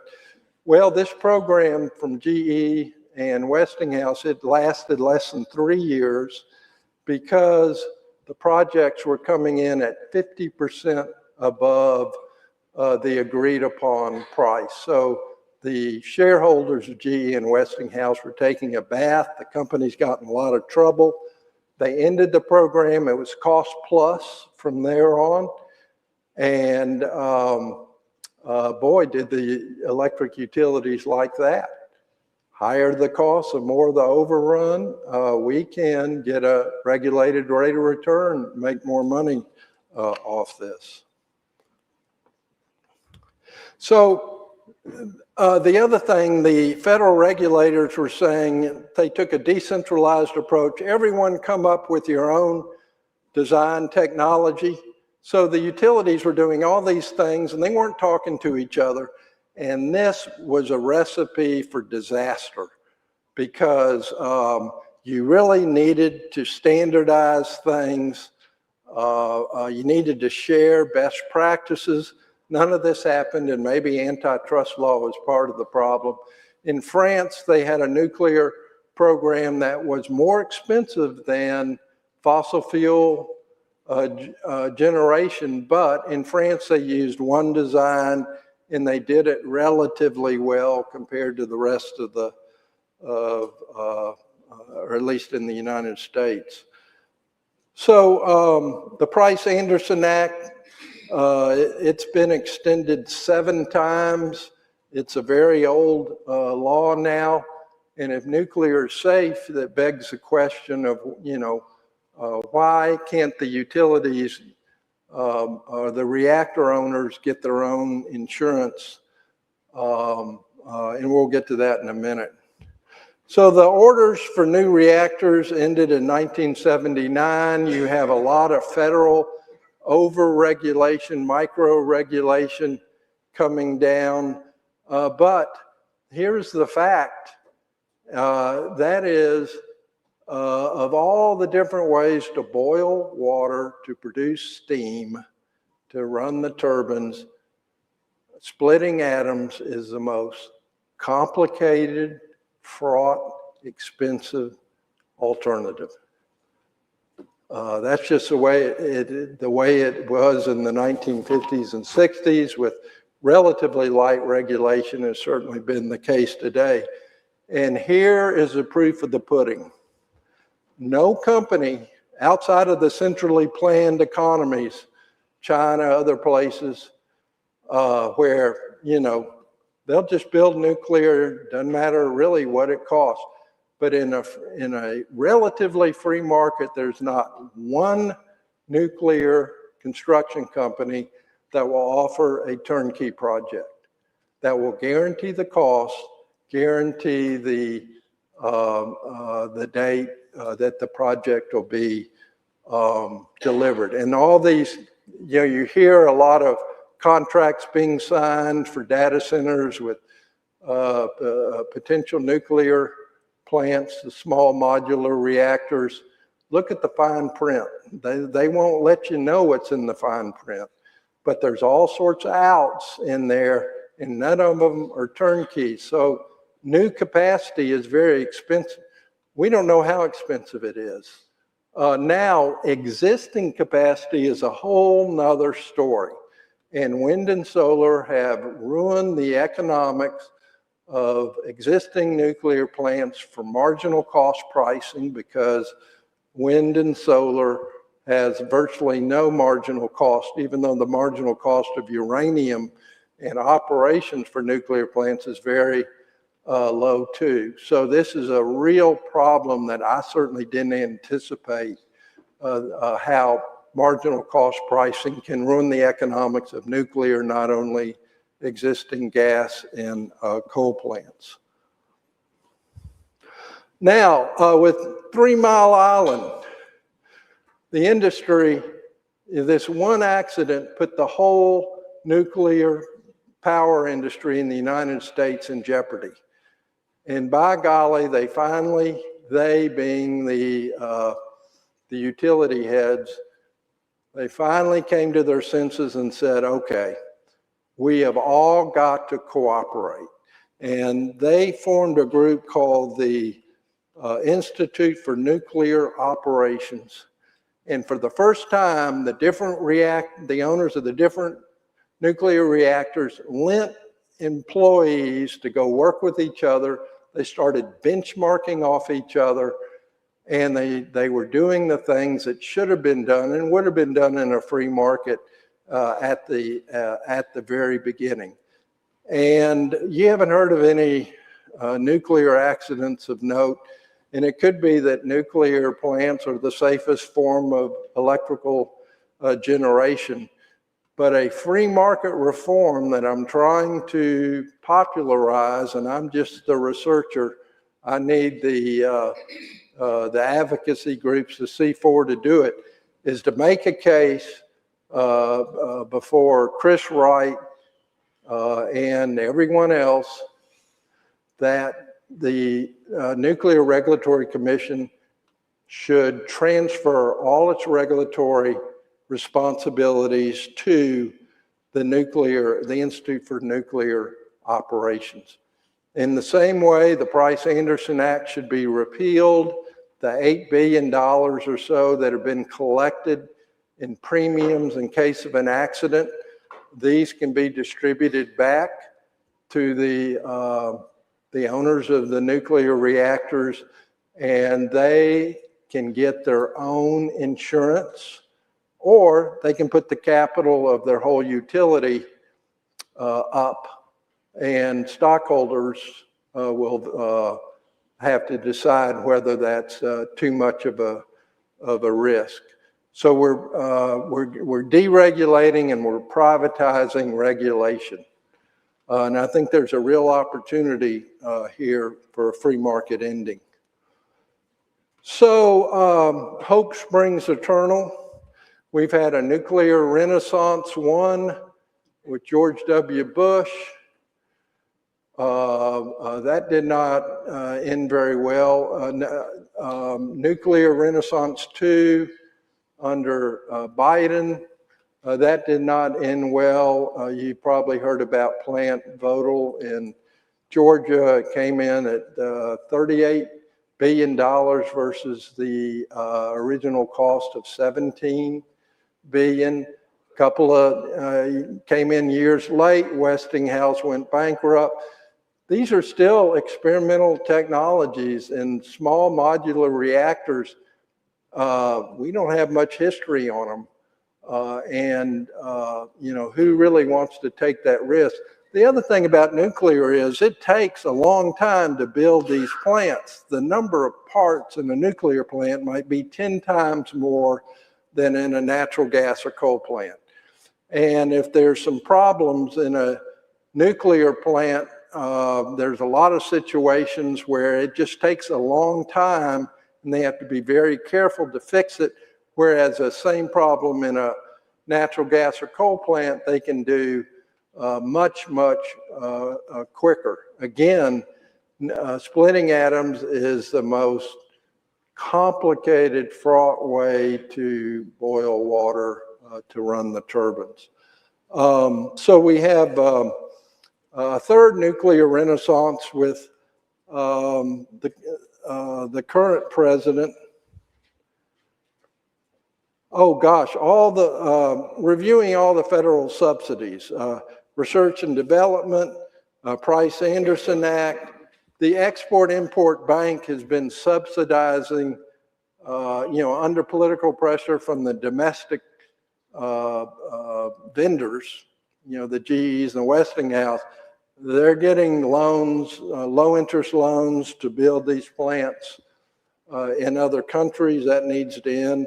The Production Credit Act, the Production Tax Credit, what wind and solar gets, guess what? Nuclear gets that too. The PTC and the investment tax credit, all this was in Biden's so-called Inflation Reduction Act. And there's a $6 billion nuclear credit that was in there. There's state subsidies.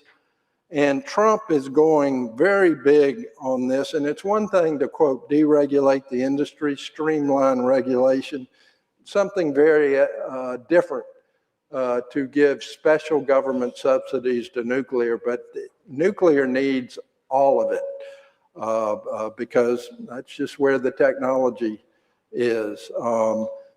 The Trump nuclear policy, you know, 5-10 years from now, I think we're going to see a lot of cost overruns, a lot of taxpayer waste here. It's kind of a shame.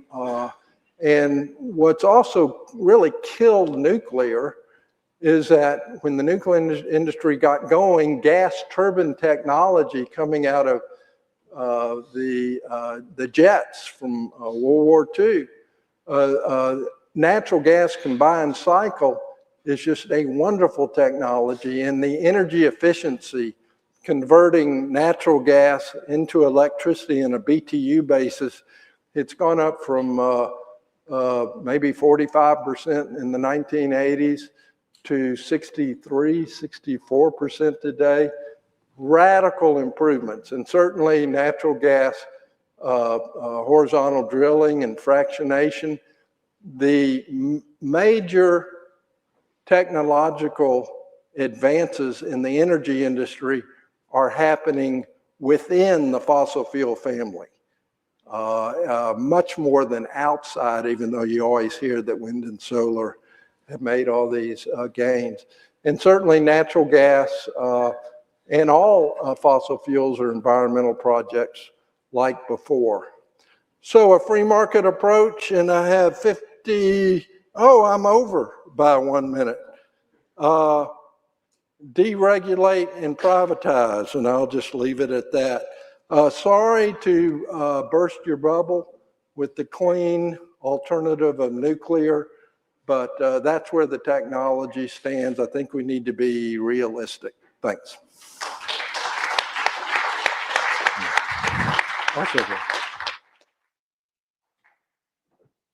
Thanks, Rob. So for the next little bit, I'm just going to kind of guide a discussion with everybody up here, and then we'll turn it over to questions. So if you have questions, write them down, and we'll get to them as time allows. So as I heard everybody speak, it made me think of, and also experience in the state in Louisiana and others, there's an old adage, a struck dog will holler. Anybody hear that? Have you guys all heard that phrase before? Struck dog will holler? No? Basically it means if you are over the target, right? If you're taking flak, you're over the target. Same concept, right? The struck dog will holler. We hit a dog that's leaving, it'll holler. So against that, for each of you, where is the opposition to affordable, reliable, and clean energy? So for Lee, what have you heard as you work with state lawmakers? Why wouldn't, what reservations do they present? Well, one thing that I've observed is that when you do file this legislation, there is a media onslaught. There's going to be an uproar that you're going to have to deal with. I mean, you talked about it already. A great example, Google Ohio SB 294 and look at the coverage that comes up. This will tell you that Senator Lang is over the target. One of the articles, I can't really tell if it's a news piece or an opinion piece. I think the lines are a little blurred, but there's an article that you can read that says, I think the title is, "A New Ohio Bill Could Be a de facto statewide ban on solar and wind." And obviously referring to That ARC. was an applause line, by the way. So that's the name of the article. But what was really telling and kind of fascinating was near the end of the piece, they quote some, kind of radical leftist Green New Deal type. And she's quoted as saying, SB 294 will destroy competition. And the legislature should not be deciding this. Let the market decide. If projects are uneconomical, they will not be built. So suddenly you've got someone who is a huge proponent of wind and solar, I guess, historically becoming a huge proponent. So there's a lot of kind of tactics that are used, maybe some gaslighting, but I think that's one thing that you've got to be ready for.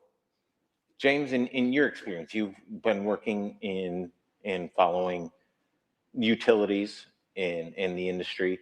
Where do you see the opposition? Is it natural? Is it contrived? Well, the opposition, to the extent it exists, comes in the pre-discussion stage. Sometimes there will be a knee-jerk, okay, well, who's the presenter, or who's the legislator, and does he or she hang an R or a D next to his or her name that's presenting it? But in committee hearings, I mentioned the Real Clear panel discussion. It was set up to be a debate. It became a discussion and a kumbaya, because again, affordable, reliable, clean.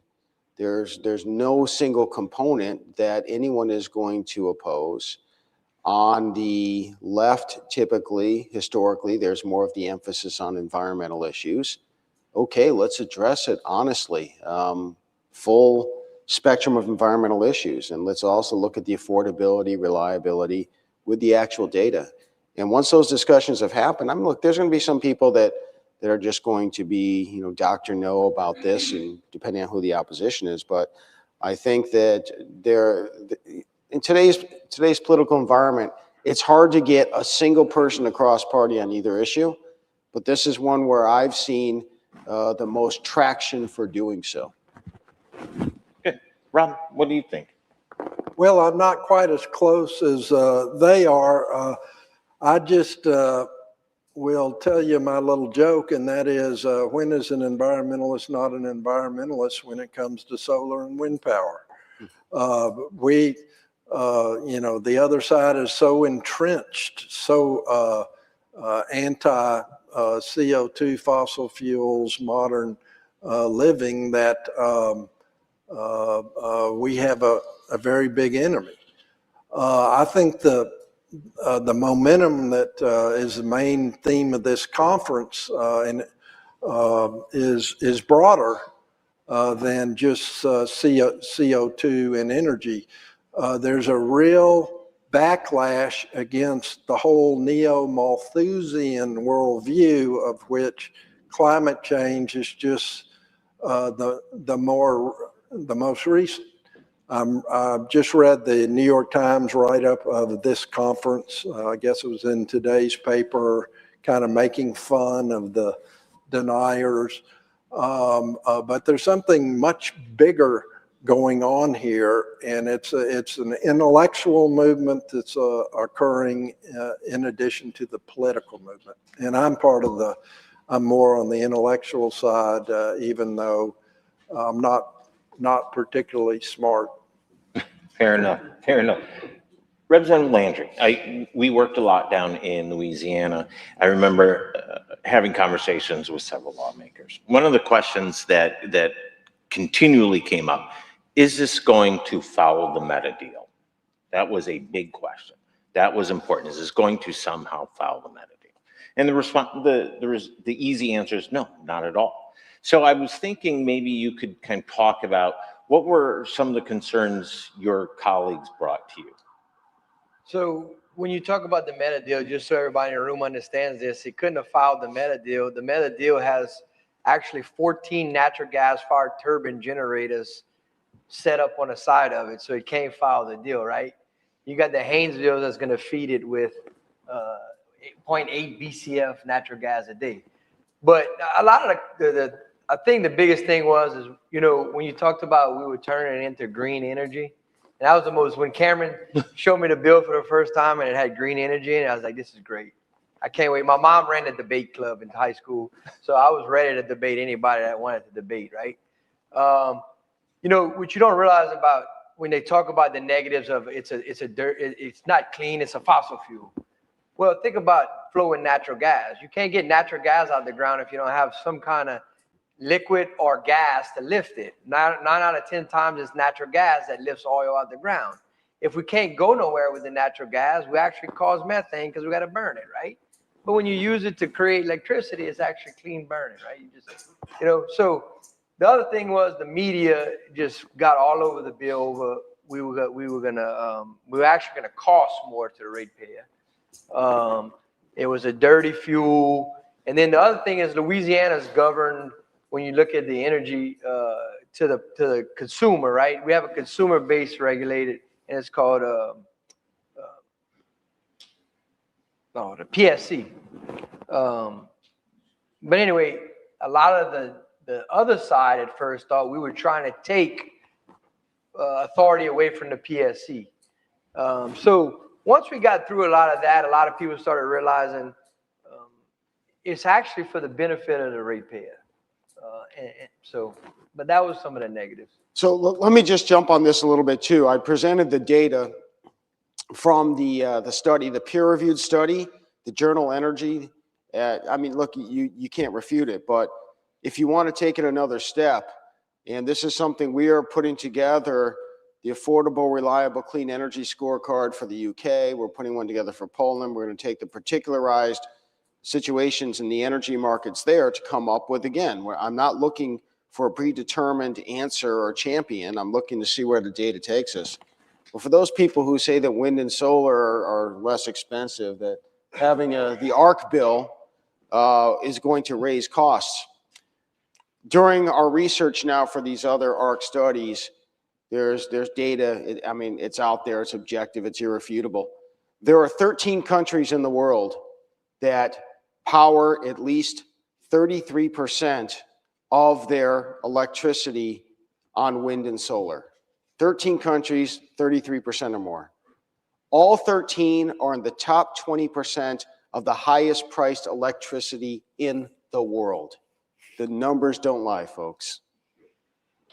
So One of my favorite parts about the Affordable, Reliable, Clean Energy Security Act, ARC, one of my favorite parts is that there is explicit prohibition on using componentry sourced from countries that use child or slave labor. And I mean, this moves me on an emotional level. And when you explain that to lawmakers, they buy in immediately. And so it's just, I wanted to ask Lee and then move down the line. Has that been your experience when you're talking to lawmakers, when you talk to your colleagues and James and Rob, when you talk to others, how much of a motivator is that security component and that ethical component? Yeah, it's very compelling. And I mean, it's very compelling. I've seen this play out in Arizona where that element was taken up. I think some folks on the left, they aren't really sure what to do with that. It really, I think, jams up. I've seen it jam up some Democrats who maybe are big on the green energy and you know, sourcing electricity and components from those countries. And so it does, I think, but it's an important piece of getting that conversation going. I still feel like we're sort of in the early stages of advancing these ideas and this legislation, but I think that's a critical piece of it. Well, that's interesting because there was a RAND study out some years ago that over 900 pounds of the F-35 contains componentry sourced from China. Right, so actually China's dropping bombs on China right now. So, but Representative Landry, as you talk to your colleagues, did that move them? Did they respond to that? No, I think, like I said, a lot of them, I basically had to explain a lot of the bill to them. But when it did come up, and it came up later in the bill process on the Senate side, so there was some Democratic senators that, when I explained them that it had that proponent, you know, they kind of, okay. Like I said, a lot of my negative came from the PSC. They have a gentleman that's a Democrat on the PSC, which was rallying the Democrats against the bill because they still trying to bring renewables into cities like New Orleans and Shreveport and even Baton Rouge. But when you explain to them that when you got to shed power, because you can't energize everybody, they changed a lot of their tunes, not only on the child labor, but when New Orleans had to shed power because they couldn't, because of someone north of them, not even somebody in their state, they had a different take on it for sure. So Representative Landry just brought up a small fun anecdote. The weekend that the bill moved from the House to the Senate, early in May, there was record heat and nuclear facilities were doing maintenance. And so they had a load shed event in the New Orleans area, in Jefferson Parish and Orleans Parish. And I remember Jacob messaged me. He's like, power's out. 100,000 people without power. And this was the weekend the bill had been moved over to the Senate. And it's like, see, God wants ARC too. So, James, what are your thoughts on, I mean, because again, you've been in this space decades. Yeah, so. Have you seen this kind of, this anti? Does it resonate, the ethical component of not having to use, you know, child slave labor from Africa to dig it and, you know, China producing it, et cetera? Heck yeah. We see this as Lee mentioned, people who, for political reasons, may be inclined to impose it. Well, now what do I say? I mean, the fact of the matter is we could easily make this, instead of ARC, Affordable, Reliable, Clean, acronym ARC, we could easily make this ARCESH. And the thing is, though, you know, I need to keep our policy studies at a certain length without going too long and keeping it focused. But we can easily make it Affordable, Reliable, Clean, Ethical, Homeland Secure, ARCESH. And perhaps maybe at some point we'll do that. Yeah, these are additional benefits and selling points for the ARC model. And they're very powerful. And I think at ALEC, I think we actually have what you described, Cameron. We have a separate model policy on that. So we've actually seen some legislators take inspiration from that and introduce it separate from ARC. Yeah, yeah. Well, which is a good segue to a question I had for you, Rob. One of the challenges that we encountered working on the legislation in Louisiana and then in other states is nuclear, because with the United States does not, and I actually don't know, so you're the perfect person to ask, where does the fuel for a nuclear reactor come from? Because I know the legislation itself says the majority of your fuel has to be US produced. As I understand it, that's not the case with nuclear facilities. Yeah, and enriched uranium, gosh, I wish I knew the statistic, how much was produced within the United States, and I don't have that. But I haven't heard the security argument very much at all with nuclear. Now with coal, the United States is a net exporter of coal. So for energy security, coal is way up there. And now with same thing with natural gas and oil, we're net exporters. So, you know, the energy equation has totally changed in the last couple decades. Well, and that's kind of brings up another point. The ARC legislation, if you have a chance to look at it, and we're happy to share it, Lee could probably tell you off the top of his head what the website is. It's actually tailored per state. And by that, I mean, Louisiana produces natural gas. West Virginia has coal. Ohio has both. And so if you look at that legislation, you can actually call coal clean, just like we're calling nuclear clean, or you can call natural gas clean, because those terms are, for all intents and purposes, legal terms. And so the state legislature, as the body that creates the laws of any given state, can say, this is legislation perfect for us, and we're going to tailor it for us, because Louisiana's ARC is not going to look like West Virginia's ARC, which is not going to look like Wyoming's ARC, which is certainly not going to look like Florida's ARC. So that's one of the benefits of the bill itself. And when we were talking to lawmakers in West Virginia, they're like, well, you know, we do a lot of natural gas, but we have coal in these hills. I said, yeah, you do. And we can call that green. So interesting about West Virginia, and you've heard me say this time and time again about West Virginia and Louisiana, is when states or when pundits are talking about the economic juggernauts that are Tennessee, North Carolina, South Carolina, Florida, Texas, I'll be the first one to say you need to be talking about Louisiana and West Virginia.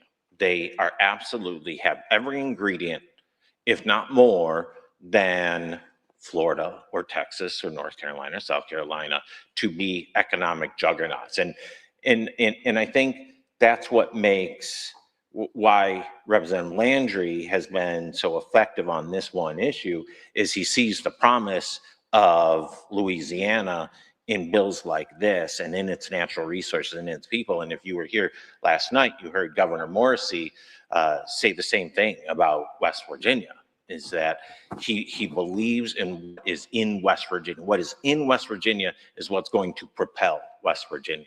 So I guess, Lee, how do you see other states like that? And anybody, please weigh in. You guys travel the country. Yeah, I mean, it's the 50 laboratories of democracy. And what you described is exactly how it should work.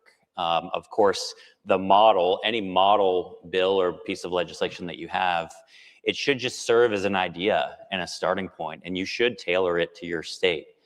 You should adapt it and make sure that it's effective for the needs of your state. But one thing that I think is going to really drive ARC forward, or it already is and will in the not so distant future, many of the states, many blue states, have made these climate commitments that they're not going to be able to keep, transitioning to, a certain percentage of renewables by 2030 or whatever the goal is. They need to examine ARC. They need to consider redefining what meets that standard of clean energy. And one interesting example recently, you probably saw this, it was maybe a topic earlier this week at the conference, but in New York, the Governor Hochul, is starting to lay down some markers to weaken a New York State climate commitment. And I think this is something that creates an opening for a model like ARC, and something that is going to be to the benefit of all Americans, because we're all concerned about energy affordability. It's so critical right now for our economy. Anybody want to weigh in? Yeah, so just looking at the bill structure. So in Louisiana, what is the ARC legislation? What's the model? In Louisiana, it was to approve new energy sources. You had to take into account the affordability. You had to prioritize those were most affordable, least expensive, on the levelized full system spectrum that we showed. I mean, that's right out there in the peer-reviewed literature. Reliability must be dispatchable. I mean, that's, again, something that is not, sometimes people say, why are you looking to pass laws and regulate the market? No, it's basically saying, if we're going to add this to the grid, here's what you have to factor in, because the utilities just want to make money. They're not looking out for consumers. And some of the people in the Public Services Commission just want to reduce carbon dioxide emissions, which is not a threat and is only one small component of the environmental spectrum. And then finally, it does address the environment and talks about existing standards for emissions that, hey, they happen to be met right now by our conventional energy sources. This can be adjusted, tinkered with from state to state to state, but that's basically how you do it. And in my presentation, I tried to show you what the objective scores and factors are for affordable, reliable, and clean. And that's how Louisiana did a close to perfect job in terms of taking that reality and turning it into legislation to benefit the people of the state and hopefully soon the people of America. I have to make a quick point on that, because the accounting, the affordability part of the legislation, of the model, and what Representative Landry did and others across the state did, they say, hey, we're no longer using the levelized cost of electricity. We're using the full system cost. We're going to be talking about what is the cost of the environment? What is the cost of environmental remediation? What is the cost to recycle a turbine blade? What is the cost to clean up a farm field after it's been, the shards of solar panels are in the ground? And then lastly, you can't use government subsidies to artificially drive the price down. You don't get to calculate those anymore. And just to make sure, we're going to do a 5-year look back on it, because we don't want you gaming the system. And I think it's important to point out that in that metric, in that rubric, wind and solar can qualify. Not today, but they can. If at some heretofore unknown point in the future, wind and solar will qualify as affordable, reliable, and clean. And I'll be their leading cheerleader if and when that happens. Don't think it's likely to happen soon, but it'd be great if it did, and I'll be here cheering them on. Yeah. And off the grid. Yeah. Off the grid in the middle of nowhere, if a solar panel is more economical than propane, go for it. Representative? So since we passed ARC in Louisiana, a lot of that renewable industry was wanting to come into Louisiana. They hadn't promulgated rules to regulate wind and solar yet in Louisiana. That's something Chair Guyman and we've been working on. You got now talking about battery backup. That's one way they're trying to say that they can be a little more efficient and dispatchable. And but my point is, we had all these projects that were being talked about that have basically gone away. And that's because of the ARC bill. And not only that, now we promulgated rules with having how you recycle, how you remediate, how you do all these. And they can't keep up with just coming behind fossil fuels and coal. So the bill is just, As a legislator coming from oil and gas, you use common sense, right? To get a project done. Right. Right. And let me just add also, because you mentioned the battery backup. And this is kind of like, oh, okay, people don't know anything about this. So these are golden words we're going to throw out there to make it seem like wind and solar are ready. The fact of the matter is, first of all, you can't back up on a grid scale. We just don't have the technology to do it for more than a few hours at a time. I mean, look, my cell phone battery is probably down to about 40%. It was full this morning.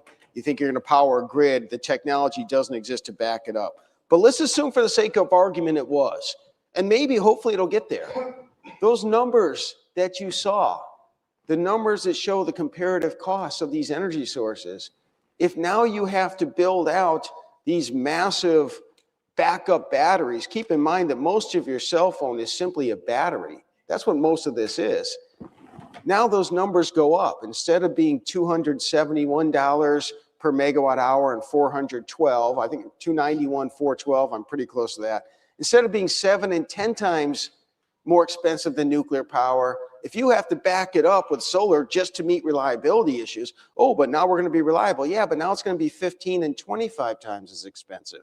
Those do not come for free. Maybe someday we can do that very inexpensively, but I'm guessing that day would be somewhere between 70 and 700 years from now, and we're building out a grid for people alive today. Keep in mind that fossil fuels basically come with their own storage. The idea of dense energy, it's a stock. It is the sun's work over the ages versus a very dilute flow that comes in that is not only very dilute, but it's intermittent. Does anybody have any other questions? Oh, look at this. We're going to be late for dinner. Sorry. I'm sorry, Danielle. I thought we had all the bases covered. We piqued everybody's interest. Yeah, right there. This way.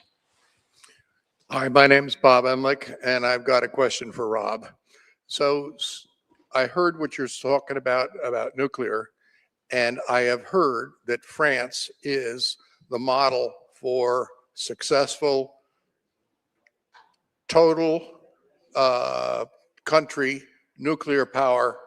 And can we learn anything from the French that you know of?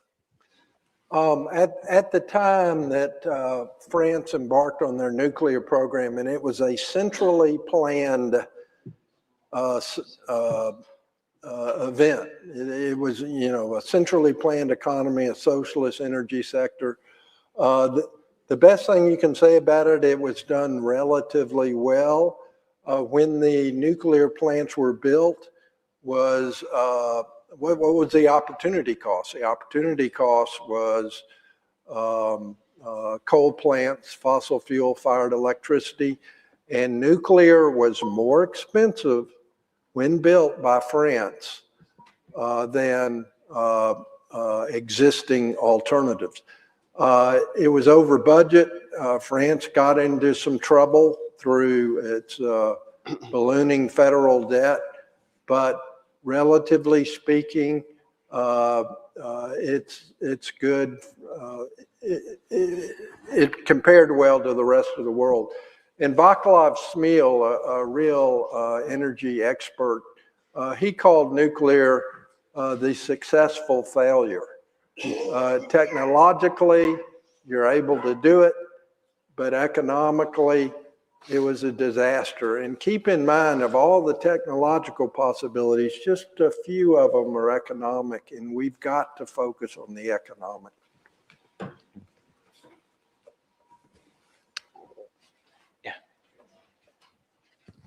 So we can't, I want to give a big shout out to the frackers who discovered 20 years how to get oil and gas out of rocks, shale.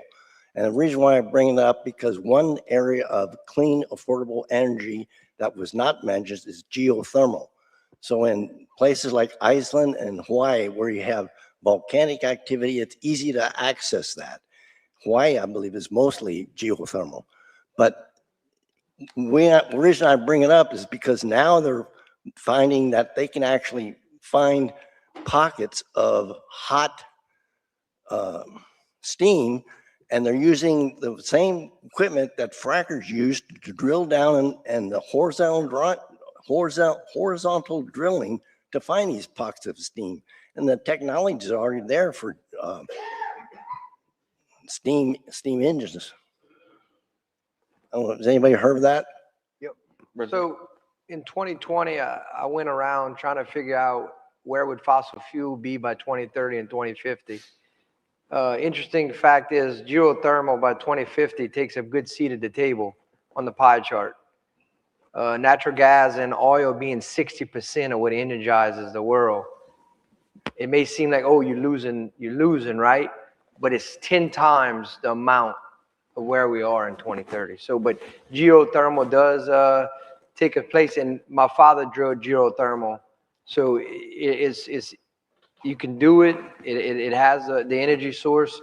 It's just it's finding the pockets, you know. Let me jump in, and Rob probably will want to as well.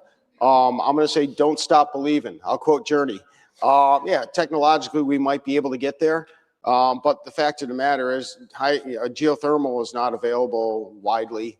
Small pockets where it exists. There are concerns about environmental issues, about polluting the water underneath, and the economics of that.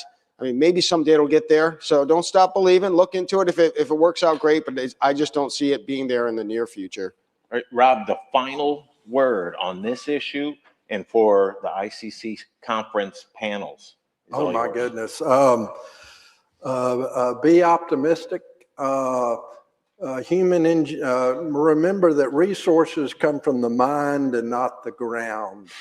And the wonderful thing is that human ingenuity is an expanding resource and not a depleting resource. The more we discover, the possibilities of more discoveries go on and on. So things like geothermal, nuclear, and other energy sources we're not thinking about now, their time will come, and before the sun burns out, we have a couple of billion years left. How many, the energy will be there. All right, with that, big round of applause for everybody. Thank you. All right, James. No, that was good. All right. So how do you be an expert on energy and everything?